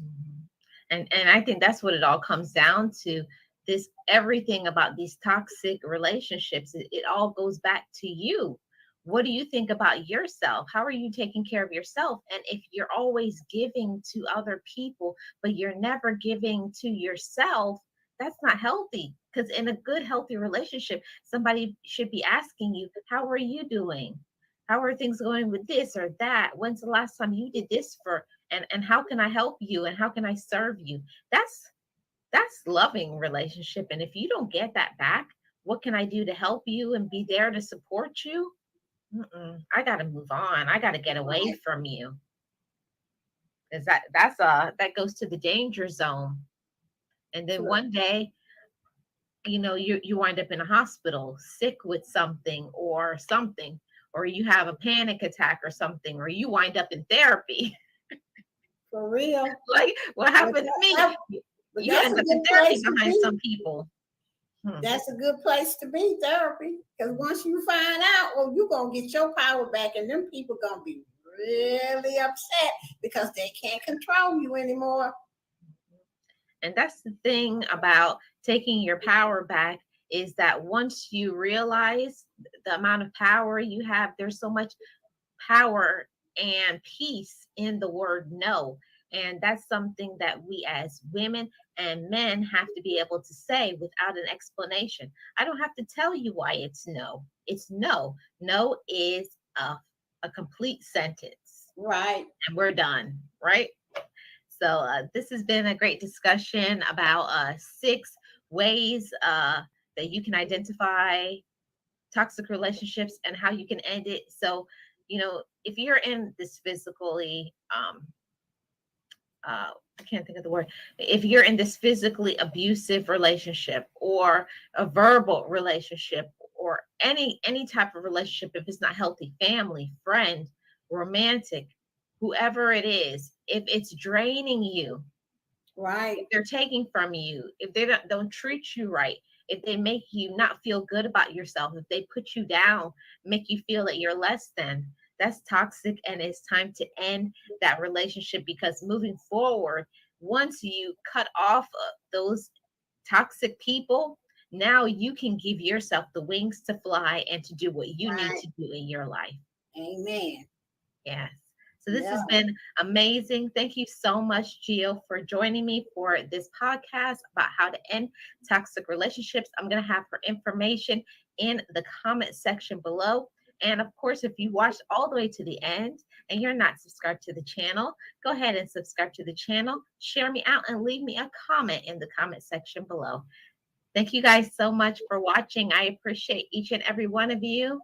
And we will see you on the next Marlene Saunders Show and podcast, where we have real talk and real conversations, and you're welcome to it. Bye-bye, guys.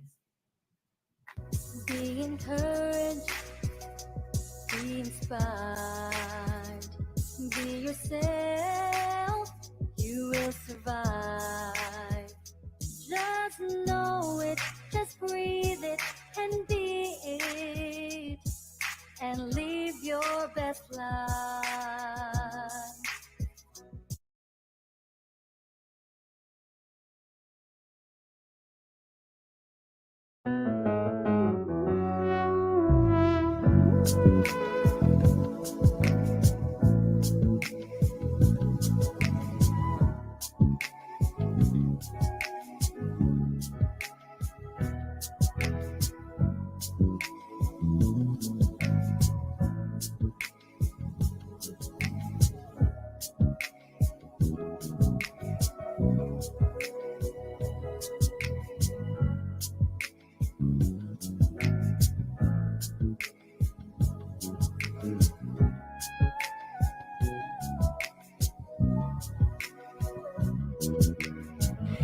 Forgive me, I love me.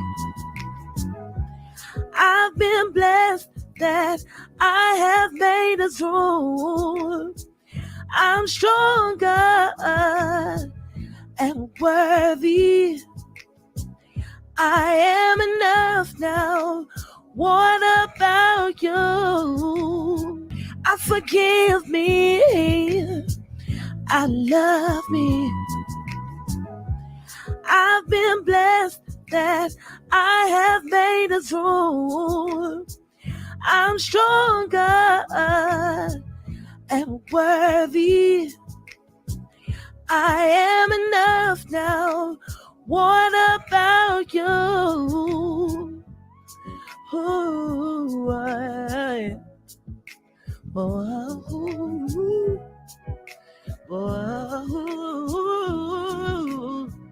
hey, yeah.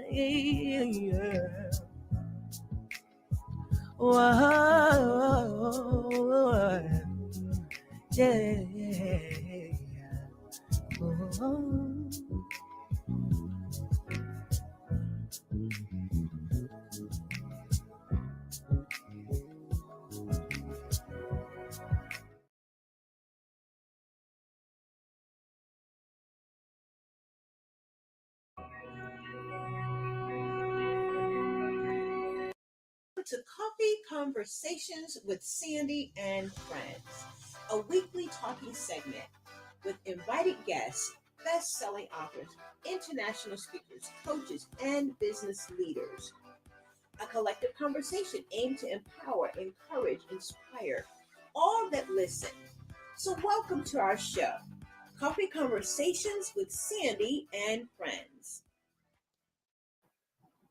Hey everybody, good morning. How are you? And welcome to Monday morning Coffee Conversation with Sandy. I am super excited to have you here with me on Monday morning, where each and every week we come together. And yes, we are here to discover the tips and tools to use so that you and I can have a positive transformation in our life this year. I don't know about you, but what I did not want to wait until January to start this new journey of a positive transformation. So we got started. We did a kickoff. We got started. We had the conversation, the round table, yes, back in December. And so we're being intentional about meeting here at the table every Monday morning at 7 o'clock a.m. So I do want to thank you. Thank you all that have followed us and that are following us on Spotify. We're on Facebook Live right now. And you also can find us on our YouTube channel, which is Coffee Conversations with Sandy. And we do thank you if you have not subscribed. Listen, do me a favor. Hop on over there on YouTube and Coffee Conversation with Sandy and subscribe. The reason is that when we go live, whether it is on our Coffee Conversation platform, the Monday Morning Motivation or Coffee Conversation that we're doing on Mondays, or even our Book Talks with Sandy, you will get the notification. So, so just, remember that we're on several different platforms. And so we do want you to know all of the amazing things that are taking place here with Coffee Conversation with Sandy. Listen, how was everybody's weekend? I hope that you had a weekend. Those of you that are watching us from the UK, or you're watching us, whether it's morning for you or whether it's midday or afternoon, listen, I thank you for tuning in. Just drop in what city, state, or country that you're watching us from. That would be really, really good. Hope that you all had an amazing weekend. I know that I did. I literally had a spiritual breakthrough. Let me tell you, I am in the process of having some dental work done.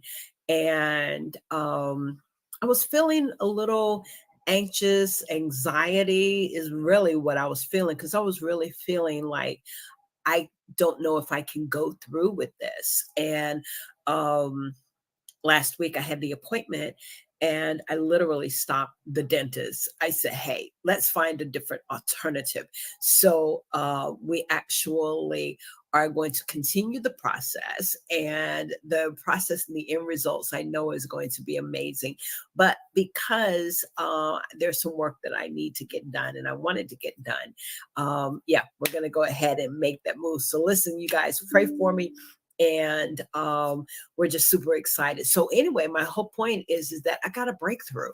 I just I just felt the power of God hit me on Saturday afternoon, and I'm telling y'all, I started running in my apartment. I live in an apartment, my husband and I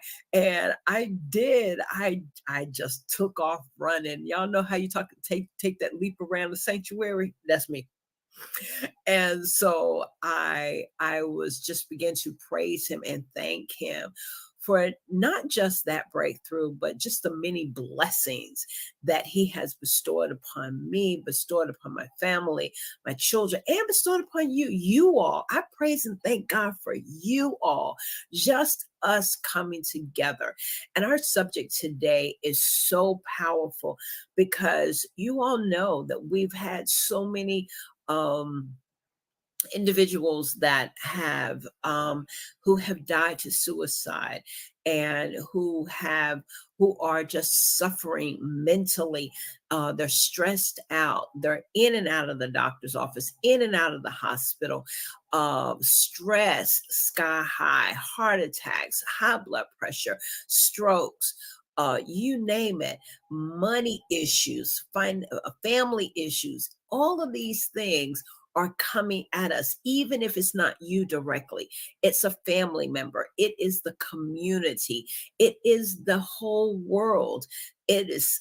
It's hard to find something positive these days, and so I'm glad that even for these 30 minutes, that we can come together to find some sort of peace and serenity, and even find someone that say, "Hey, girl, come on. We're going to get through this." And that's what I say to you today is, hey, come on, we're going to get through this. So listen, I want to thank you all. Let's go ahead and let's just dive in. This is our place for us to grow. It is for us to grow together. I know that there's some areas in your life that you're saying, God, I want more. God, I desire more. I know you have more for me. Well, thank you for meeting me here each and every Monday morning.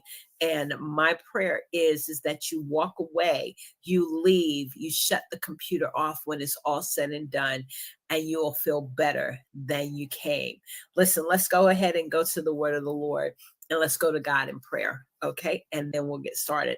Gracious Heavenly Father, we bless you for today. I thank you, oh God, for this Monday morning. I thank you, oh God, for a new day. The Bible declares that this is the day that you made, and we're going to rejoice and be glad in it, David says. And so how pleasant it is for brethren to dwell together in unity. And so I thank you for each and every person that is in our virtual audience. I thank them for their support. I thank them for just finding value, oh God, in this platform. It is your platform, God, and this is your space. And so I pray that you decrease me, move me out of the way, and God, you get all the glory. Show yourself mighty and strong to us in our lives. It is our desire that we be, as Paul says, to be ye transformed by the renewing of our mind.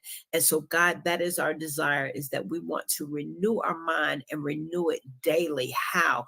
Through the word. And so, Father, I bless you. I give you glory. I thank you for this opportunity. In Jesus' name we pray. Amen. So when we left off last week, y'all know our scripture for the week, for the month, excuse me, it is 3 John, the 2nd chapter, and 3 John 2, the 2nd verse. And it reads as thus. It reads, "Beloved, I wish above all things that thou mayest prosper and be in health, even as thy soul prospereth." And so we looked at how the writer is saying he wished above all things. And when we look at that, that means every area of our life, spiritually, how we are in our business, so that natural side, in our business, in our work, in our finances, in our mental health, in our health. He says, I wish above all things, that thou mayest prosper and be in health, even as thy soul prospereth.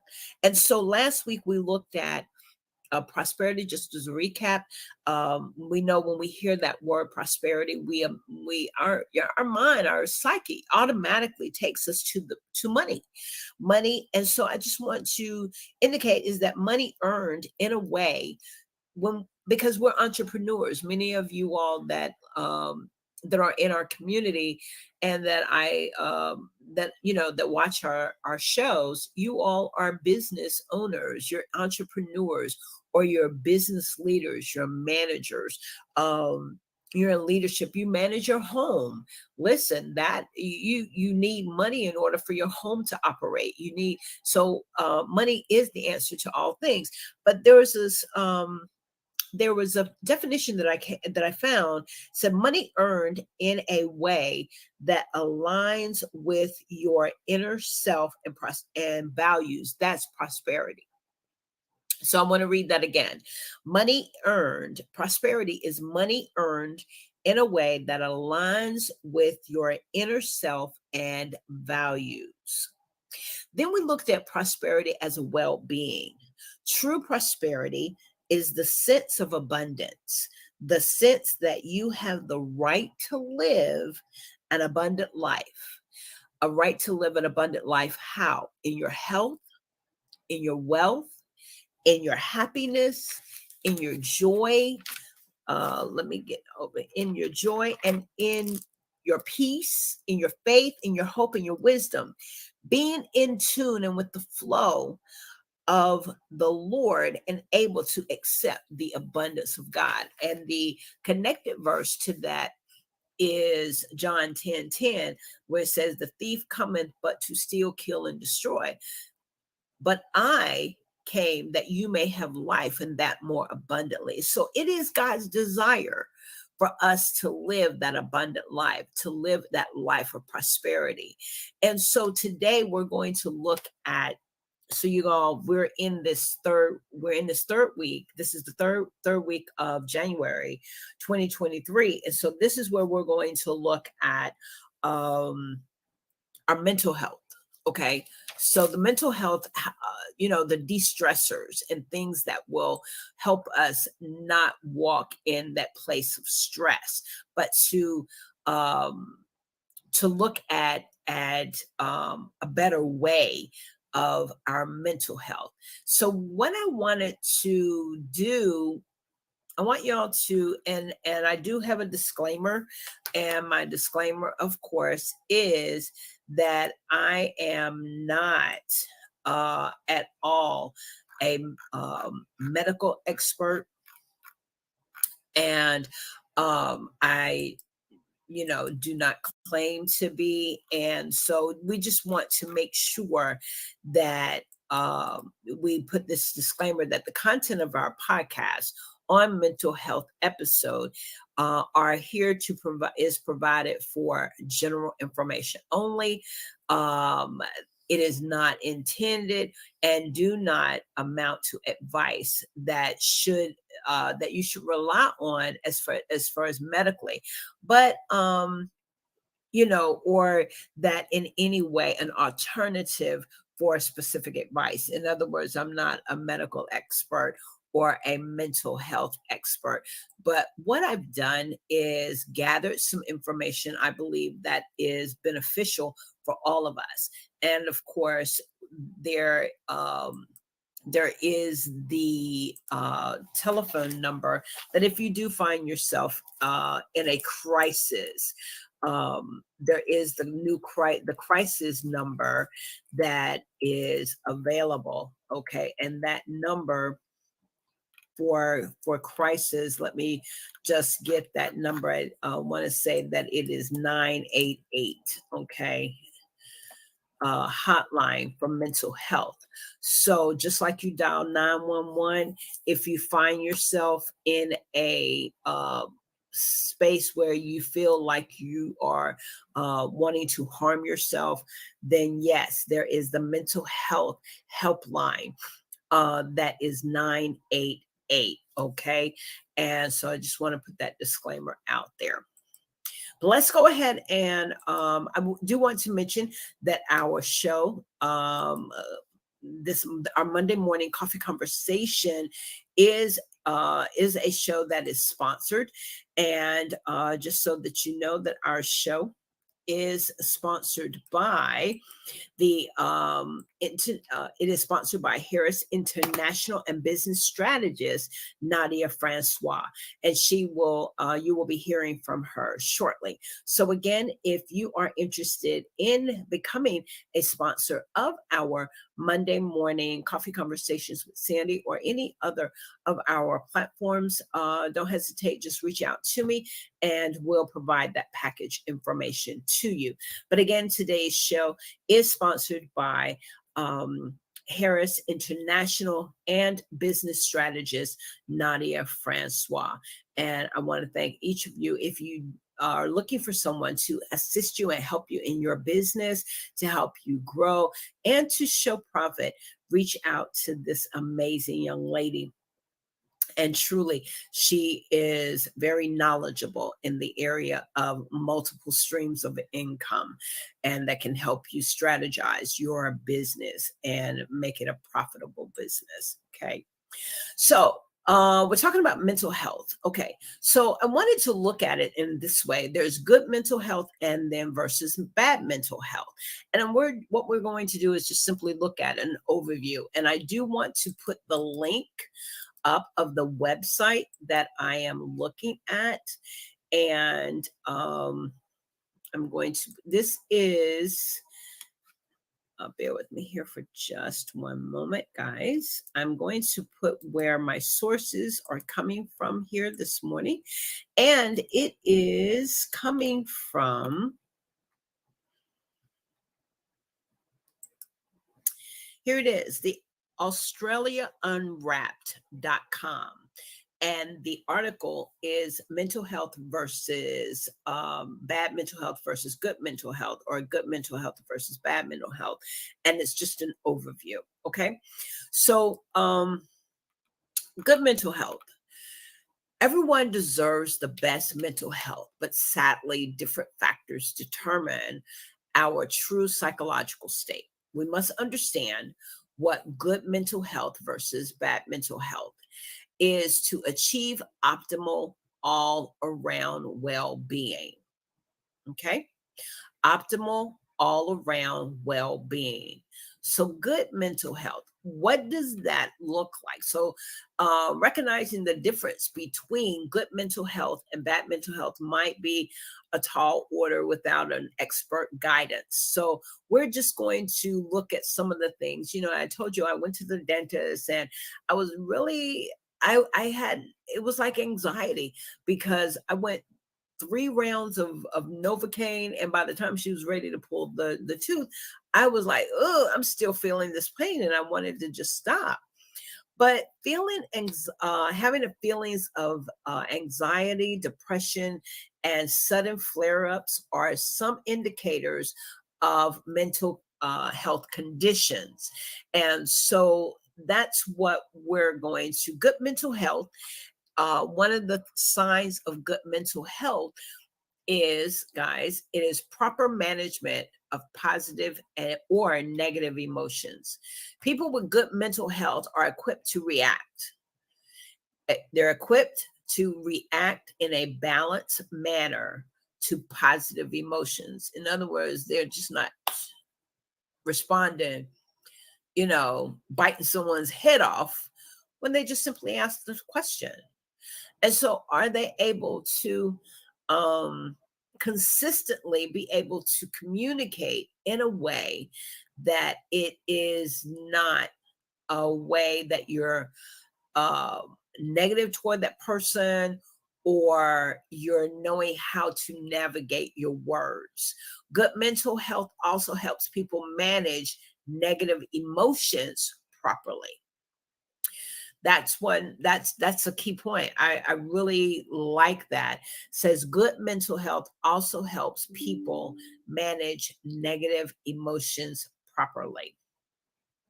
So we talk about good mental health. We can easily look at just mental health and the negativity, but I think to help us go in a direction that is a positive direction and making room, we want to look at those things. How can I make room for a positive transformation in my mental health?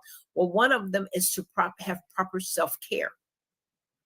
And so in this article, it says a dedicated approach to self-care is a major sign common to individuals with good mental health. In other words, you're going to be intentional to find that quality time, that time to rest. You're going to find that time to get your proper sleep. You're going to be intentional of carving out 15 minutes to decompress. If you are a leader, you are an entrepreneur, you are a coach, you may be a minister, a pastor, and you have people just constantly pulling at you, or you have demands, you have the checklist, you have the to-do list. Well, one of the things is that you must have a dedicated approach, according to this article, a dedicated approach. In other words, be intentional, you're dedicated, you're consistent approach to self-care. And that shows a positive sign. It shows a major sign of individuals with a good mental health. You're not going to go that whole day just running on fumes, okay? So people with good mental health, this article also says, will take part in activities they love more often and focus on self-improvement. Well, that really blessed me right there, because we're being intentional about our gathering here every Monday morning.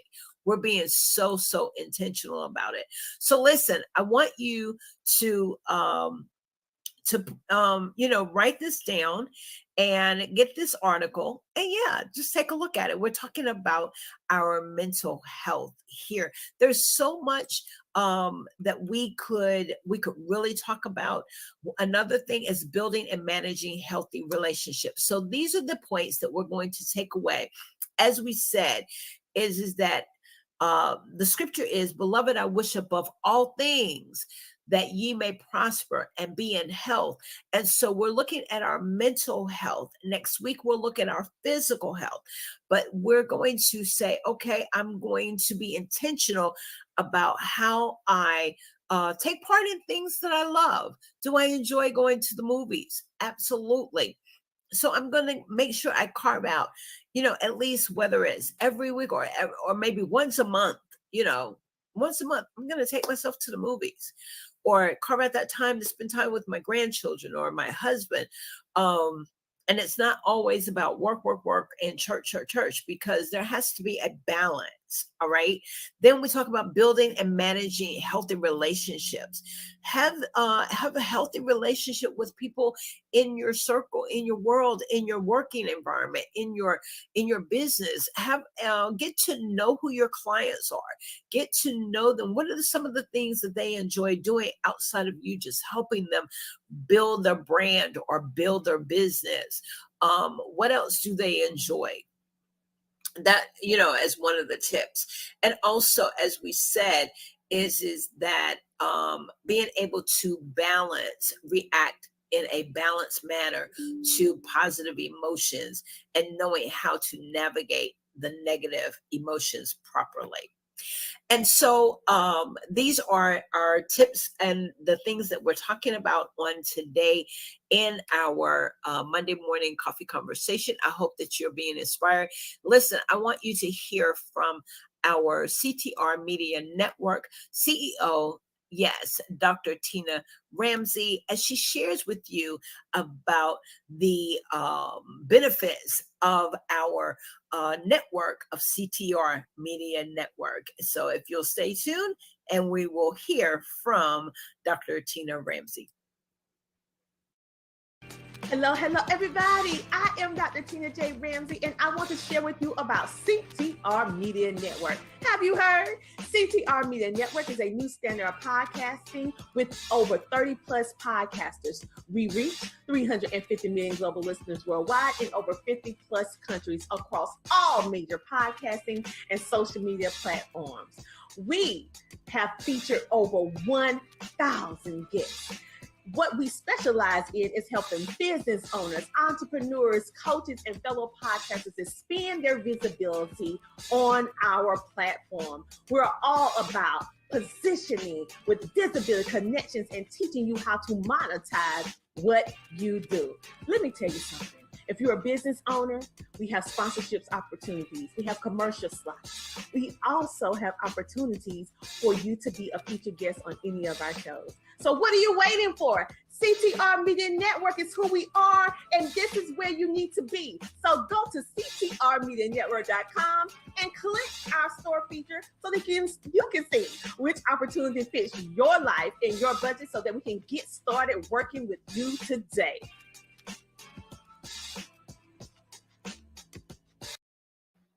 Yes, yes, yes, indeed. Thank you. I love Dr. Tina Ramsey.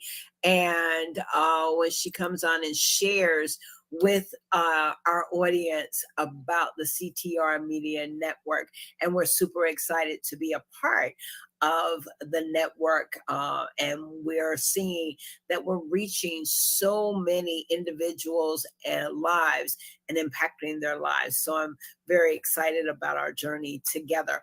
As I mentioned earlier, is that we are sponsored by Nadia Francois, who is an international business strategist, the Harris International Business Strategist, Nadia Francois. And so we're going to hear from her business now. And if you will, just stay tuned, and I'll be right back with you. Lady entrepreneurs, female business owners, this one's for you.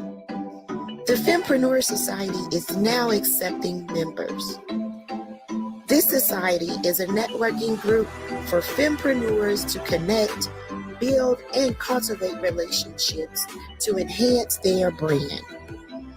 The membership offers several opportunities for business growth, such as our weekly power call and Clubhouse, our private Facebook group, retreats, networking mixers, and more.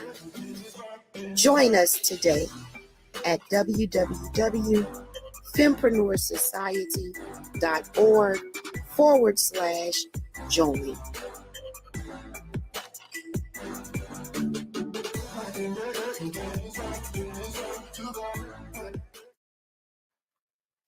Yes, indeed. Well, you all, this has been an amazing, amazing day. I have truly, truly enjoyed our Monday morning coffee conversation with Sandy. I am wanting to let you know I tried something a little bit different today. I am doing my hot water. I didn't put the lemon in it, but again, that is a tip that we'll talk about next week. Is starting your morning, instead of coffee, trying a warm or hot water, lemon water.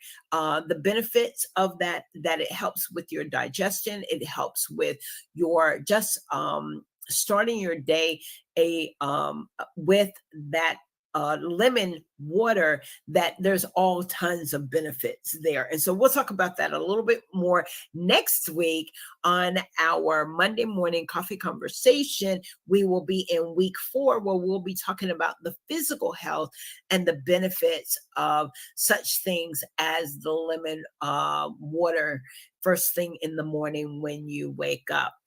Well, last point, listen, I thank you all for just again tuning in. I do want to let you know about an upcoming event. This is one of our new sponsors. She will be, you'll be hearing more about her business, but you may have seen that I interviewed Coach Elizabeth Crawford on Saturday, and I just want to share her upcoming event and invite you all to register.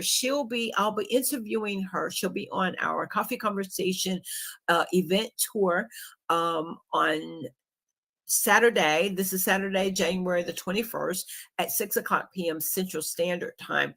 But she is having a women's conference. It is a virtual conference. And there's quite a few women that you may even know who are going to be on that platform. And you can register. It is a free event. You can register on Eventbrite. So I will have this up on the Coffee Conversation Facebook page. You can find this announcement there, but the conference is scheduled for the 29th of January at 6:00 p.m. Eastern Time, and that would be 5 p.m. Central Standard Time. Great conference. I know it's going to be amazing. She's got some phenomenal speakers that are going to be speaking at this conference. And so, yeah, so if you've got that date open and you're looking to, again, make room for positive transformation, and you want to set aside that time just to be empowered, to be inspired by the word of God through these great women of God, I would love for you to go and just simply register and be a part of her virtual conference. But she'll be joining me on the 21st of January at 6 o'clock p.m. We'll be having a conversation about her event. Well, listen, guys, it has been amazing. I'm super excited. Thank you all for tuning in, as always, to our Monday morning coffee conversation. Do share it out. Let your friends know what's happening here on Coffee Conversation with Sandy.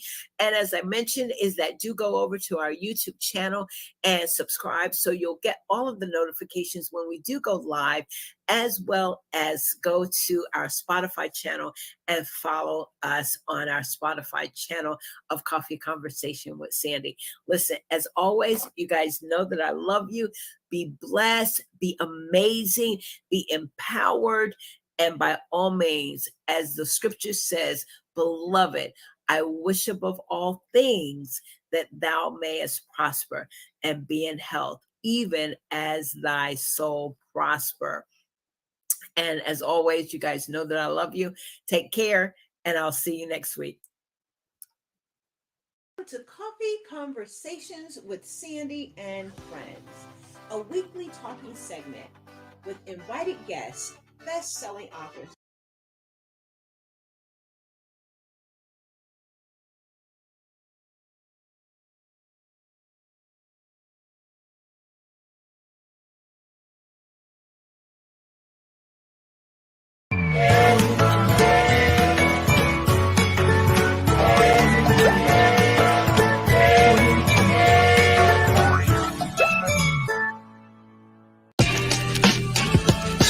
What up, family?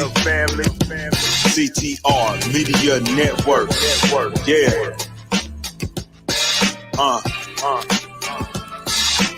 Best in the biz. Yeah. Join the team. CTR is who we are, the media network, that's the best by far. Whether you listen at your home, at your job, in your car, come get the information that's needed above par, never lasting.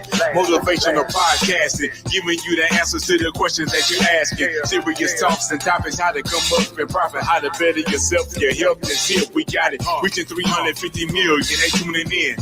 We in 50 different countries, we all can. And like minded, find your purpose and your assignment. Come get your fix, your feel, your mental alignment. Get active and speak to the masses. Build your influence.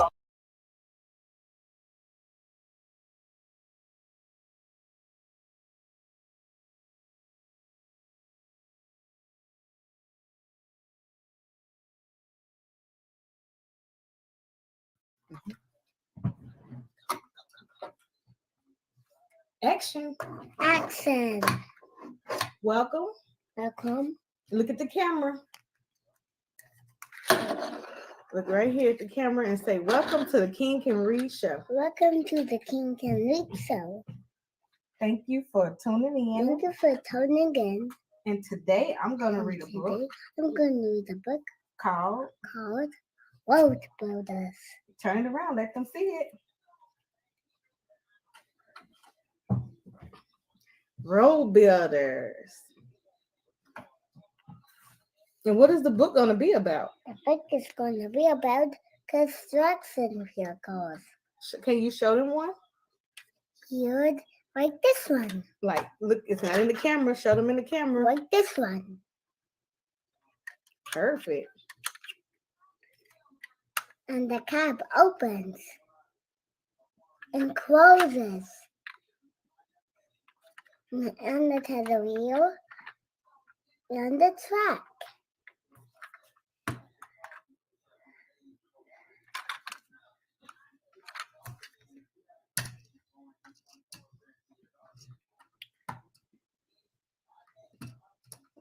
All right. And are you going to read the book? Oh, tell them to like, share, and subscribe. Like, share, and subscribe. Like and share and subscribe.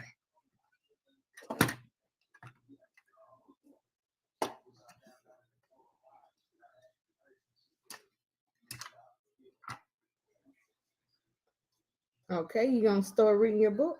Yes. This book is called Road Builders. Bye. We'll read this later. No, we have to read it now. Let's start.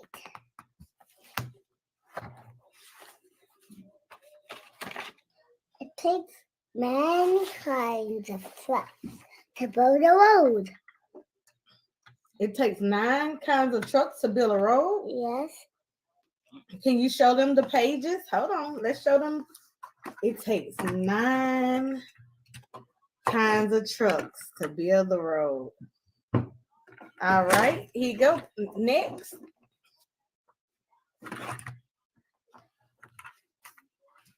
Hey, you're not looking in the camera.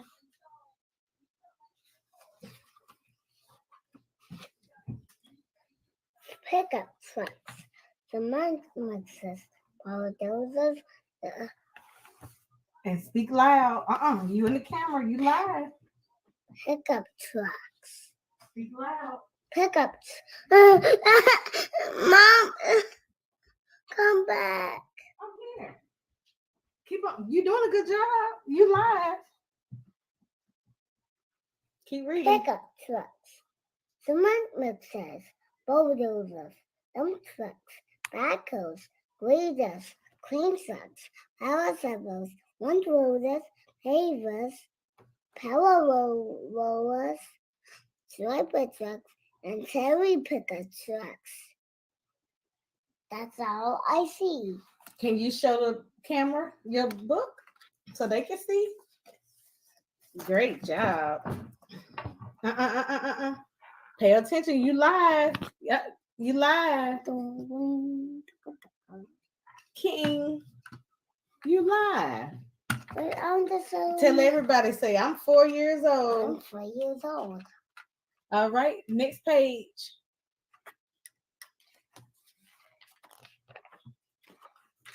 Here you go. Give me this, one or the other. You got to finish reading your book.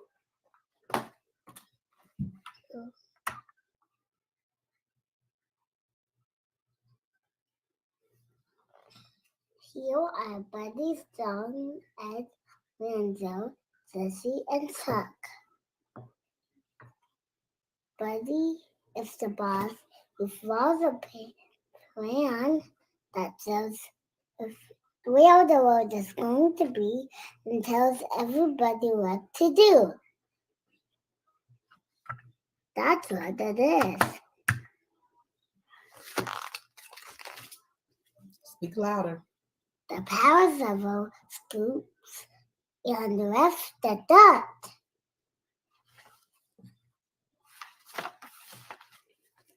A bulldozer lifts the dirt away. The backhoe digs.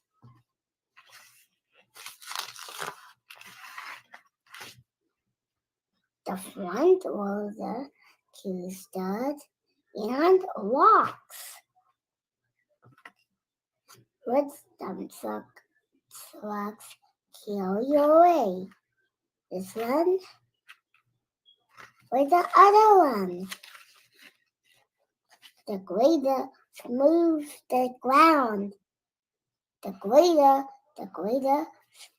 smooths the ground. It says grader. Grader, that's a big word. Dump trucks drink in gravel or the road bed as cement mixes force down the truck to make gutters off the side of the road.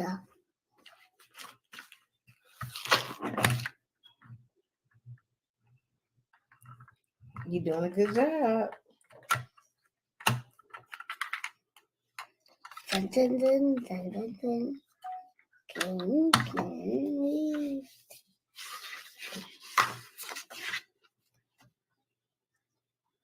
Then dump trucks as about the paper truck as about the mixture of stones, some dust, and gooey tie paper waste that outspot on the roadbed.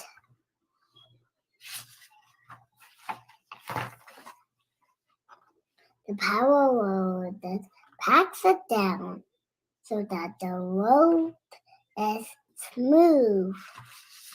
What happens if it's not smooth? Then it'll be bumpy. The roads will be bumpy if it's not smooth. You want to ask the audience, say, what happens if the road is not smooth? What happens if the road is not smooth? Tell them to write it in the comments. Write it in the comments. Then it will be bumpy. Then it will be bumpy. It will.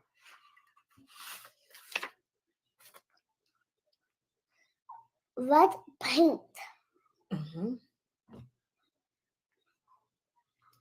A truck called a striper paints the lines on the center of the road.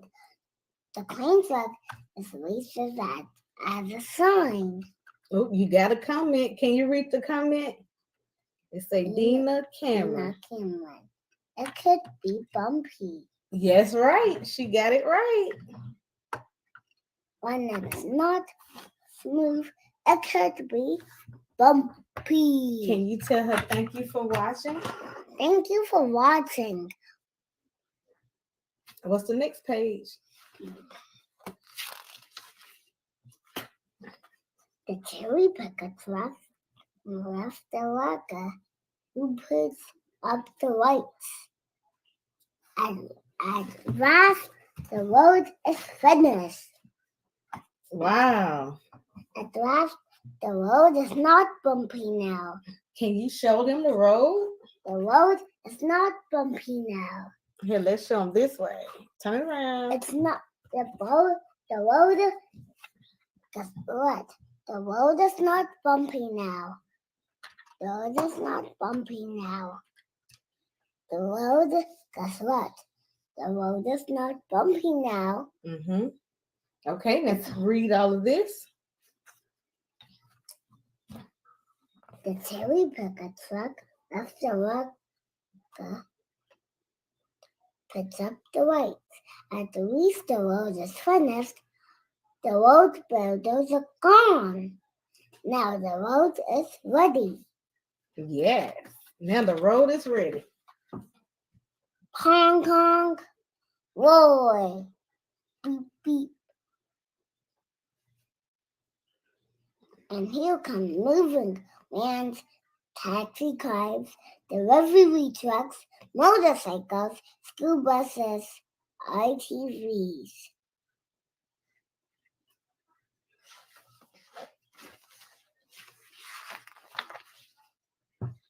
Memory cars, fire engines, horse trailers, soda bottle trucks, police cars, jeeps, sports cars. You want to show them all the cars on the road? There are so many cars on the road. There's so many cars on the road. That's good. Good job showing them the cars. These are the cars. All right, next. Okay. And hotbound trucks carrying the road builders to the next stop. The end. Good job. Yay. That's the end of this book. And what was the name of the book? Show them the front of the book. It was Road Builders. Road Builders. Ask them did they like that book. Do you like this book?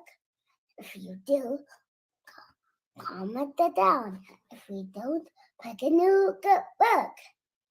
If you don't pick a new book. Tell them to like, share, and Like, share, and subscribe.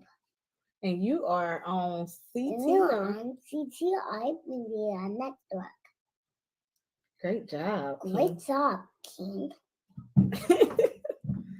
You gonna show them your truck now? That builds some of the roads? Like this one. This one is a construction truck. It's a construction truck. And what kind of truck is this one? That's a cement mixer. And what is this? That's an army bulldozer. Oh. That's a crane truck. Can you show the camera the crane truck? They didn't see it. This is a crane truck. This is a crane truck. Oh. It has a hook. And what is the hook for? The hook is for lifting heavy things. Oh.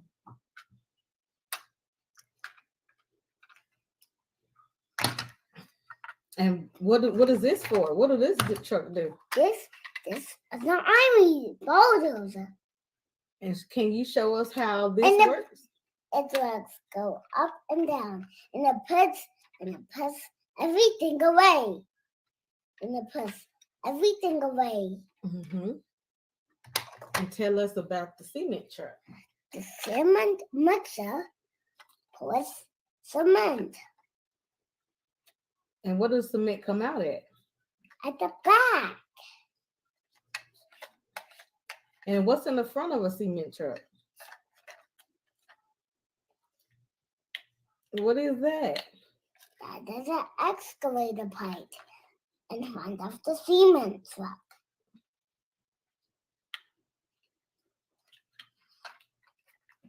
Is there anything else you want to say to your sister? It's this.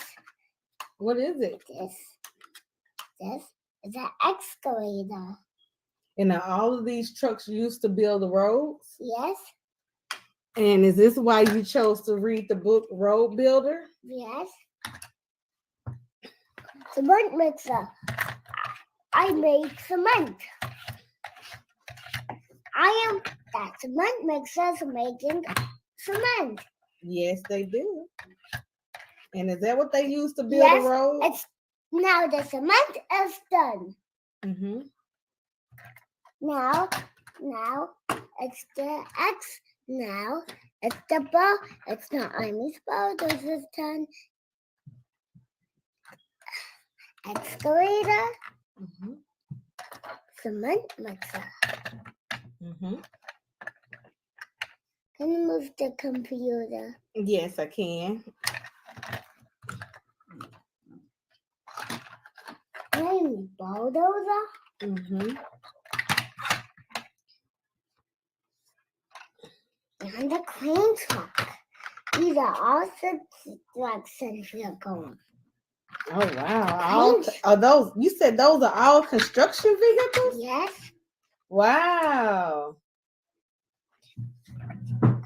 Do anybody have any questions? Yes, they do. Ask them. Do you have any questions? Yeah. Do you have any questions? Do you have any questions? The construction vehicles are asking. Mm-hmm. Ask, is there any truck drivers on watching today?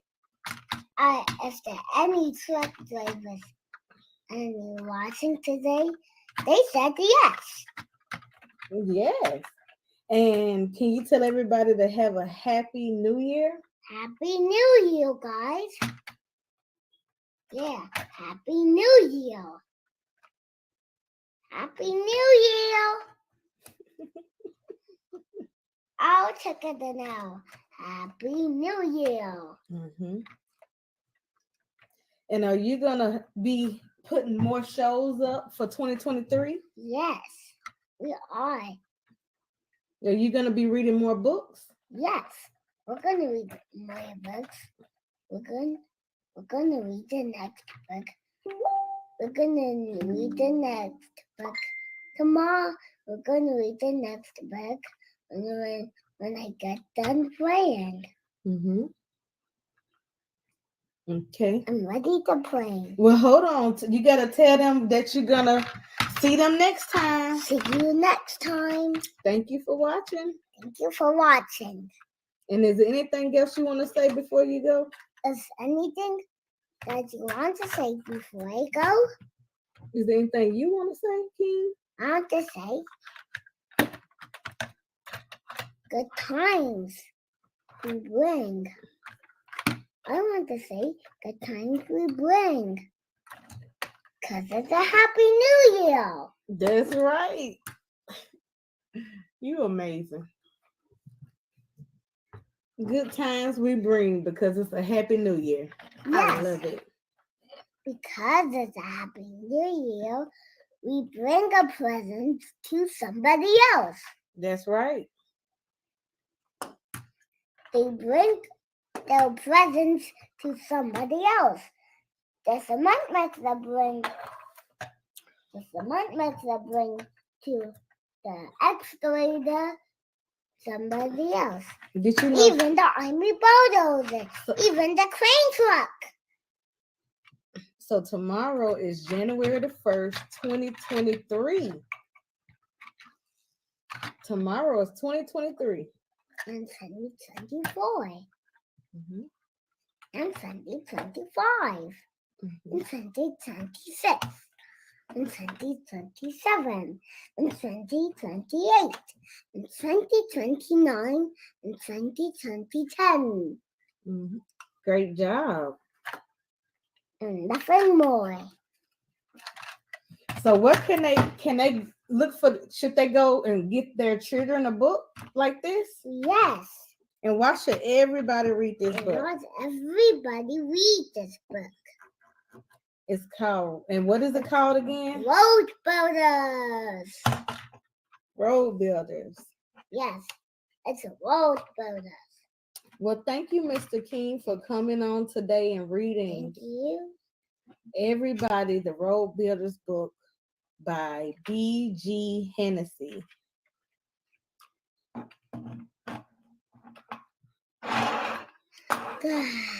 Did you want to read another book, or is that all you're going to read today? That's all I'm going to read today. Goodbye. Goodbye. Goodbye. Wave at the camera. Goodbye. See you tomorrow. See you at the Six Flags site. I'm gonna go and make my own Six Flags site. What up, family? CTR Media Network. Yeah.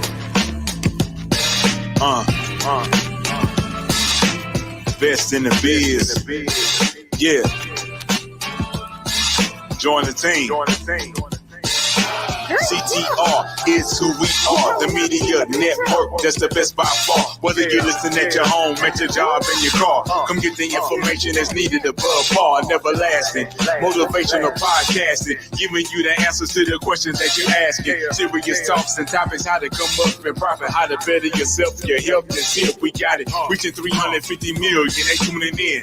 We in 50 different countries, we all can. And like minded, find your purpose and your assignment. Come get your picture, feel your mental alignment. Get active and speak to the masses. Build your influence.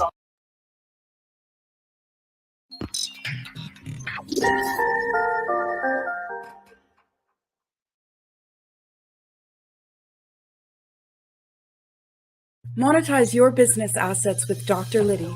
Dr. Liddy is a renowned world-class attorney. She has been featured in the Wall Street Journal, the New York Times, USA Today, and the New York Law Journal for her work to protect small businesses and small investors. She presented a TEDx talk in London on what the original purpose of corporations was to do public good and what went wrong. Dr. Liddy has a BA from Columbia University, MBA from New York University, JD from Fordham University, and a PhD from University of Barcelona. Corporate executives hire Dr. Liddy to train employees to be more legally mindful in their employment transactions. The United Nations hired Dr. Liddy to instruct small to medium-sized enterprises across the globe on the laws that impact their businesses. Dr. Liddy has spoken at business, law, and tax conferences, from Amsterdam to Bogota, to Cape Town to Los Angeles to Paris to New York, to Barcelona to Miami to Warsaw to Costa Rica to Germany. Dr. Liddy designs legal structures and financial systems for entrepreneurs who are frustrated and disappointed that their business has not been as profitable and successful as they expected. By teaching entrepreneurs how to use the leverage of law, taxes, insurance, and estate planning, entrepreneurs can be 10 times more profitable and successful so that they can build wealth and create a legacy to pass on to their families.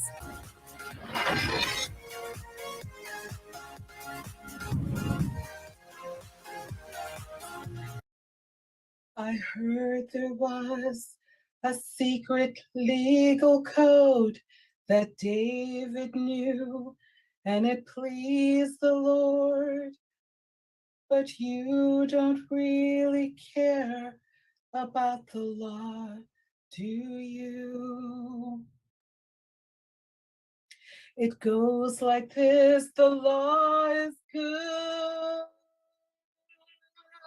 the battle king composing, hallelujah, hallelujah, hallelujah, hallelujah, hallelujah.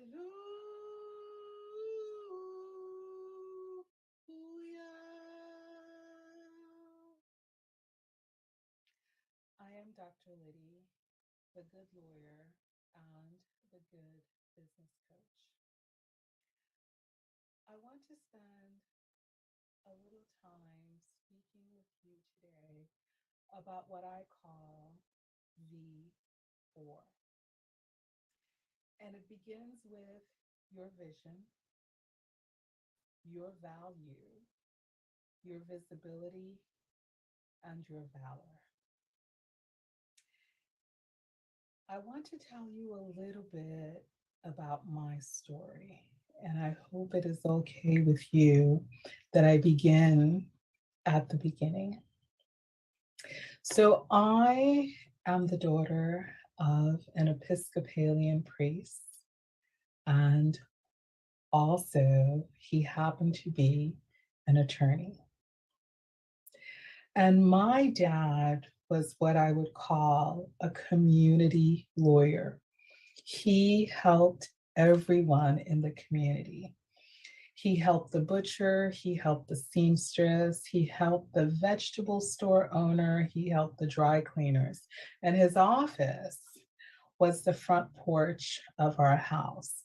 So you can imagine that every day when I came home, there was usually a group of people at the front porch listening to him, asking him questions, and he would advise them. And he never asked for money directly.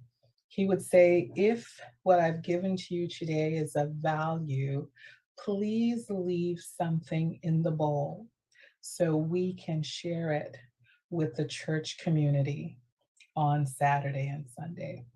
And that's how I grew up, learning at my dad's feet. And one day I came home and Dad was not there. And Dad never showed up at the house again. Now, my mom was beautiful. She was brilliant. She was an artist. She painted these lovely paintings, and she was a poet. She wrote beautiful poetry. She was also a physicist, but no one hired a woman physicist back really in the 1970s. I don't know where NASA was, but they didn't contact Mom. So for me, I was born in the Caribbean, in the island of Dominican Republic, and I was raised in Brooklyn, New York, very much like Alexander Hamilton, born in the island of Nevis, really grew up in New York City. So I learned at a very young age, I was 9 when this happened, when dad never showed up again, that without money and without people willing to truly help you, you lose everything really, really fast. And my mom lost a house very quickly. And we wound up at friends' houses, at neighbors, at family, but eventually we really wound up in shelters. And we stayed in shelters for a long time. The church is primarily the place that we would go, but we will often wind up in city shelters as well. And you got one cot per family back then. And my mom got the cot, so I got the floor. Little Liddy got the floor. And I was scared, I was cold, I was lonely, I missed my dad. And I would cry myself to sleep almost every night because I was so sad. And I would begin to sing because singing brought me comfort, and it still does. And as I sang, you could hear other people around the shelter singing along with me. And it was just a little beautiful memory for me. And I want to share that song because you will find that I like to sing. One, it makes me happy, but two, I find courage in my songs. And I hope that my songs touch you as well to gain more courage than you could ever imagine that one person could have. It's all within us. So the song I used to sing when I was a little girl in the shelters, and please join in if you know this song, is "This Little Light of Mine, I'm gonna let it shine. This little light of mine, I'm gonna let it shine. No matter what they say, oh, I'm gonna let it shine. Let it shine, let it shine, let it shine." And it was the most beautiful sound to hear the other homeless people singing the song for hours. It just kept bouncing around the room, and that brought me comfort. Then one day, I got a scholarship to Columbia University, and they found out while I was filling out my award letter, it asked for my address, and I put down the shelter, the church's shelter, and they couldn't believe this. And they immediately gathered together and something changed. They got my mom a small apartment on campus for me and her. Isn't that amazing? And I watched this, I said, oh my God, how blessed am I? And I want you to begin to believe, if you don't already, that things can change in an instant. In an instant, you're healthy. In an instant, you're sick. In an instant, you're homeless. In an instant, you have a place to live. And the flow of life is never certain, but it is a journey that we are compelled to ride. So for me, the challenge as I was in college was not so much to work, but that I was broke. I had no money, and the wealthy students had a lot of things that they were able to do, and all I did was work. I worked everywhere. I worked at the front desk at the dorm. I worked at the library. I worked. They called it work study because you're supposed to be studying while you're working. Well, I was working while I was working, and that was a gift, because the parents that came to see their kids recognized that I was always there working, and they felt more confident and comfortable with me and trusted me with everything, with money, with clothing, with food, with special notes for their children. And one day, one of the parents said, Liddy, where do you work? Because you're just such an amazing person. And we would like to thank your supervisor. And I said, well, you can write a note to the school, but this is my work study. I have to work here at the front desk. And they said, really? And they said, don't you own a business? And I said, a business? I'm like, no. So parents at the Columbia University taught me how to start and operate and sell a successful business. So what was the one thing I knew how to do? They said, what's the thing you do the best? And I said, take care of others. They said, great, that's a babysitting service. And we've got some other kids at home, so you can watch them. So how much do you want to charge? I said, I don't know, $5. They're like, absolutely not. It should be at least 50. I'm like, $50. And as time went on, $50 became 100, became 200. By the time I left, I was $300 an hour. And because the demand was so great by other families that wanted a trusted person to leave their little children with, I wound up hiring 15, 17, maybe at one point even 18 college friends of mine to do the same thing. And I got a percentage of everything that they did. Years later, we sold that business to a Swiss company. And that's when I learned what real money was really about, that it wasn't how much you could earn, it was how much you had the ability to have others earn that are in your structure. And that's a lot about how business works. How do you multiply yourself? How do you multiply the work? How do you multiply the money? And that is something, unfortunately, we're just never taught, right, in school. We're taught to do what in school? Come on, say it with me. Become an employee and work for someone else. That's the American structure. So to step out of that, you've got to do something different, something unique, something fascinating, something that they don't teach you in a classroom. And that is what we are here to do. We're here to teach each other about the things they're not teaching you in school, because then you'd go out and be a successful business owner rather than becoming an employee for someone else. So what was the challenge for me? The challenge for me is I didn't know that there was an alternative other to being an employee, i.e. becoming a business owner. And it took someone to tell me, to show me, to implement it for me to accept that I can do this. And a lot of what we do with Dominionaire Life is that we teach each other how to do the things that we don't know how to do to become successful business owners. We have a host of training with regard to how we do that. I handle the law. Why? Because it is my heritage. 14 generations of my lineage were both priests and lawyers. I am not a priest, but I am a lawyer. And my gift is I have the ability to process that information that we call legalese and make sense out of it for others and create processes for you to be able to benefit from the law.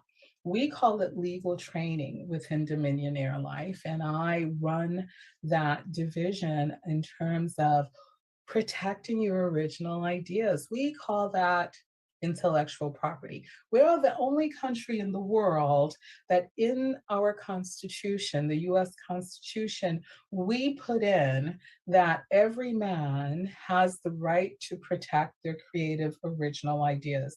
We call that copyright. It is the right to copy. You have the right that is given to you by the federal government, and you can give others permission, transfer that right for them to copy your stuff. We call that licensing. So I train on these things within Dominionaire Life.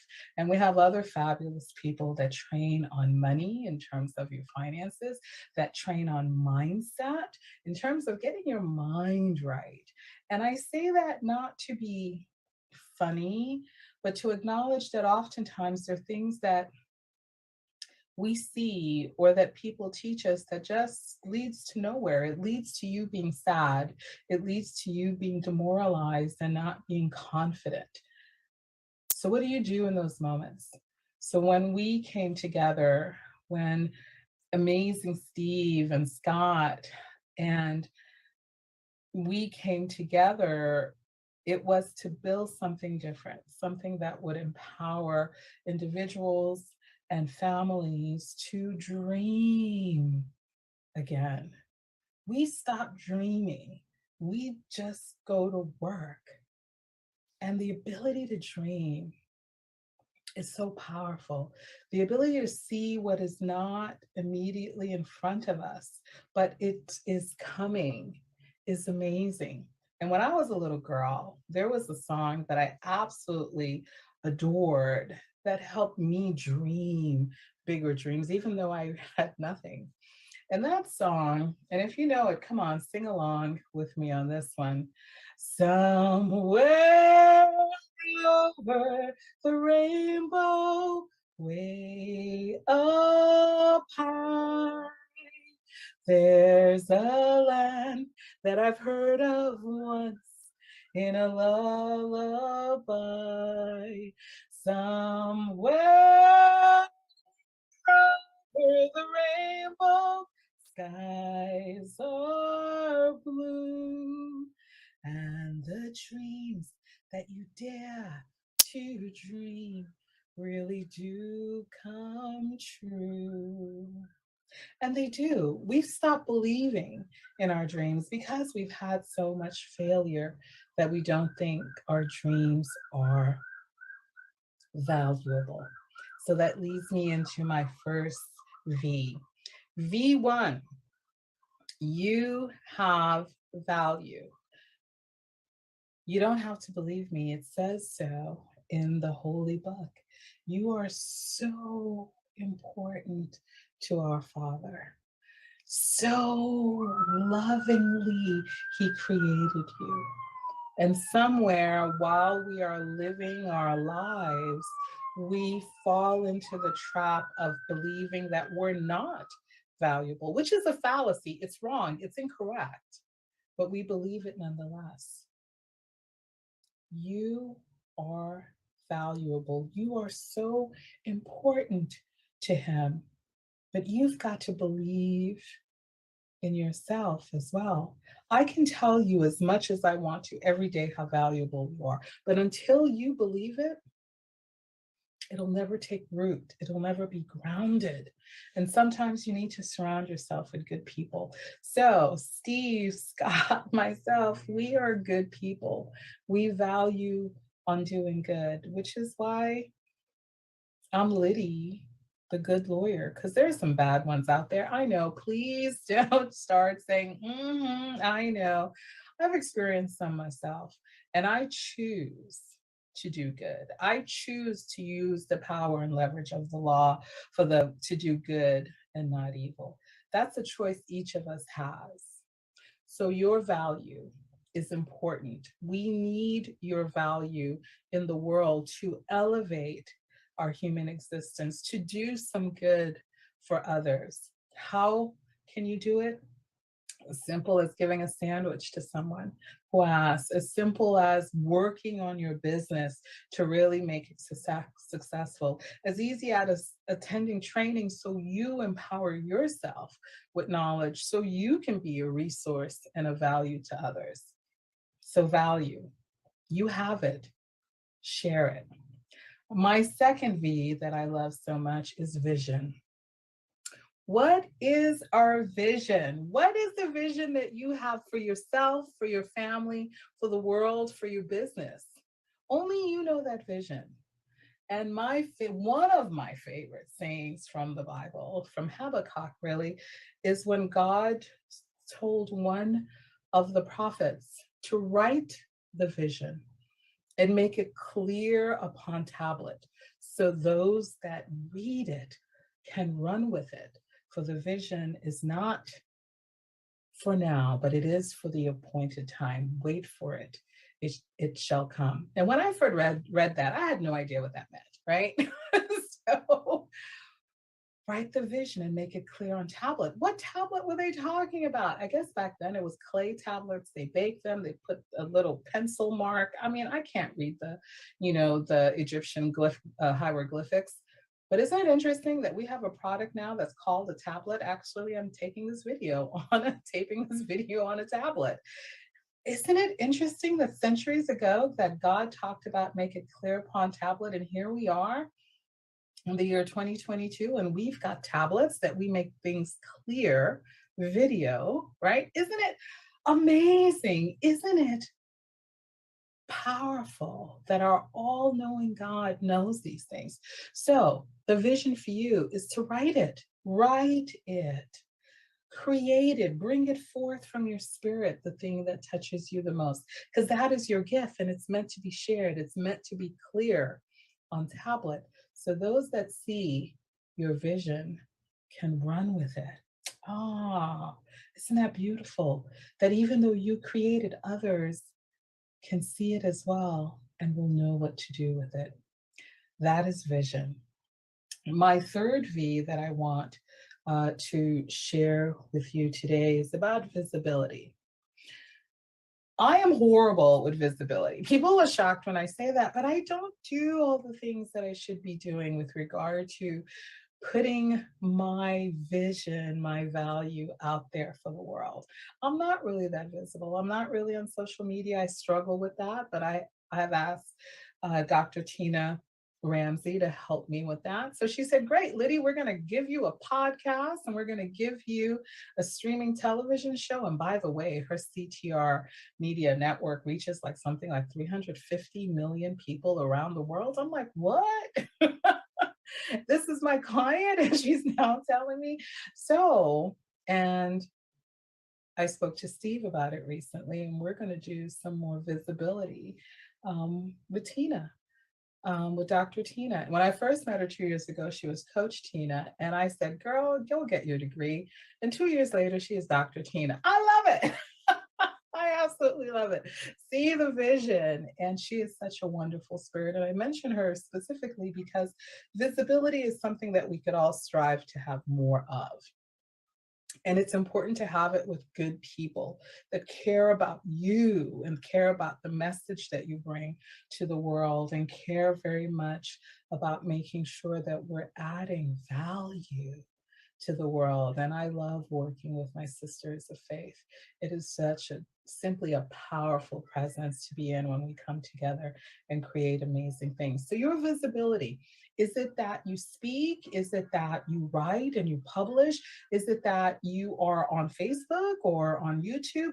Get it out there. Let people know that you are here. And again, I do a horrible job at it, but I admit that freely. I need to do a better job.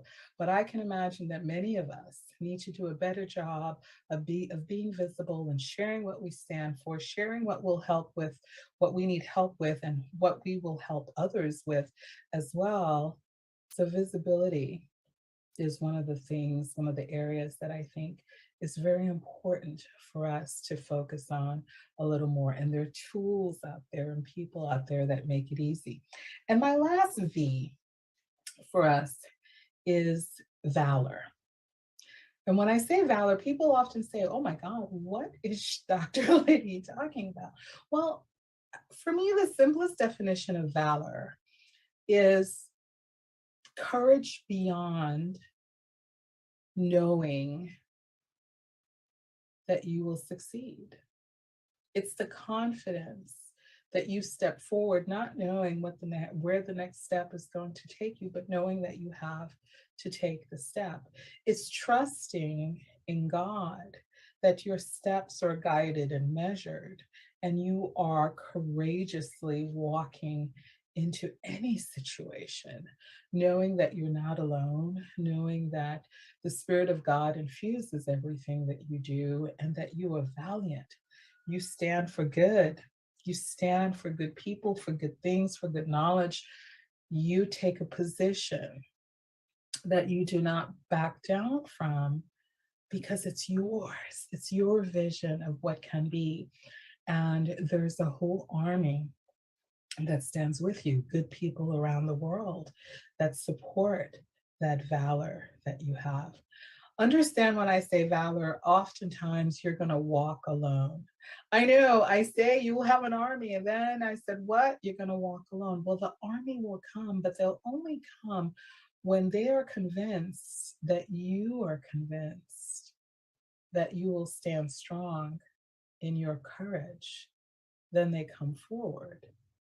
So if there are things that you care deeply about, stand for them. If there are people that you want to support that others are not supporting, support them. And know that your presence of standing firm in that belief will show the way for others to stand with you. So my work around the world focuses primarily on what I've shared with you. I use law to bring value to people.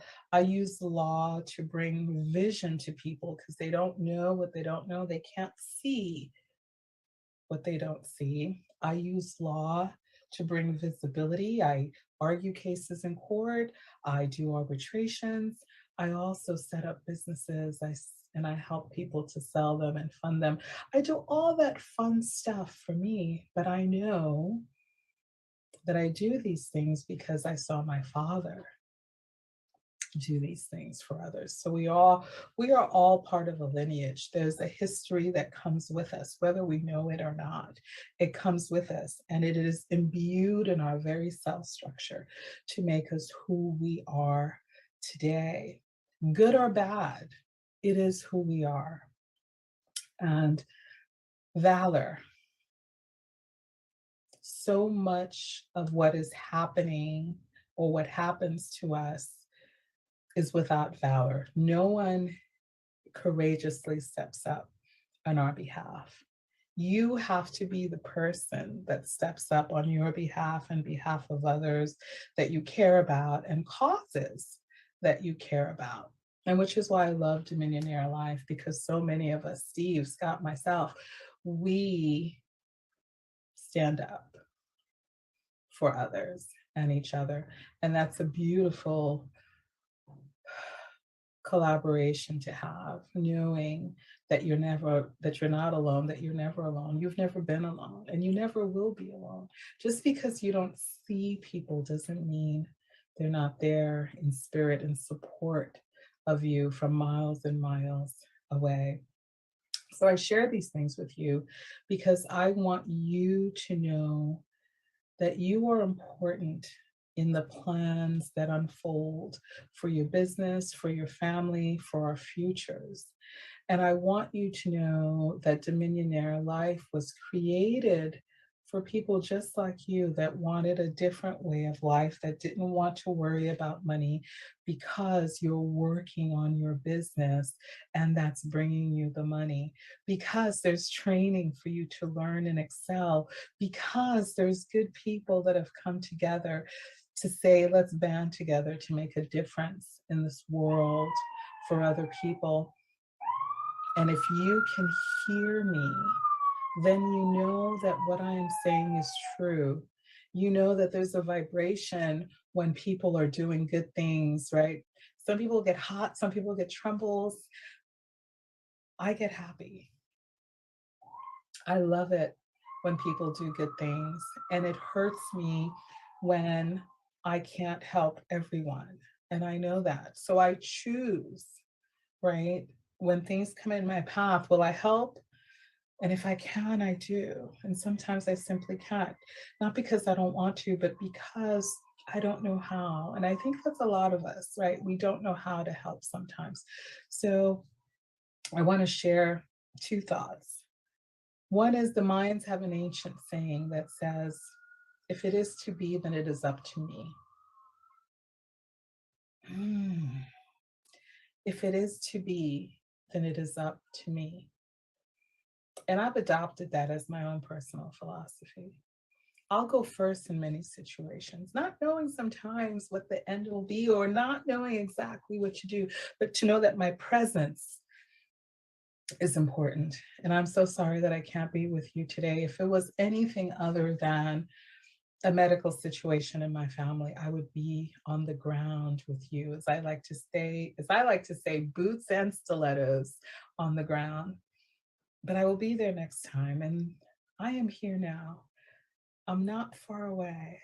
I'm a phone call, I'm a text message.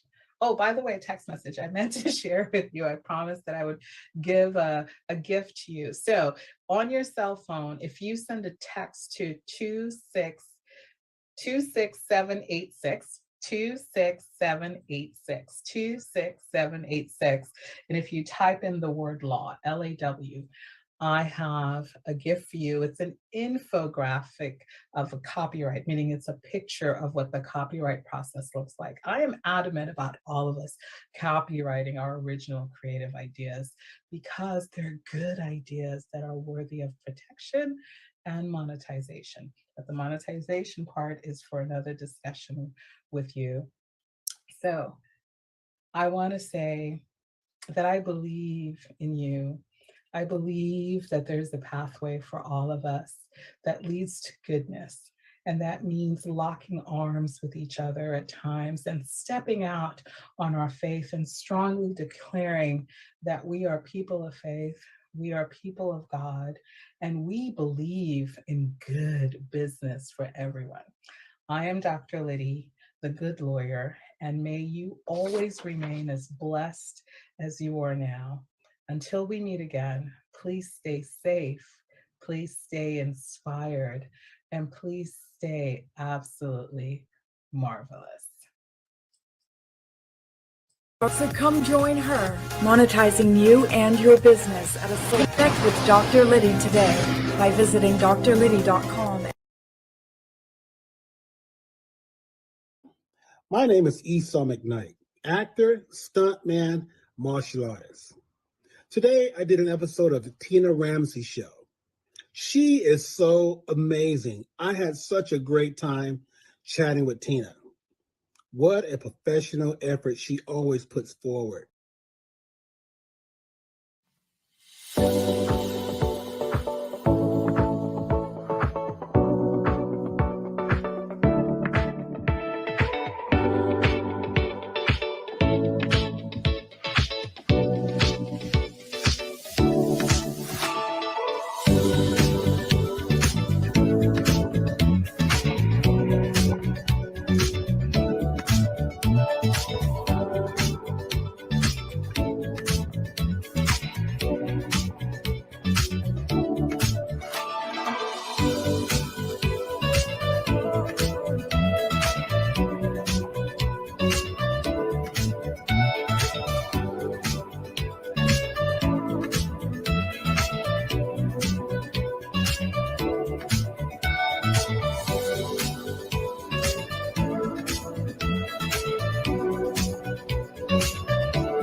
Welcome, everyone, to Wisdom Tips. I am so glad you joined me today.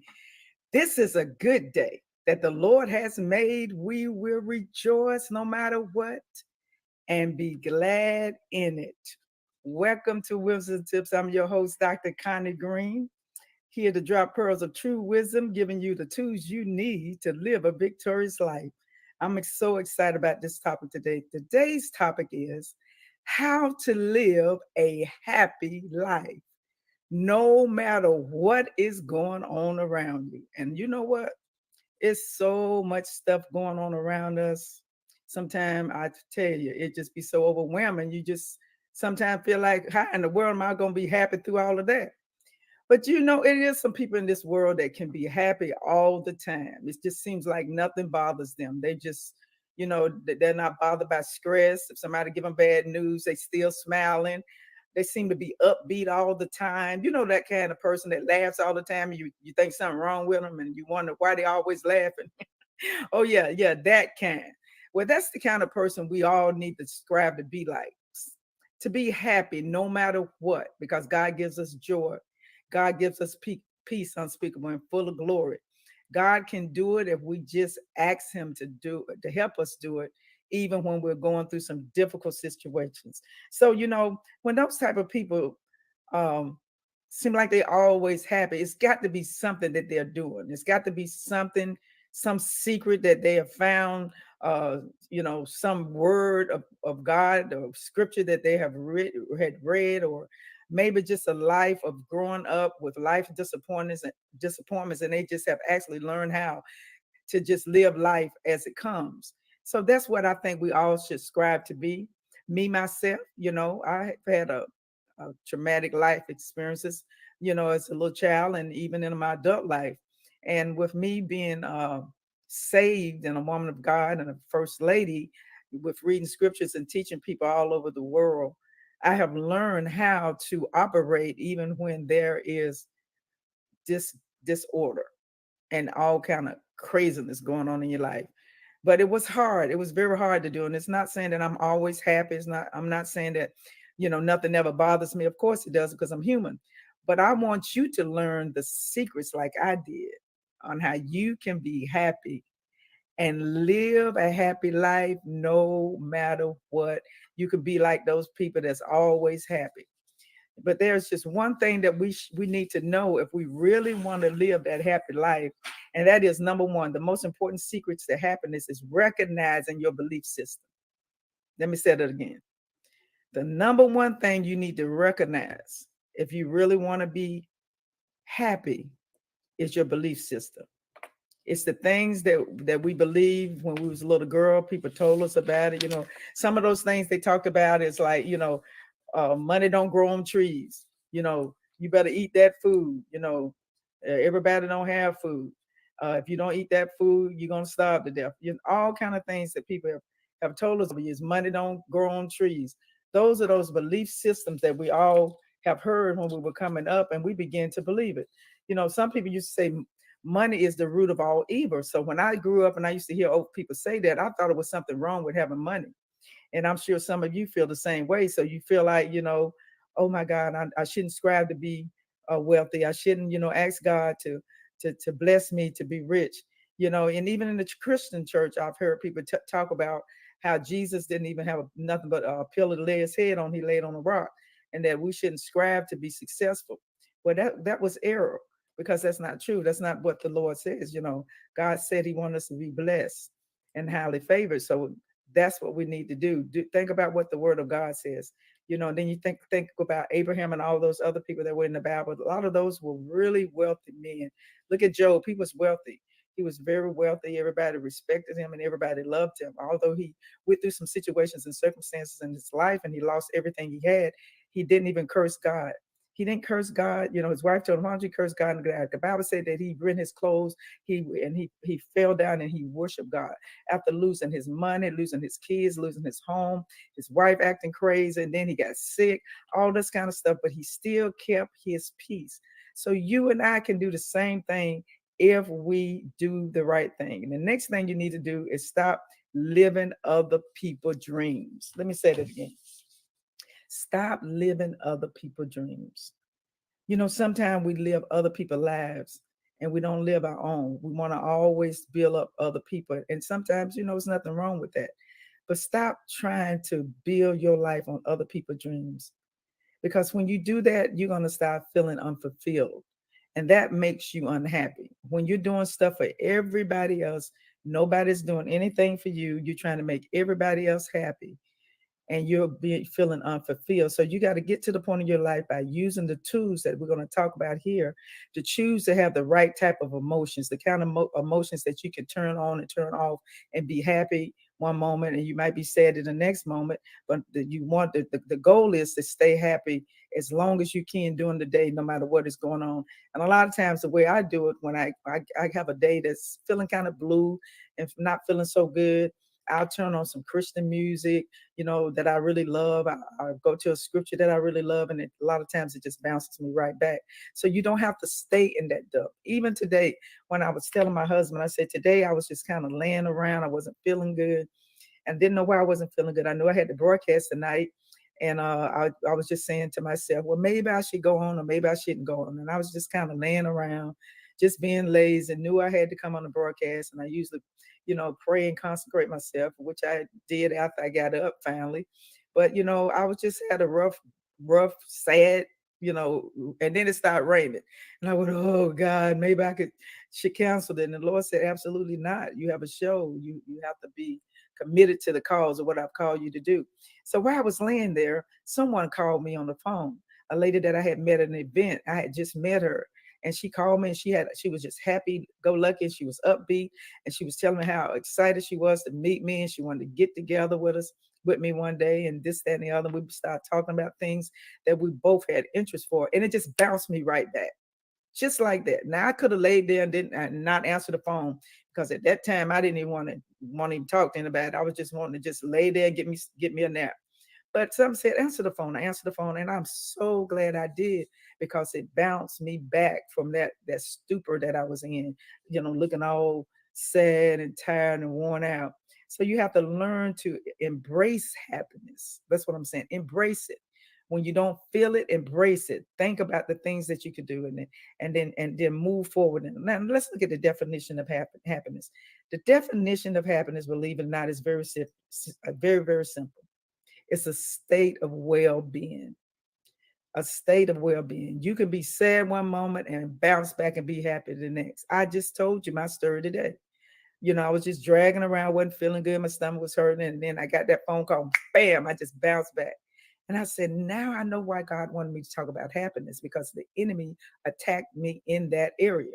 I was so excited about this lesson about happiness. Oh yeah, I can talk to them about happiness and how they can bounce back no matter what's going on around them, that it is possible, because it had happened to me and then the enemy attacked me. But I won. I won in the end. I bounced back, and I'm here today to talk to you. You can do the same thing. So the definition is basically just well-being state, to be content. Is other words, to be content, to be satisfied, to be joyful, to enjoy life, or enjoy what you're doing. And so those are some of the definitions. So we can all pull that from our box. I call that our mental box. And we can pull the good tools as well as, sometimes some of those negative tools come all the time. Those negative things are always talking to us. That ego that we have is always telling us we're not good enough, that we can't make it. We shouldn't be doing the things that we're doing. Why aren't we stopping all these things? But then you have the positive side that God has given us that comes from our heart. You know what God has called you to do. You know what you want to do. So you have to tell your mind what you're going to do, and not let your mind tell you what you want to do and those negative thoughts. So just decide one day when you wake up, when you're not feeling good, you have to be the one to decide, I'm going to have a good day, because this is the day that the Lord has made. I will rejoice and be glad in it. So how many of you out there that I'm talking to feel the same way that I do? That no matter what you're going through, you can bounce back from a setback. The scripture in Romans 15:13 says, now may the God of hope fill you with the joy and the peace in believing, that you may abound in the hope by the power of the Holy Spirit. Now let me read that again. Let the Lord God of hope fill you. So when you don't have it and you're not feeling it, let God fill you. Let him fill you with the joy and the peace in believing, that you may bounce back. It says abound, but it's the same thing, to bounce back in the hope by the Holy Ghost. Isn't that wonderful? You need to write that down. So when you're feeling low, go look at that and say, look, I got somebody that can help me pull me back out of this dump that I'm in. So, being happy is very, very important. That's what I want you to really get in this broadcast tonight. It is important. You know, it's easy to walk around and be sad all day and be mad at everybody, kick the dog, bless the kids out. But it would be much more happier and much more effective for you to live a successful life and a happy life by being happy, choosing to be happy, no matter what. In my research, there were some studies done that demonstrated what happiness truly is. And I think that's very important for you to hear tonight. And I think that's why I'm talking about this topic on tonight, because it is important to try to be happy. And I know we're not going to be happy every day. You're going to get bad news. Something's going to happen. A loved one is going to die. You're going to lose your job. You're having problems financially. Your kids acting up, husband acting up. All that. Oh, yeah, I know that now. I'm not saying we're going to be walking around, you know, grinning all the time and smiling, you know, because we're human and things are going to happen. But you can choose not to stay there in the dump. Amen. So the research says you can double your critical thinking by being happy, by having those problem skills, learning how to deal with those problem skills and be creative as you go along. The next one is you can boost your immune system. Wow. Isn't that a powerful? You can boost your immune system. In other words, some of the sicknesses that we have right now is because we're depressed.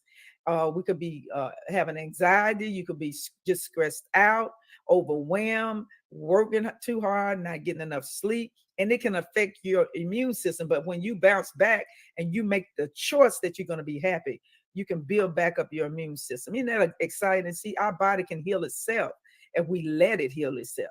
Amen. All right. Also, it can they said it helps your heart health as well. And also it says, the next one says, you can live longer. And it says, the more fulfilling you are, and the longer that you would be able to have very good relationships. Let me say it again. The more fulfilled you are, the longer you will have long relationships, whether they're friends, families.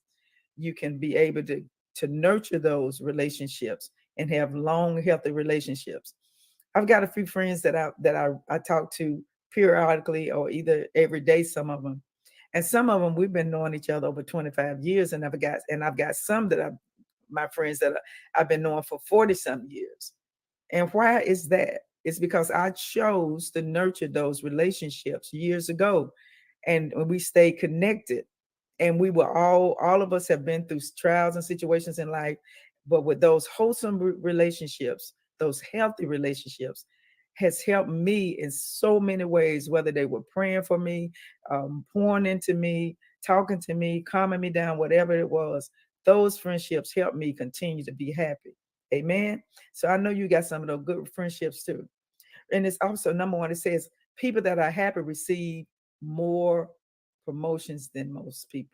Wow. So if you have a job, you want a promotion, stay happy. Keep that positive attitude. You just may get a raise and you may just get promoted.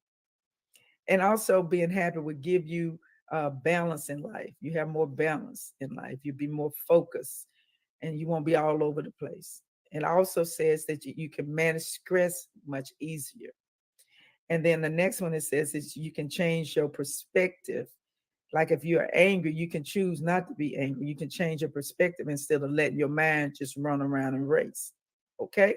So I think that's just something very boggling to me when I can think about how powerful our mindset is and how we can rewire our mind just simply by telling your mind, not today, you're not going in that direction, you're going to be happy. All right. We'll be right back after break, and I'm going to give you some powerful, powerful wisdom tips that's going to help you this week so you can bounce back from a sit back and be happy, because this is the day. What? Come on now, that the Lord has made.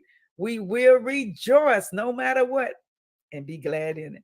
I'll see you after the break. God bless you.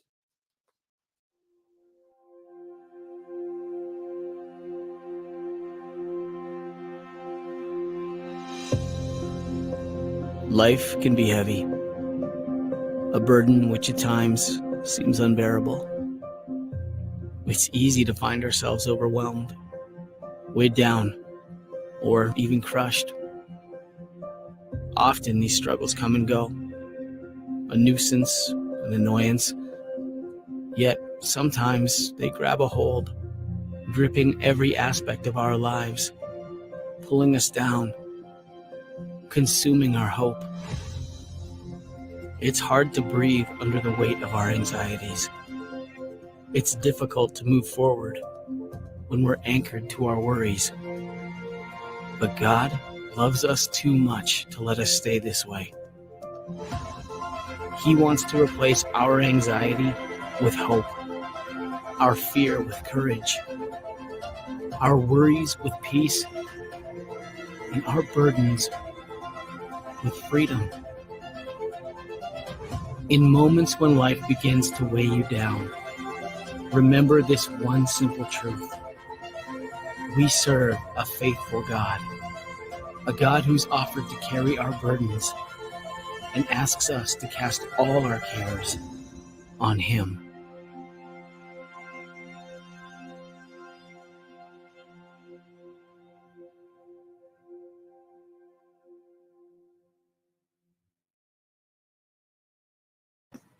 Welcome back.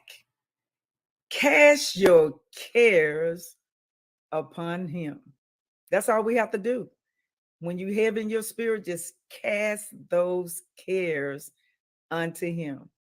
You don't have to carry those heavy weights. You can be happy. Thank you for coming back. We're so excited you're back here with us with the wisdom tips that I'm going to share with you. But before I share, please share this broadcast with someone. Please tell a friend and make sure you subscribe to this YouTube channel, as well as hit the notification button so you will see the broadcast as it come on, and you will know when we get ready to upload other episodes. And somebody I know is going to be blessed through these episodes. So if you just share and let someone know, and those of you that's just getting back and you don't know what we were talking about how to live happy, how to have a happy life, rather, no matter what is going on. No matter what is going on around you, you can be happy. And that's what we're going to be talking about. And that's what we did talk about. Now we're going to be getting ready to talk about the tips that we can use to help us be happy and grow in wisdom and knowledge on how to do that. Amen. So tip number 1, look for the positive. Look for the positive. Look into the future with optimism. Write down your hopes and your dreams for the future. Create goals and go for them. Don't give up. Don't stop till you see it done, until you have completed the task. Identify those thoughts that seem to be pulling you down. That's what I had to do today. I had to identify those thoughts that were pulling me down. I was laying there in bed and I was saying, why am I so tired? Why am I so stressed?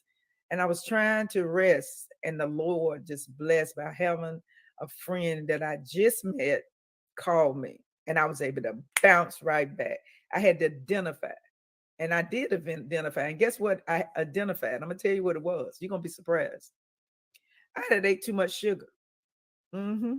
Yep. Too much sugar drains me. It brings me down. I tell most people I'm allergic to sugar because I try not to eat a lot of sugar. But when I do, I get really tired and drained.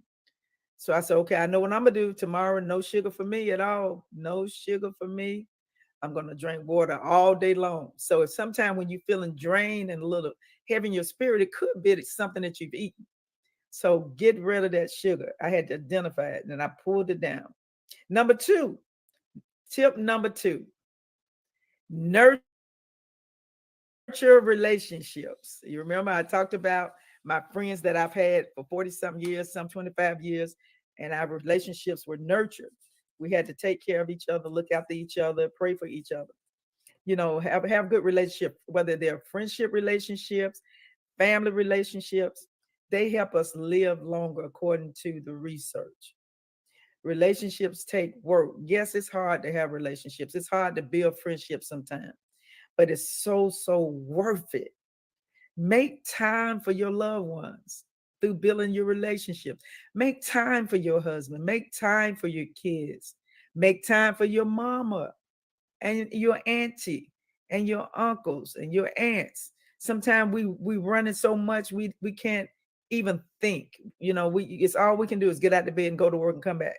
But sometimes we need to stop and check on our loved ones and tell them how much you love them and how much you appreciate them, and share other people's successes, build them up. When your friends have gotten a promotion or a new house or a car, celebrate them. Don't get jealous. Don't you get jealous. Celebrate them. Celebrate their wins. Encourage them.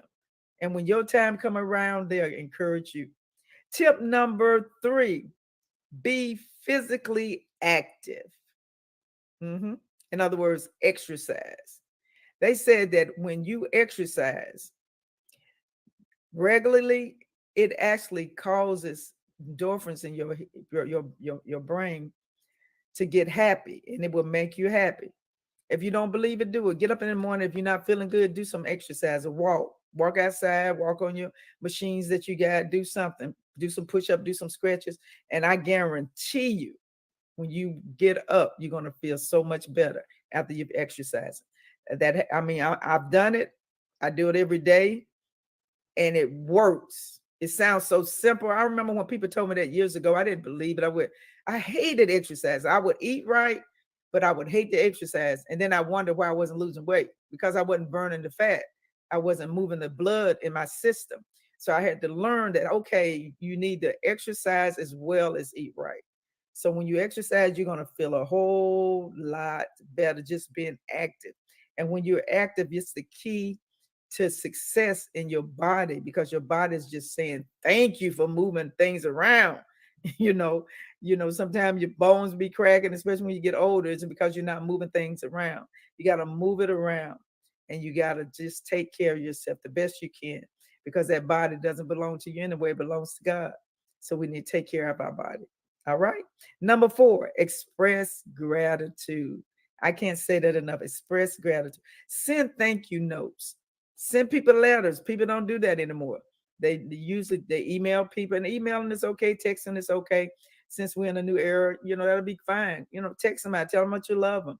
If you've seen them at church, they had a nice outfit on, tell them how much you like the outfit, compliment them. Even write a letters. Nothing wrong with writing letters. I love to get letters. I love to get handwritten letters. It makes you feel so good that somebody took a time out to sit down and write a handwritten letter to you. You can do the same thing. They say people that have gratitude is a great antidote for bitterness and anger. Wow.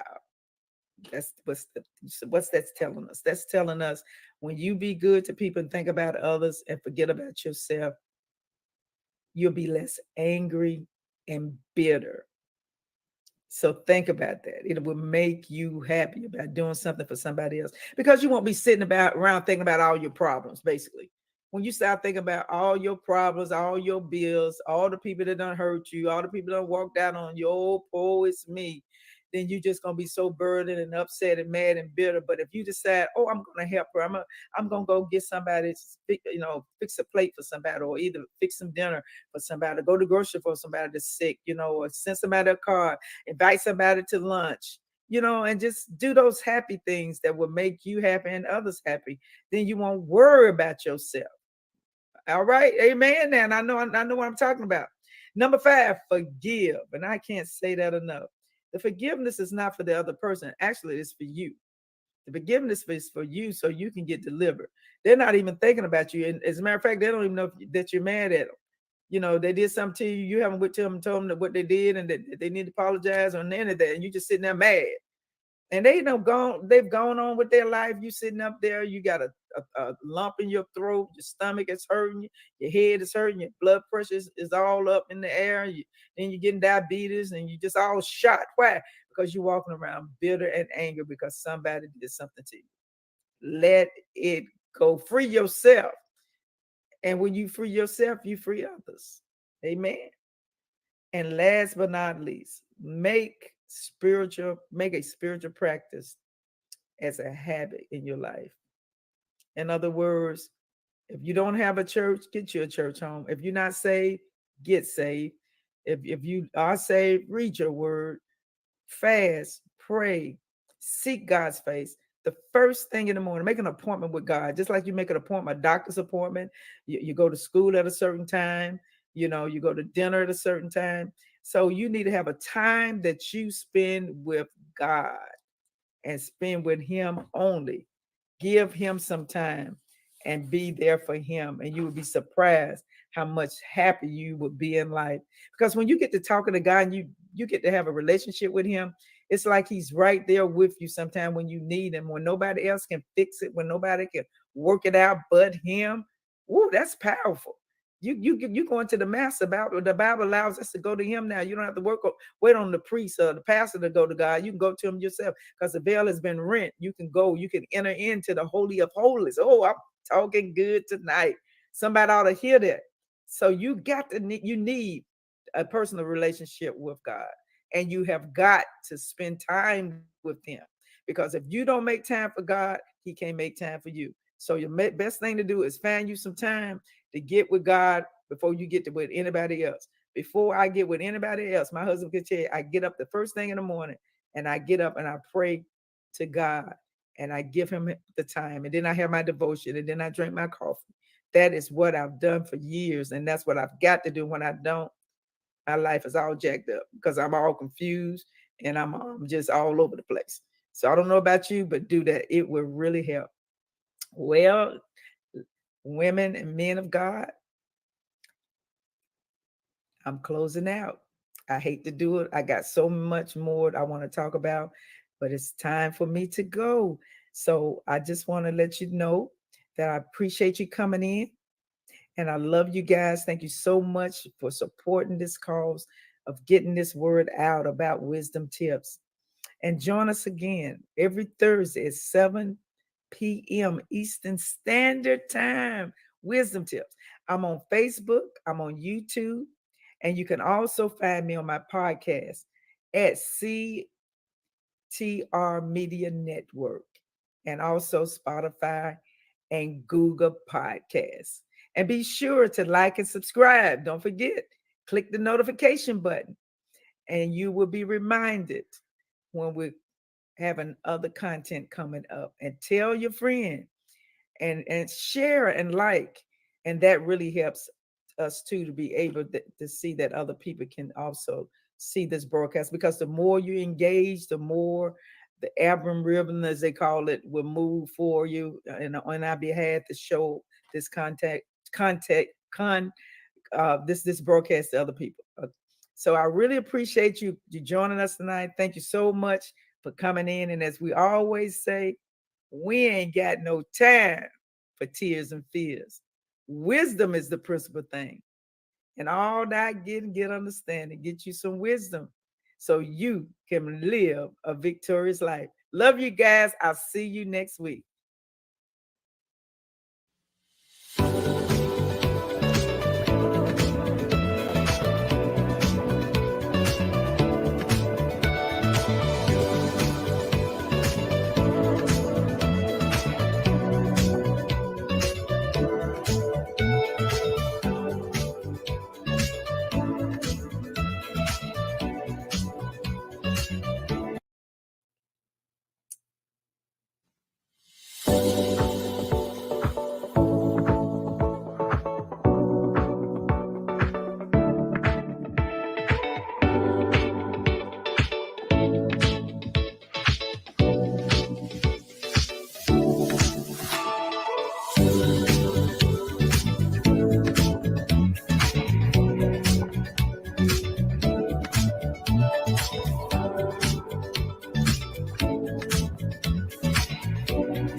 Hello, everybody.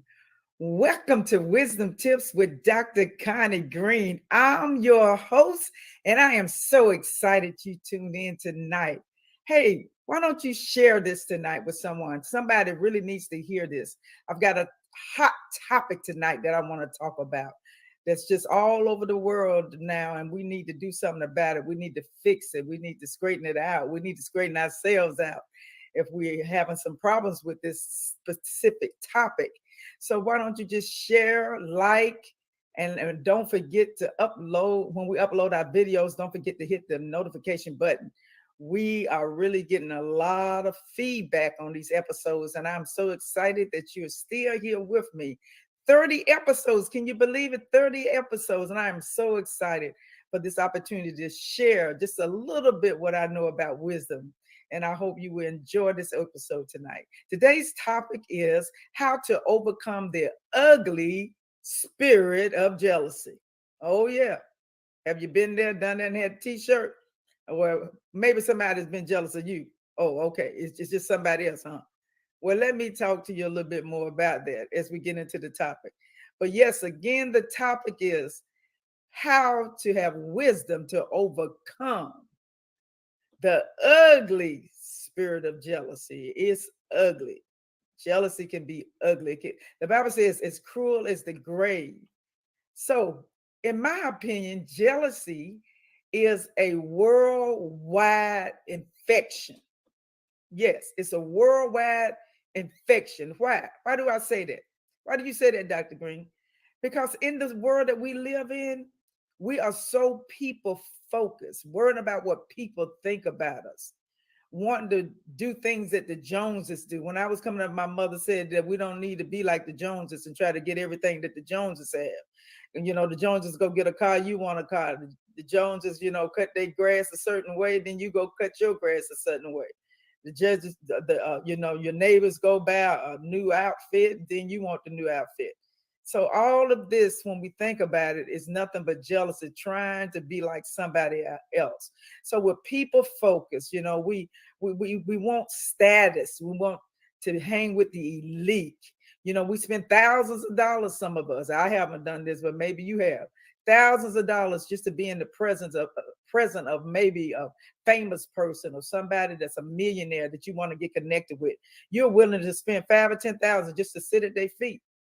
But you won't go to church and give $5,000, will you? No, because if you really know how important God was, God is the superstar, not the people that we look at and we look up and we put them on a pedestal. No. When we do that, we have lost balance.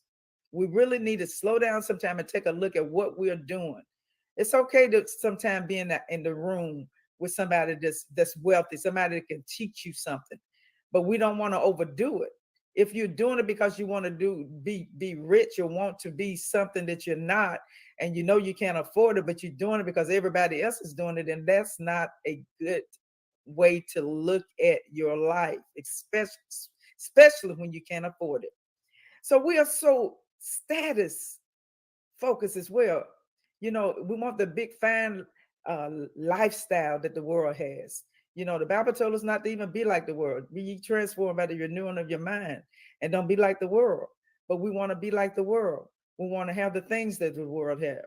We get so excited about celebrities and personalities and movie stars. And even it has tipped into the church, where sometimes we are just so excited and overcome by a powerful preacher, a teacher, even a pastor. And sometimes we'll put them on a pedestal because we think they're God, because we have lost our balance. Instead of thanking God for them to be able to pour into us, we can't start looking at them as a God, because we have there's one true God, and his name is Jesus. So embrace people that you come in contact with. It's a lot of great people out there. It's a lot of people that's gifted and talented. Don't get me wrong. It's a lot of anointed men and women of God. And I'm not knocking them, not one bit, because I'm in the ministry as well. And so, but I often tell the people, even in our congregation, You know, it's all about God. It's all right. It's all right, you know, to give me a compliment or give the pastor a compliment, but you don't want to go overboard with it, because sometimes they could, like my husband often say, you know, when you get too much credit, it'll swell your head up. So sometimes, you know, the human being, the element in our spirit and in our heart, sometimes can't handle too much praise, because when we do, you can get lifted and puffed up. So you have to watch that, okay? So remember, jealous can be triggered too by just a glimpse. Just a glimpse. You can look at somebody with an outfit on, and you look at that, just the glimpse of that outfit can just turn your heart towards being jealous toward that person. And when it takes root, it will spread, and it can become like a cancer that can destroy you and that can destroy others. So when you see somebody the next time with that nice pocketbook and those nice shoes with the red bottoms that you can't afford, and you snub your nose at them because you wish you had them, you know, and you get mad at them because God is blessing them and they're blessed and highly favored, I want you to stop it. Stop it, stop it, stop it. Take a deep breath and get yourself together. Because if God bless them, God can bless you as well. So don't get jealous of the sister. Don't get jealous of the brother if he got a fine suit on, a tailor-made suit and nice shoes. Don't get mad at your brothers and your sisters. Just embrace it and thank God that he has blessed them, because you know what? God is no respecter of person, and he can bless you. We're going to crush this thing called jealousy when we get a little bit deeper in hopefully in this broadcast, you can learn some things that you can do, and you can learn some things to learn how to find out who is jealous even against you, because you don't want to be around people that's jealous of you, because the Bible says jealousy is what? Cruel as a grave. But you know, sometimes we think it's impossible for saints, you know, to be jealous, that we're so sweet and we love all our brothers and sisters. The devil is a liar, because sometimes, I'm telling you, can be saved and wholly been saved a long time. Sometimes you can come across some people, some things that you've seen how God has blessed others, especially those that are not even in the church. And sometimes, you know, you get mad at the world because the world look like they're getting blessed and we're not getting blessed. But you know, God don't even want you to be even jealous of that. Oh, God wants you really to just embrace what he has given you, what he's given you, what he's called you to do, the things he's given you in life. Instead of you turning your head and looking at what others got, think about what God has done for you. If it had not been for God on your side, where would you be? You know, so sometimes you think, you know, that, you know, saints don't get jealous. It's all about the world. No. Saints do get jealous. You know, so no matter how jealous, how strong you are, and even in the Lord, and how long you've been saved, that old slewfoot, I call him the green-eyed devil. He'll come up and he'll try to put discontent in your heart to make you feel like, you know, why am I not getting blessed and they're getting blessed? You stop it when you feel like that. Just stop it. Don't even let the devil put that in your head. You know, jealousy affects everything that you can even imagine to think about. It can affect your heart. It can affect your health. It can affect your mindset.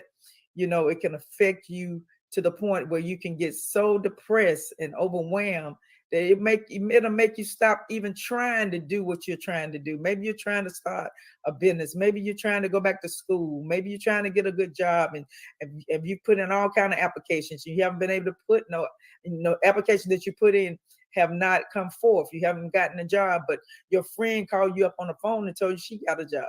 Then that does something to your psyche, because then you can't understand why did God bless that person and didn't bless me.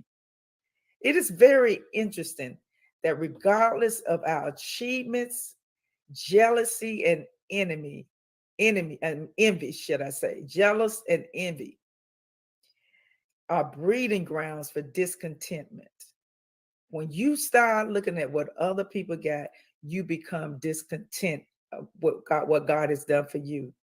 So if you are serious about your spiritual growth, the first thing you need to do, according to the word of God, is to focus on doing the right things and stop being discontent, but be content with such things that you do have.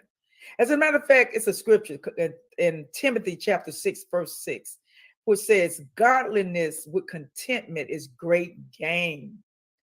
great gain. So when you live godly and you are content with what God has given you, and you're blessed and you're grateful, it may not be everything that you want in life. You've prayed about some things that didn't even come to pass right now.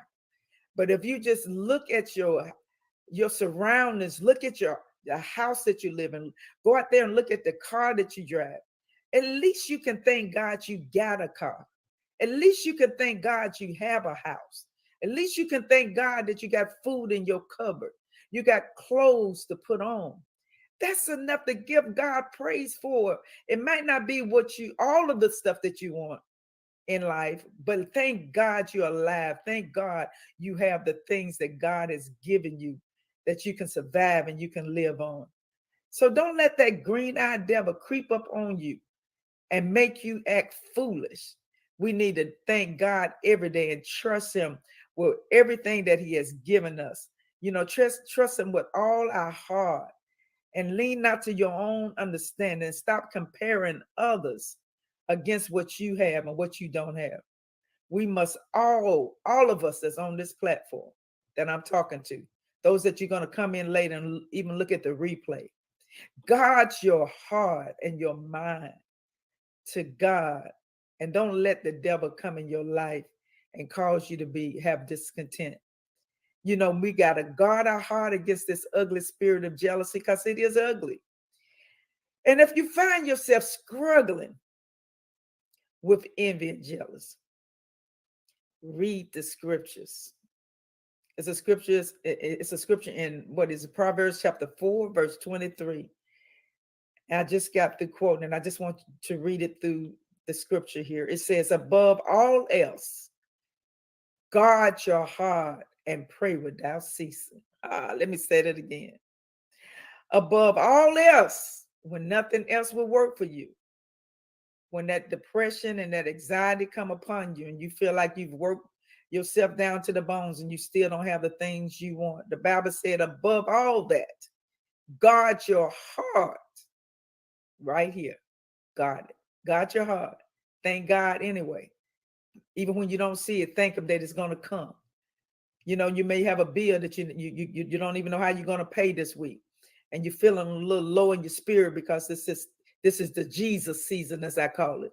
Yeah, December is the Jesus season. They want to shut us down and tell us not to say Christmas, but this is Jesus season. So if it's Jesus season, you should be happy and don't worry about the gift, because God is the gift. If you have him and you have the Holy Ghost and you have salvation, he's already given you a gift for success. So learn how to be happy and pray without ceasing. Pray without ceasing. It says something about that scripture. Pray without ceasing. In other words, don't give up. Keep praying. Keep praying. I chose this series to expose the ugly spirit of jealousy.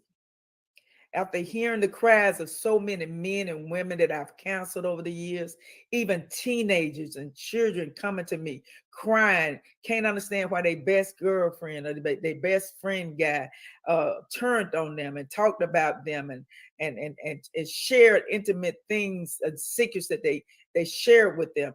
They just be so overwhelmed. They come and they cry and they angry and they mad and they bitter, and I have to walk them through the process of healing. This stuff is real. I know for a fact, because even in my personal life and my personal experience, I feel like I'm qualified to teach these tips here on Wisdom Tips, as well as write about them and teach about them, because I have encountered betrayal. I have encountered pain, and I have suffered from the ugly spirit of jealousy, people hating me for no reason. Friends that you thought were your friends, they just betrayed you and shocked you to your core when you found out that they really wasn't your friends. You spent all that time with them, going out to dinner, inviting them to your house, going on vacations, doing all kind of things, helping them, keeping their kids, buying them gifts, celebrating them. And then you find out in the end, they don't care nothing about you. It hurts. It can break your heart. But don't worry. God is a healer. Sometimes God will bring people out of your life. He'll bring them in your life, but it's only for a season. And then he'll let them walk away out of your life because God knows what's best for you. And I would say to you right now, let it go. Beware and let it go. Beware of people that are threatened by who you are. When you find out that people are threatened by your attributes and your gifts and your talents, know this, that is not your friend. That's somebody that's jealous of you, and you need to beware. I'm gonna give you some characteristics of people that are threatened by your attributes and people that are not your friends, people that are jealous of you. When you find people that are jealous of your wisdom, the little bit that God has given you, when they can come to you and others come to you and you're giving them good examples and good answers for the needs that they need to know in order to accomplish different things in life. And people see that you're constantly helping other people get to the next level, whether they're trying to get a new job or whether they're trying to start their own business or whether they're trying to be an entrepreneur, and you have that skill and you're trying to help. You're building courses to try to help people go through the courses and learn some things that they didn't know. Sometimes people can get jealous of you. Another thing, people can get jealous of your reputation. If you have a good reputation, people can get jealous of you and threatened by you. If you're intelligent, watch out. They will get jealous of you. If you have charisma, charm, if you have financial security, if you have good looks, if you're just brilliant and you're just talented, and God has given you so many gifts and talents, and people just seem like they just can't stand you, you don't even know why, beware. If you see your friend not celebrate you, but try to tolerate you. When you get an award or when you get praise for something great that you've done, do that person sit there and get quiet and just look at you and never say congratulations? Beware. That person is jealous of you. If you have a sense of humor, you could just be a person that love to smile and laugh all the time. People get mad and look at you and say, why is she smiling all the time? I'm sick of her smiling all the time. Oh, they can't stand it because you're too happy. You know, and then the list goes on and on and on. But I want you to beware, dear hearts.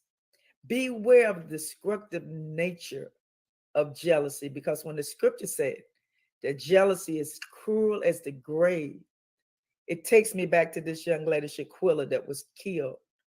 Went to vacation with 6 of her friends, and her mother talked to her on the phone, and the next day her daughter was dead. I really just believe that this was because of the ugly spirit of jealousy. She was an entrepreneur. She had her own business, a clothing business. She was a hairdresser that did children braids. As a matter of fact, my sister's grandchild went to get her hair fixed on a Wednesday by Shaquilla. And the next couple of days after that, she was gone. It devastated her granddaughter. So be careful who you align yourself with. Be careful the people that you be around. Don't call everybody your friend, because everybody's not your friend. Sit there and listen. You can learn a lot of things by just listening to people. Listen to them. Try the spirit by the spirit, the Lord said. And be very careful to jump on board to do different things for people that you just met. Women of God, those of you that are looking for husbands, well, the husband's supposed to be looking for you. But if you're looking for a young man that you're hoping they would marry you, don't be so quick to marry them. Let them sit in the church for a while. Let them, so you can see whether or not they love God. If you don't love God, they can't love you. I know I'm talking good. You may not like it, but beware of men that say they love you and then they beating your brains out because they're trying to control you. And then the next thing you know, you've lost your life. Beware. This is an ugly spirit of jealousy. Jealousy can overrule better judgment. It can have a takeover spirit. which will cause you to have negative thinking and even physical elements. It can affect your body, can affect your mind. When jealousy comes to you, in other words, when you find out somebody is jealous of you, it hurts your heart. It throws you back. It's like a slap in the face because you trusted that person, you love that person, and you're trying to figure out why in the world is this person jealous of me? What have I done? Baby, you don't have to do nothing but just be pretty. You ain't got to do nothing but to have a great personality and just love people and just a giving spirit, and people will still hate you. Just know this, they're going to put on their plastic face and they're going to act like they're thrilled about something that you have accomplished, but deep down inside, they hate your accomplishment. Again, it's another scripture that says, anger is cruel and wrath is like a flood, but jealousy is even more dangerous. Ooh, let me read that again. Anger is cruel. We all know when you get angry, it's cruel. It can be cruel when you're angry. And wrath is like a flood. But jealousy is more dangerous. If Shaquilla had known that, she never would have went to Mexico with her friends. She didn't know that. They had blindsided her. She thought they were her friends. She lost her life. I don't want that to happen to you. Okay? All right, now we're going to break. But when we come back, I'm going to give you 4 or 5 wisdom tips so you can be aware of jealousy and you'll have some ammunition to try to protect yourself from this ugly spirit of jealousy, whether it's you having a spirit of jealousy or whether it's your friends having it, because you also can have jealousy against other people. If you do, dear hearts, break that spirit, because the stronger that spirit gets, the most powerful it's going to get. And it's going to be hard for you to break that spirit of heaviness and bitter and anger against other people that haven't done anything to you. Okay? So I'm going to break, but when I go to break, don't leave, and please share this episode with somebody and like and hit the notification buttons. And we'll be right back after break. God bless you.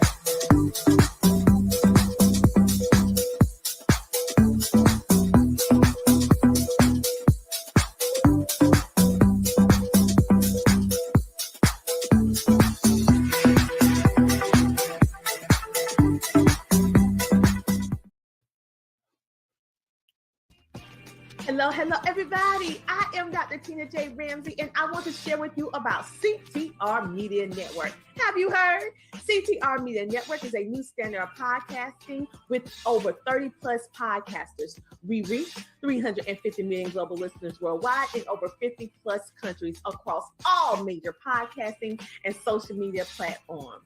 We have featured over 1,000 guests. What we specialize in is helping business owners, entrepreneurs, coaches, and fellow podcasters expand their visibility on our platform. We're all about positioning with visibility, connections, and teaching you how to monetize what you do. Let me tell you something. If you're a business owner, we have sponsorships opportunities. We have commercial slots. We also have opportunities for you to be a featured guest on any of our shows. So what are you waiting for? CTR Media Network is who we are, and this is where you need to be. So go to ctrmedianetwork.com and click our store feature so that you can see which opportunity fits your life and your budget so that we can get started working with you today.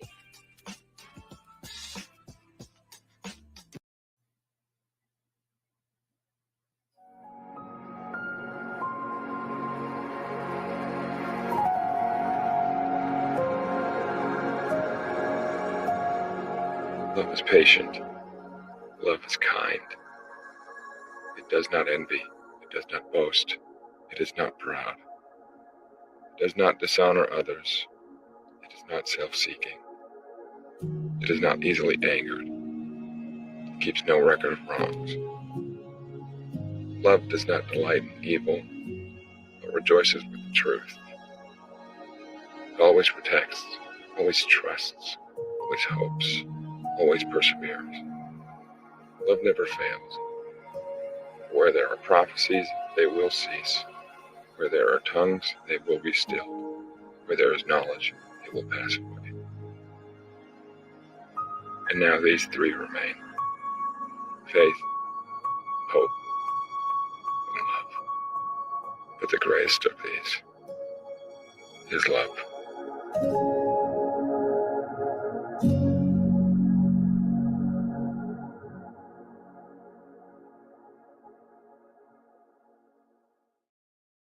Wasn't that powerful? Love is patient, love is kind, it does not envy. Amen. Welcome back to Wisdom Tips with Dr. Connie Green. We have been discussing wisdom to overcome the ugly spirit of jealousy. If you're just tuning in to us on this broadcast, please share this episode with a friend and be sure to like and subscribe to my YouTube channel. If you are just joining us, please share. We have been discussing wisdom to overcome the ugly spirit of jealousy. I hope you have enjoyed this episode. Right now, we're going to talk to you about the wisdom tips that help you get delivered from wisdom tips, or to help you recognize when somebody is envious of you. All right. Wisdom tip number 1, choose your friends wisely. I can't say that enough. Please choose your friends wisely. Jealousy can be dangerous to not only your emotions, but your physical body, because people that are criminals can attack you and they can even kill you. And we've seen that through the young lady that was killed in Mexico, Shaquita, her friends, 6 of them. So choose your friends wisely. Tip number 2, beware that jealousy exists. A lot of people think that jealousy doesn't exist. It exists in a very big way. And sometimes you may not recognize it, because most people that are jealous, they'll fake it till they make it. In other words, they'll pretend like they like you, but all along they hate your guts. Jealousy is the root of many heinous crimes. Some people that don't have the things that you have will break in your house. And sometimes when people break in people's houses, the police officer says it's normally people that they know. That's why they broke in. They know what you have. They know what kind of electronics you have. They know where the TV is. They know where you keep your money. So be careful of your friends. People want what you have, and they'll do anything they can to get it. Beware. Tip number 3, realize that jealousy is serious. Jealousy has caused so many relationships to be destroyed or even killed or injured. You find a young man or a young lady that you fell in love with and you marry them, or you're dating them. If they get jealous over you speaking maybe to too many friends, or you have too many friends, or you're spending too much time with your family, or they see you talking to a gentleman or a young lady, people have lost their lives because somebody was so jealous. My mother lost her life because my daddy was very, very jealous. He blamed her about everything. She couldn't even talk to people, especially if it was a gentleman. He would say that you must be going with it. So be careful. Crimes and passion. People have lost their lives for fooling around with people that they thought loved them, because their emotions spilled over and they went into rages. And the next thing you know, they've killed someone. Be careful. Tip number 4, guard your heart. The Bible says, guard your heart with all diligence, because out of it flows the issues of life. So I say, dear heart, guard your hearts, and thank the Lord for every small thing that we have while protecting us from dangers of jealousy and taking care of us and protecting us from danger seen and unseen. Well, that's it. I hope you have enjoyed this episode. And I hope you tell someone about this episode because it is very powerful. And I'll probably be doing about maybe 4 more episodes on jealousy. I wrote a book called When Love Heals the Ugly Spirit of Jealousy. And we'll talk about that towards the end of the series. But I would love you to have that book. I think it would be a blessing to you. I wanted to expose just how ugly this spirit is so you will be protected. Amen. So, well, that's it for this episode. Please stay tuned and watch us again every Thursday, once a week at 7:30 p.m. Eastern Standard Time. You can see me on YouTube, CTR Media Network, Facebook, Spotify, and Anchor.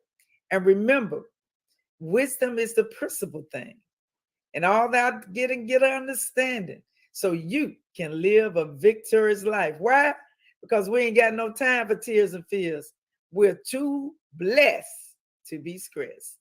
Have a good evening, everyone. I love you, and I'll see you next week.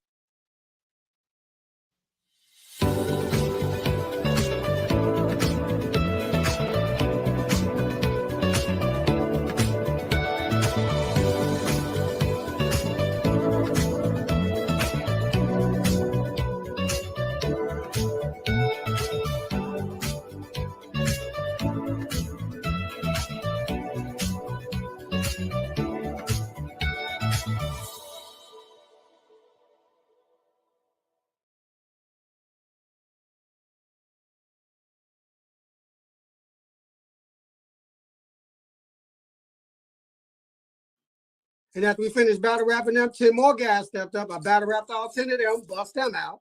Wow. And after I done that, the owner of the club said, I like the way you sound and you're a good battle rapper. What we gonna do when you come in the club, we want you to host the club now. So you come in, we give you the mic, Nino Brown bottle with the straw in it, with the spotlight on you, and you walk around and host the club. Wow. So we just walk around hosting the club, and then we took a break and went to the bathroom. This is how I met Teddy Riley. We went to the bathroom. We're in the bathroom trying to use the bathroom, and this guy steady tapping on my shoulder trying to battle rap me while I'm using the bathroom. Bathroom, bro, I got you. Give me 1 second. So the bathroom turned around, ate him up, head to toe. He had his little couple of his guys with him, ate him up head to toe. When I turned around and looked, everybody in the club was in the bathroom almost. And in the hallway. Wow. And then they said, make a hole, make a hole.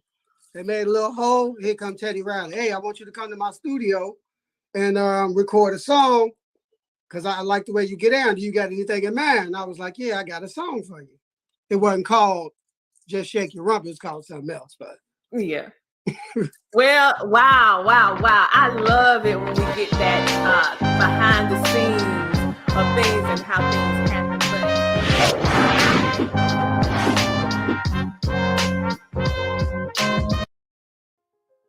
The world is hurting right now, and it's time to rise up.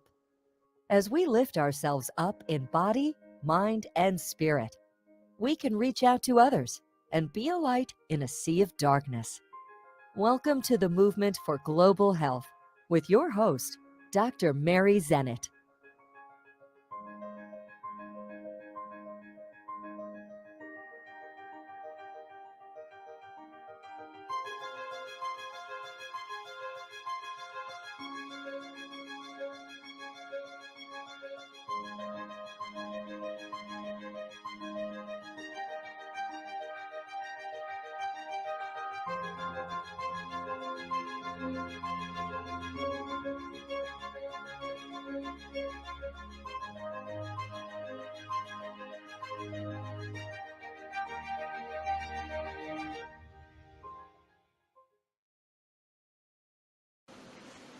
Self-esteem is foundational to a sense of well-being and living a full life. But what is self-esteem? At its core, it's the ability to see ourselves as people. We each have an invisible eye that looks at ourselves. It's a roving eye that looks at all that is seen and unseen. Our thoughts, our emotions, ourselves. Parents, you are essential to help children dial into their own internal eye, to help them focus. What are they seeing? We want them to begin to see an inner being that transcends all that they do, think, or say. The words I am come to mind. I am a radiant ball of energy. My presence makes the world a better place for having me around. It's not too soon to cultivate your child's ability to self-reflect. These are the roots of spirituality. Spirituality refers to our spirit being, more than our physical body, more than our minds, more than our emotions. It's our essence as people. Parents, it helps to cultivate your own internal essence, your own sense of spirituality. A verse from Psalms comes to mind. We are fearfully and wonderfully made. What does fearfully mean? Translated from Hebrew, it means with great reverence, heartfelt interest, and with respect. Wonderfully in Hebrew means unique and set apart. Let us pray. Heavenly Father, you have granted us an unspeakable gift, the gift of life. As a parent, you chose me to co-create my child, this inner being of delight and wonder. It is a huge responsibility, but I'm not alone. You are there with me. In fact, you are the reason I can even rise up to the challenge of helping to raise my child in your image and likeness. Thank you for your divine guidance and protection. I yoke myself to you as we embark on this journey called life. You are our reason for being. You are, and we are in you. Amen.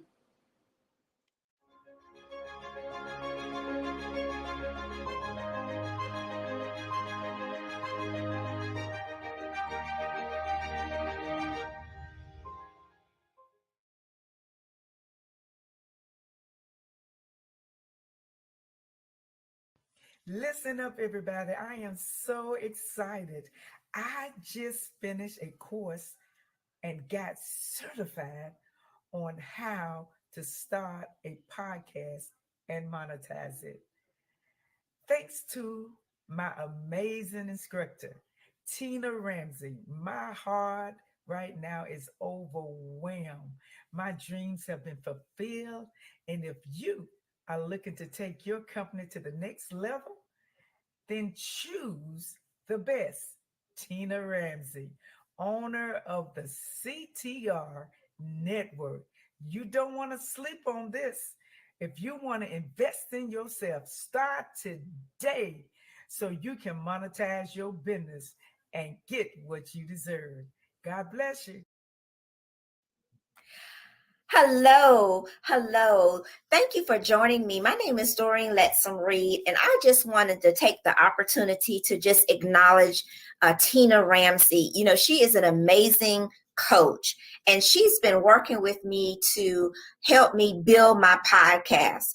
I have already taken her training with the podcast and learning how to monetize it and how to build it. And she is just so incredible. She takes you step by step by step and really gives you the insight, the 411, if you will, about everything podcast. So if you're interested in launching your podcast, today is your day, because Tina Ramsey is the mastermind and the ultimate business coach when it comes to podcasts. And I want to just thank her so much for this opportunity to work with her, build a relationship with her, and above all, get my podcast, Confident Woman Incubator, released and published today. So if you have not been a part of her classes and her Facebook group and all the things that she's doing, I highly recommend Tina Ramsey. And this is Doreen Letson Reed. Thank you so much, Tina, for all that you're doing to help women in business, to elevate, giving us the key to unlock what's inside you, the confident woman. Thank you so much, Tina. Have a good one.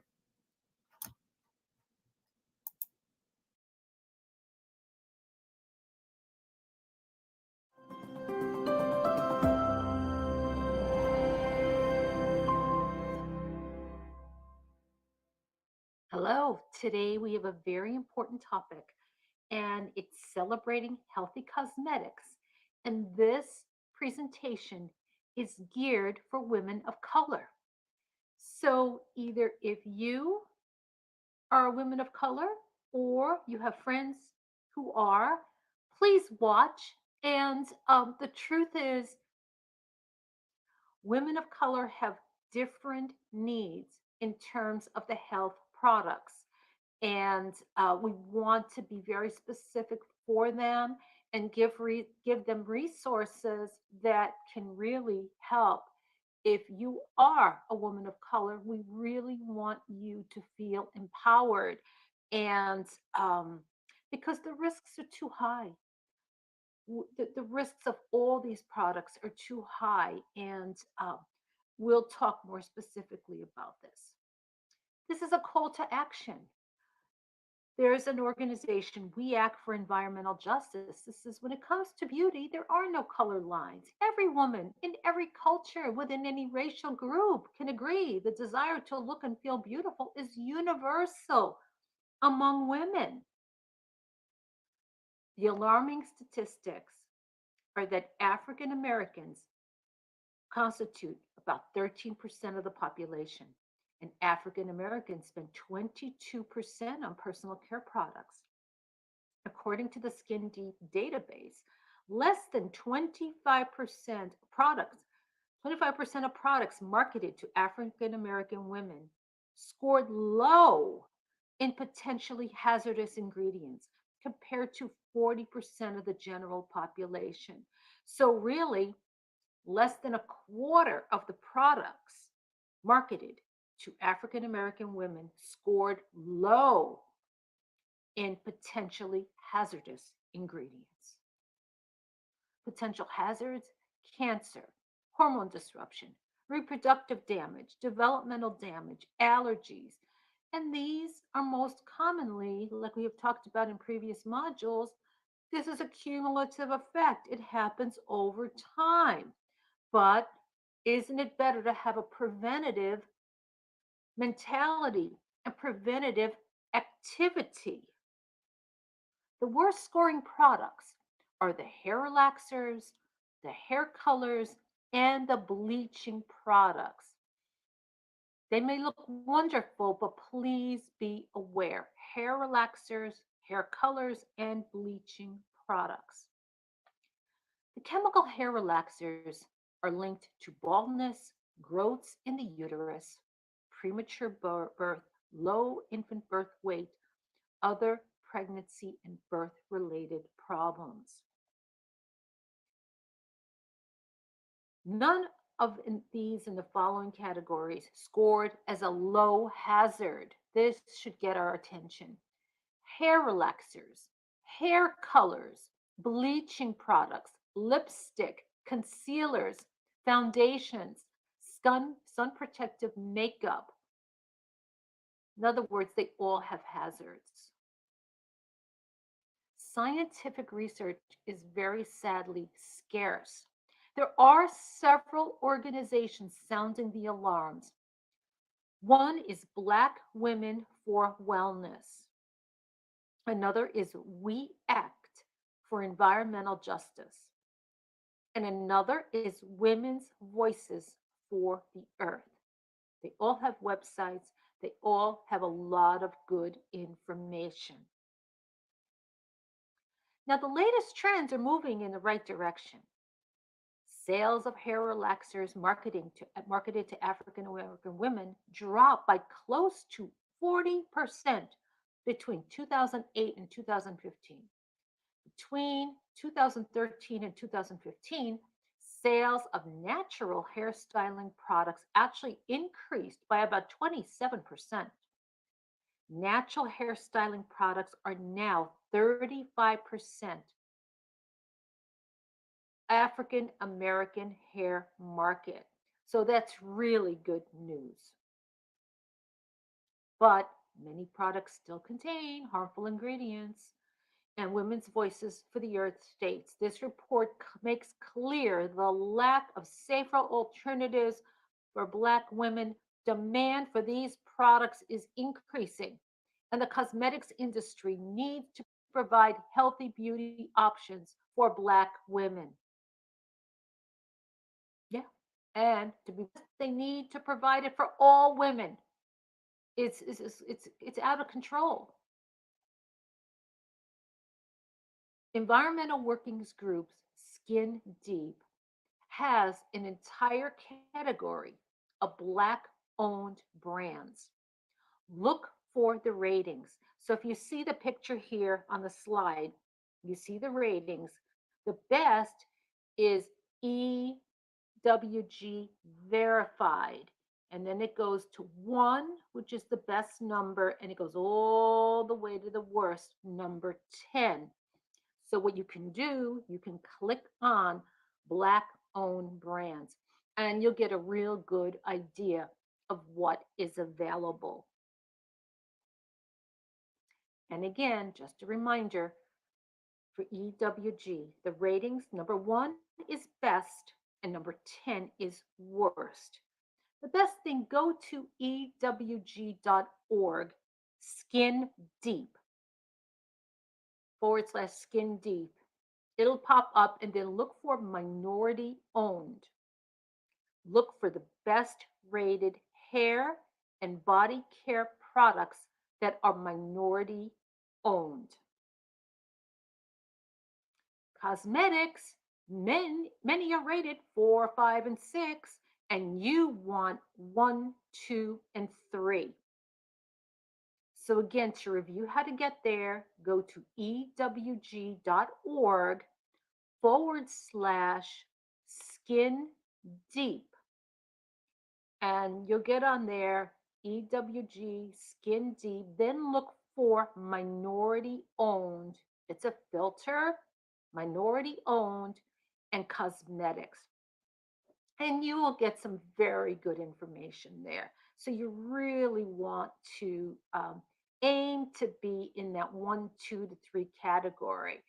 And many are 4, 5, and 6.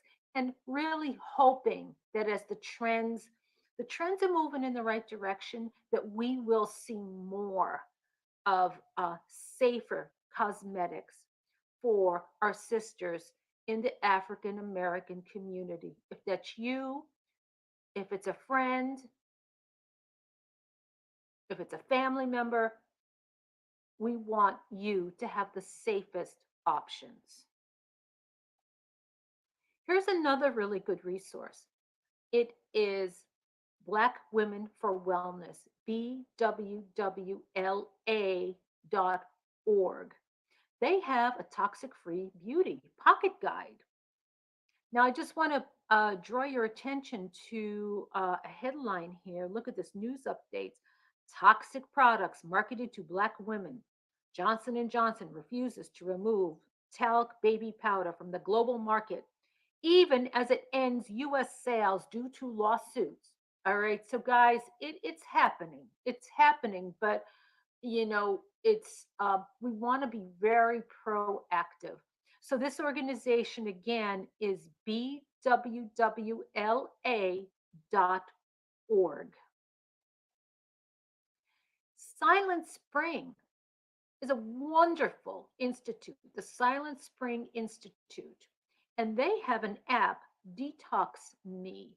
You can go to the Silent Spring Institute and look for the app, and that you can have on your phone, and you can plug in the names of the products, and they have a lot. So that's another good option to see how they rate the products in terms of safety. Be proactive. Our health, it is our wealth. It's without our health, what do we have? And with our health, literally, we can be vibrant, empowered, and the sky's the limit. There is no limit. So I want to thank you all for your attention, and I hope you got great value from this presentation. Don't forget to get the word out. There's too many women that need to have this information. All right, then. Thank you so much, and be well.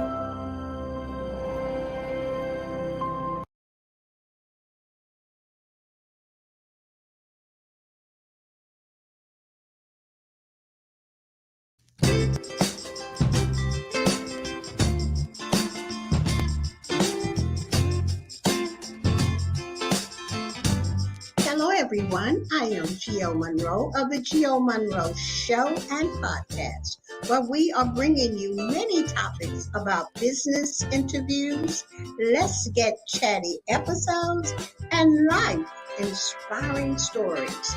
The Gio Monroe Show will upload premieres and go live on Fridays, 8 o'clock p.m. Eastern Standard Time.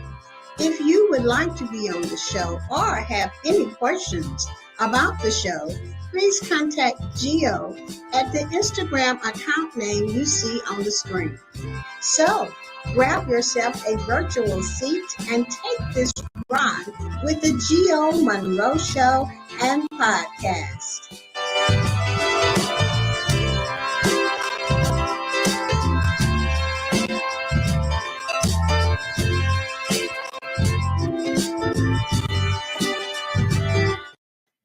Well, hello, everybody, and welcome to the Gio Monroe Show and Podcast. Today, we have a great topic for you. But first, let me introduce my co-host. Hey, everybody. It's Marlene of the Marlene Saunders Show and Podcast. And I'm so glad to be here.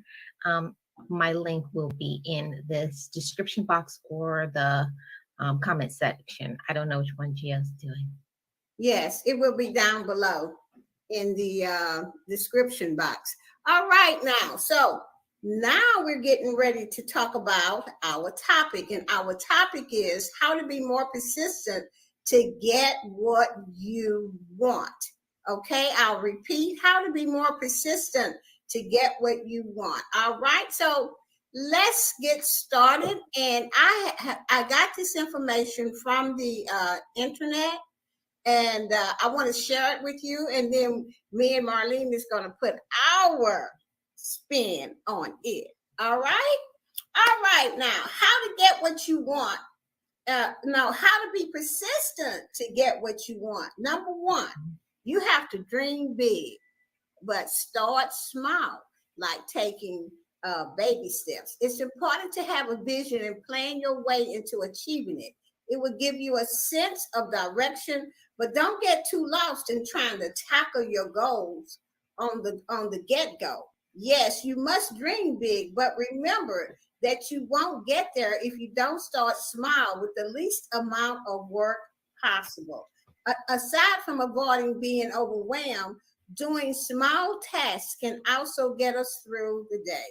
So yes, it's okay and important to dream big, but when you dream big, you have to have a plan, and so your plan has to start, okay, this is what I want. I want to be an affiliate marketer. Okay, so the first step is, how do I get to be one? What does it take to be one? Okay, who do I need in my life to help me? I need all of this information. So you have to take baby steps, and then you have to do research on how to become an affiliate marketer if that is what you want to do. It can be for anything that you want to do. So what do you have to say about it, Marlene? Yeah. Yes, I think that it's very important for you to go after what you want. You got to be persistent, and you have to keep trying. And if you don't dream big, if you don't have big goals, if your goals are too small, then it's not really going to be exciting. It has to be something to get you excited and motivated about your life. Right.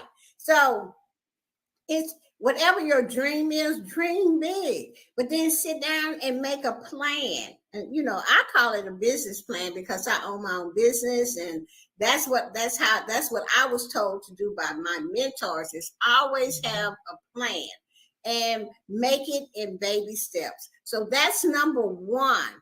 Dream big, but start small. Number two, know the reason behind your goals. Okay? Know the reason behind your goals/dreams. The secret to doing more is having a source of motivation. And this motivation lies in the reasons why we're doing something in the first place. Remember, reasons reap results. To persist is to keep coming back to the whys and letting them fuel us to keep going. See, that is how come I think why I started this YouTube.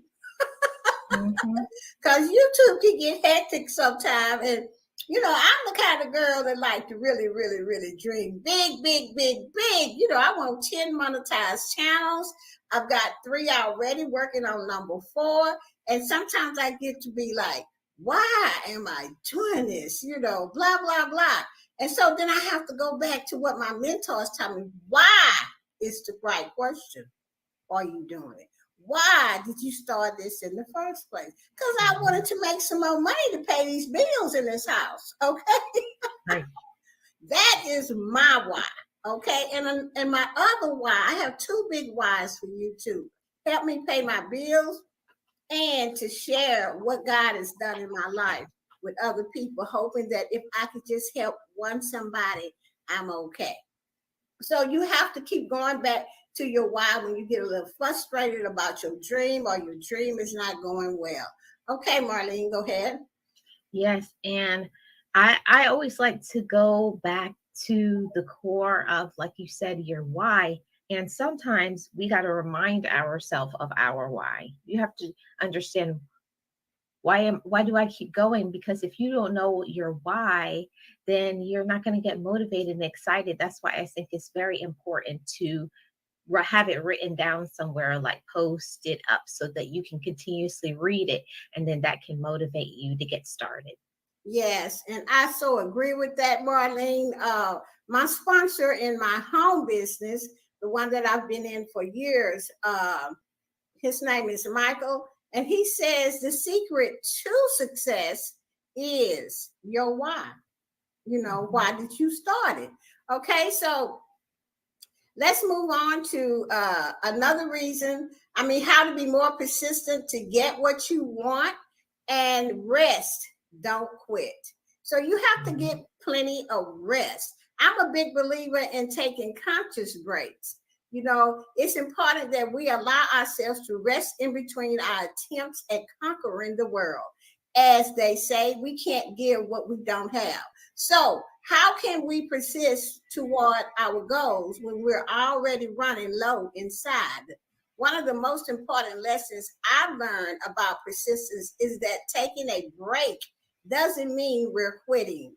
It doesn't mean that we're losing our time or we're being lazy. For me, rest is an integral part of the process and not a deterrent to it. So if you're currently struggling with pursuing your goals or completing a task, perhaps it's your inner self telling you that it is time to recharge before you make another move. And you have to take a break. It's just like my daily routine. I have in that break, so that I can at least go watch a show on TV, or I can meditate. I can get on my knees and say, God, I'm really not doing such a good job today because I'm worried about this. And now that I'm talking to you about it, I see I can't control it. So God, I'm finna let go and let you. And then when I get off my knees, I'm like recharged, and now I can finish that task with no problem. But you must take a break. Sometimes you have to take a break for a week, and that's okay as long as you don't quit. Okay. Sometimes taking a break can recharge your mind, and then you can really figure why you're not thinking about the problem. That's when the problem gets solved for me. I go, oh, That's what I'm doing. Oh my God, this is what I need to do. So yes, taking a break really, really helps, but you do not quit. Go ahead, Marlene. Yeah, I just wanted to add to that I think I think it's important for us to understand that we're not robots. We're human beings. We have feelings. We get tired. And I know for myself, I'm a person that I like to pull my plate up too much. We talk about that all the time. And I like to do it because like I just want what I want like right away. I'm trying to rush it. But we have to understand that if you have to enjoy the journey of your life. That's what it's all about. What is it when you achieve it and you didn't enjoy the process? So it's important for us to fill up our cup. I always talk about self-love all the time. And in self-love, you have to know when it's time to say when. Maybe it's time for us to step back. Maybe you need to relax and do some things you enjoy. Do a hobby, take a vacation. And my favorite, sleep. Yeah. So we have to understand that you're going to burn out if you don't give yourself some reasonable expectations that it may be time to take a break, rest. And then when you rest and you feel good and you're doing some things that you enjoy, a break away from what you're doing, you can come back fully charged and energized, ready to tackle your task. That is so true, Marlene. I really like what you said when you say enjoy your journey, because if you rush everything, you're not going to have a story to tell. Your story is not going to be exciting, and people is going to know that, oh, she probably not telling the truth. You know what I'm saying? Because when you rush, you cannot rush success, for one thing. It comes when it's supposed to come. When you have actually done all the steps, all the work, then that's when you're going to succeed. Okay? So take your time and enjoy the journey, even though sometimes it's not good. You have to cry sometimes or whatever you got to do, but that's your story. That is how you're going to tell people how you made it. Okay? So just take your time and do your thing. Okay? Now we're going to move on to the next one about how staying persistent can help you become successful. You have to find a different solution to your setbacks, because baby, there are going to be setbacks. Life will throw you curves, okay? And then you may have to put your dream aside for a bit and then come back to it. So sometimes we get too stubborn or rigid when it comes to sticking to our goals, but it can be more beneficial to keep an open perspective and find a different route to our destination. We have to determine when something is no longer working, okay? It doesn't mean that we made the wrong decision. It only means that there must be another way. We have to be creative in this part of our process. Maybe the right tools are not available to us, so we have to craft them ourselves. Or perhaps we don't have to follow the traditional course. We can forge our own path. Doing the same things over and over without seeing results can also hinder our persistence, okay? If we find fresh solutions, then it can also help ignite a newfound energy that will keep us going. So if something is not working and you can't get it to work, just start over. Think about, okay, how can I do this differently? And then do it, because you are going to come across some setbacks. Go ahead, Marlene. Yes, and I always like to say it's slow down, don't stop. It's nothing wrong with slowing down so that you can think, is this a good decision? See, all of that is wisdom, and we have to be wise, especially in business, that, you know, sometimes when you go into a business endeavor, you looked at it this way, then you may gain some insights and say, I shouldn't have done this, or this is not the right person for me, or you don't like a person's personality or the way that they do certain things. So it's okay that maybe sometimes you may have to pull out of deals or close a deal altogether because it's not right for you. It just means that you know what you want. And that's a very good thing in life, to know what you want Why keep going and doing something that is not good and meant to be right for you? Right. So please, if you're doing the same things over and over and over again without seeing any kind of results, just start over. Okay. And that brings me to the last point that I'm going to talk about before wrapping it up is don't be afraid to start again. Okay. Don't be afraid to start again. Starting again doesn't mean that you have failed. While it may take you longer to get where you want to go, it's also an opportunity to identify your mistakes and perhaps go through the process much smoother than the second time around. Also, keep in mind that we all have our own time to shine.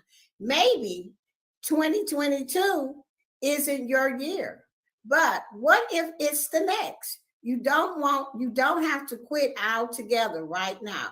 Perhaps you just have to wait it out, start fresh and more equipped with a more equipped version of you. So and I agree with that because 2021, coming here at YouTube in 2019, it takes a while to learn this business. Okay. 2019, 2020 was a learning curve for myself for YouTube. Okay. I've learned so much from 2019 to 2020. So when 2021 came in and then the pandemic hit, I ain't had a choice but to read the community guidelines to find out exactly what I have in my hands. Okay. And that is the reason. Excuse me, guys. That is one of the reasons Marlene and I started Information Girls. Because we figured that if we didn't know a lot of the things that was in the community guidelines, then a lot of other people didn't either. So what I'm trying to say is just between 2019 and 2020, 2021 and 2022 is when I really, really start understanding what YouTube want from me, what I can do and what I couldn't do. So that just in 2023, yes, that's going to be our year because we have set the groundwork. Okay. And we have kind of like started over, with what we know and we learned from the past 2 years and put it into play. And 2023 is going to be our year that we get it right. Okay. And 2024 is going to be the year that we have all 10 of our channels monetized. Okay. So sometimes you cannot be afraid to say, wait, let me just stop and start over. Because I don't know all the rules. I don't know what these people want from me. I need to find out. Let me go and read and study and see what it is I need to do. So don't be afraid to start your dream over and start it in a whole different way like we did. Instead of just jumping head in, maybe we need to stop and figure out how does this YouTube work? And then go for it. Marlene? Yes, that's so important. I love that you said start over. It's so important to start over because when you start over, sometimes now you come back knowing fully what you want to do. See, sometimes, like you said, you go into something, but you don't really know what you're doing. You're just doing it. But when you go in exactly knowing what it's about, exactly knowing what your goal ahead is, now you know the right way to be and to be yourself. And that's the most important thing I think it is in business and in life is for you to be yourself, to be your own, have your own personality. Don't try to look at what somebody else is doing, trying to compare yourself. No, you just be yourself and you're always going to be successful when you're yourself. Right. And don't, like I say, the most important thing is don't be afraid to say, oh, I need to do something different. You know, you're not giving up on your dream. You just gonna do it different to get to your dream, and stay persistent at what you want. Because if you stay persistent, you're gonna get what you want. So let's wrap this up. Our ability to keep going when the going gets tough is one of the things that makes us superhuman. We get to defy the odds, break our boundaries, and achieve something that elevates us into becoming the person that we're meant to be. But we must not forget to be human throughout this process. It's okay to take a break. It's okay to admit that we're wrong. It's okay to start over. Only then can persistence make a difference in our lives that's truly worthwhile. So stay persistent and remember that we're human, and it's okay to just say, ooh, let me take a break, child. I'm gonna come back to this here next week.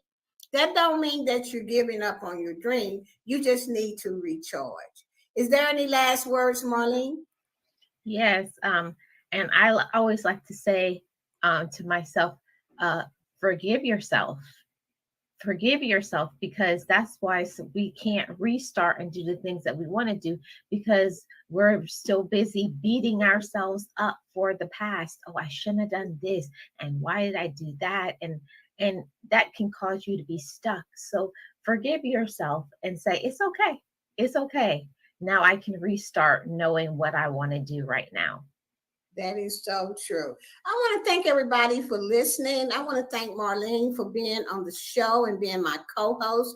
I thank you so much from the bottom of my heart, and everybody that's listening and in the chat. Thank you so much for coming. Our topic today was how to be more persistent to get what you want. I hope you guys got something out of it. And I am Gio Monroe, the host of the Gio Monroe Show. I am glad you came. Bye-bye, everybody.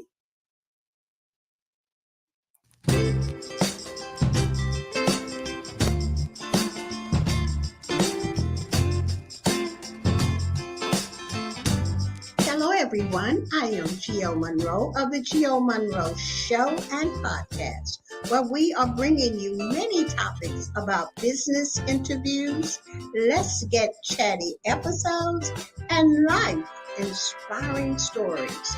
The Gio Monroe Show will upload premieres and go live on Fridays, 8 o'clock p.m. Eastern Standard Time. If you would like to be on the show or have any questions about the show, please contact Gio at the Instagram account name you see on the screen.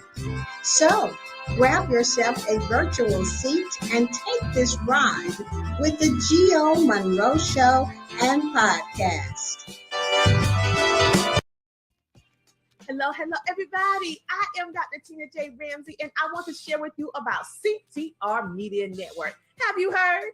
CTR Media Network is a new standard of podcasting with over 30 plus podcasters. We reach 350 million global listeners worldwide in over 50 plus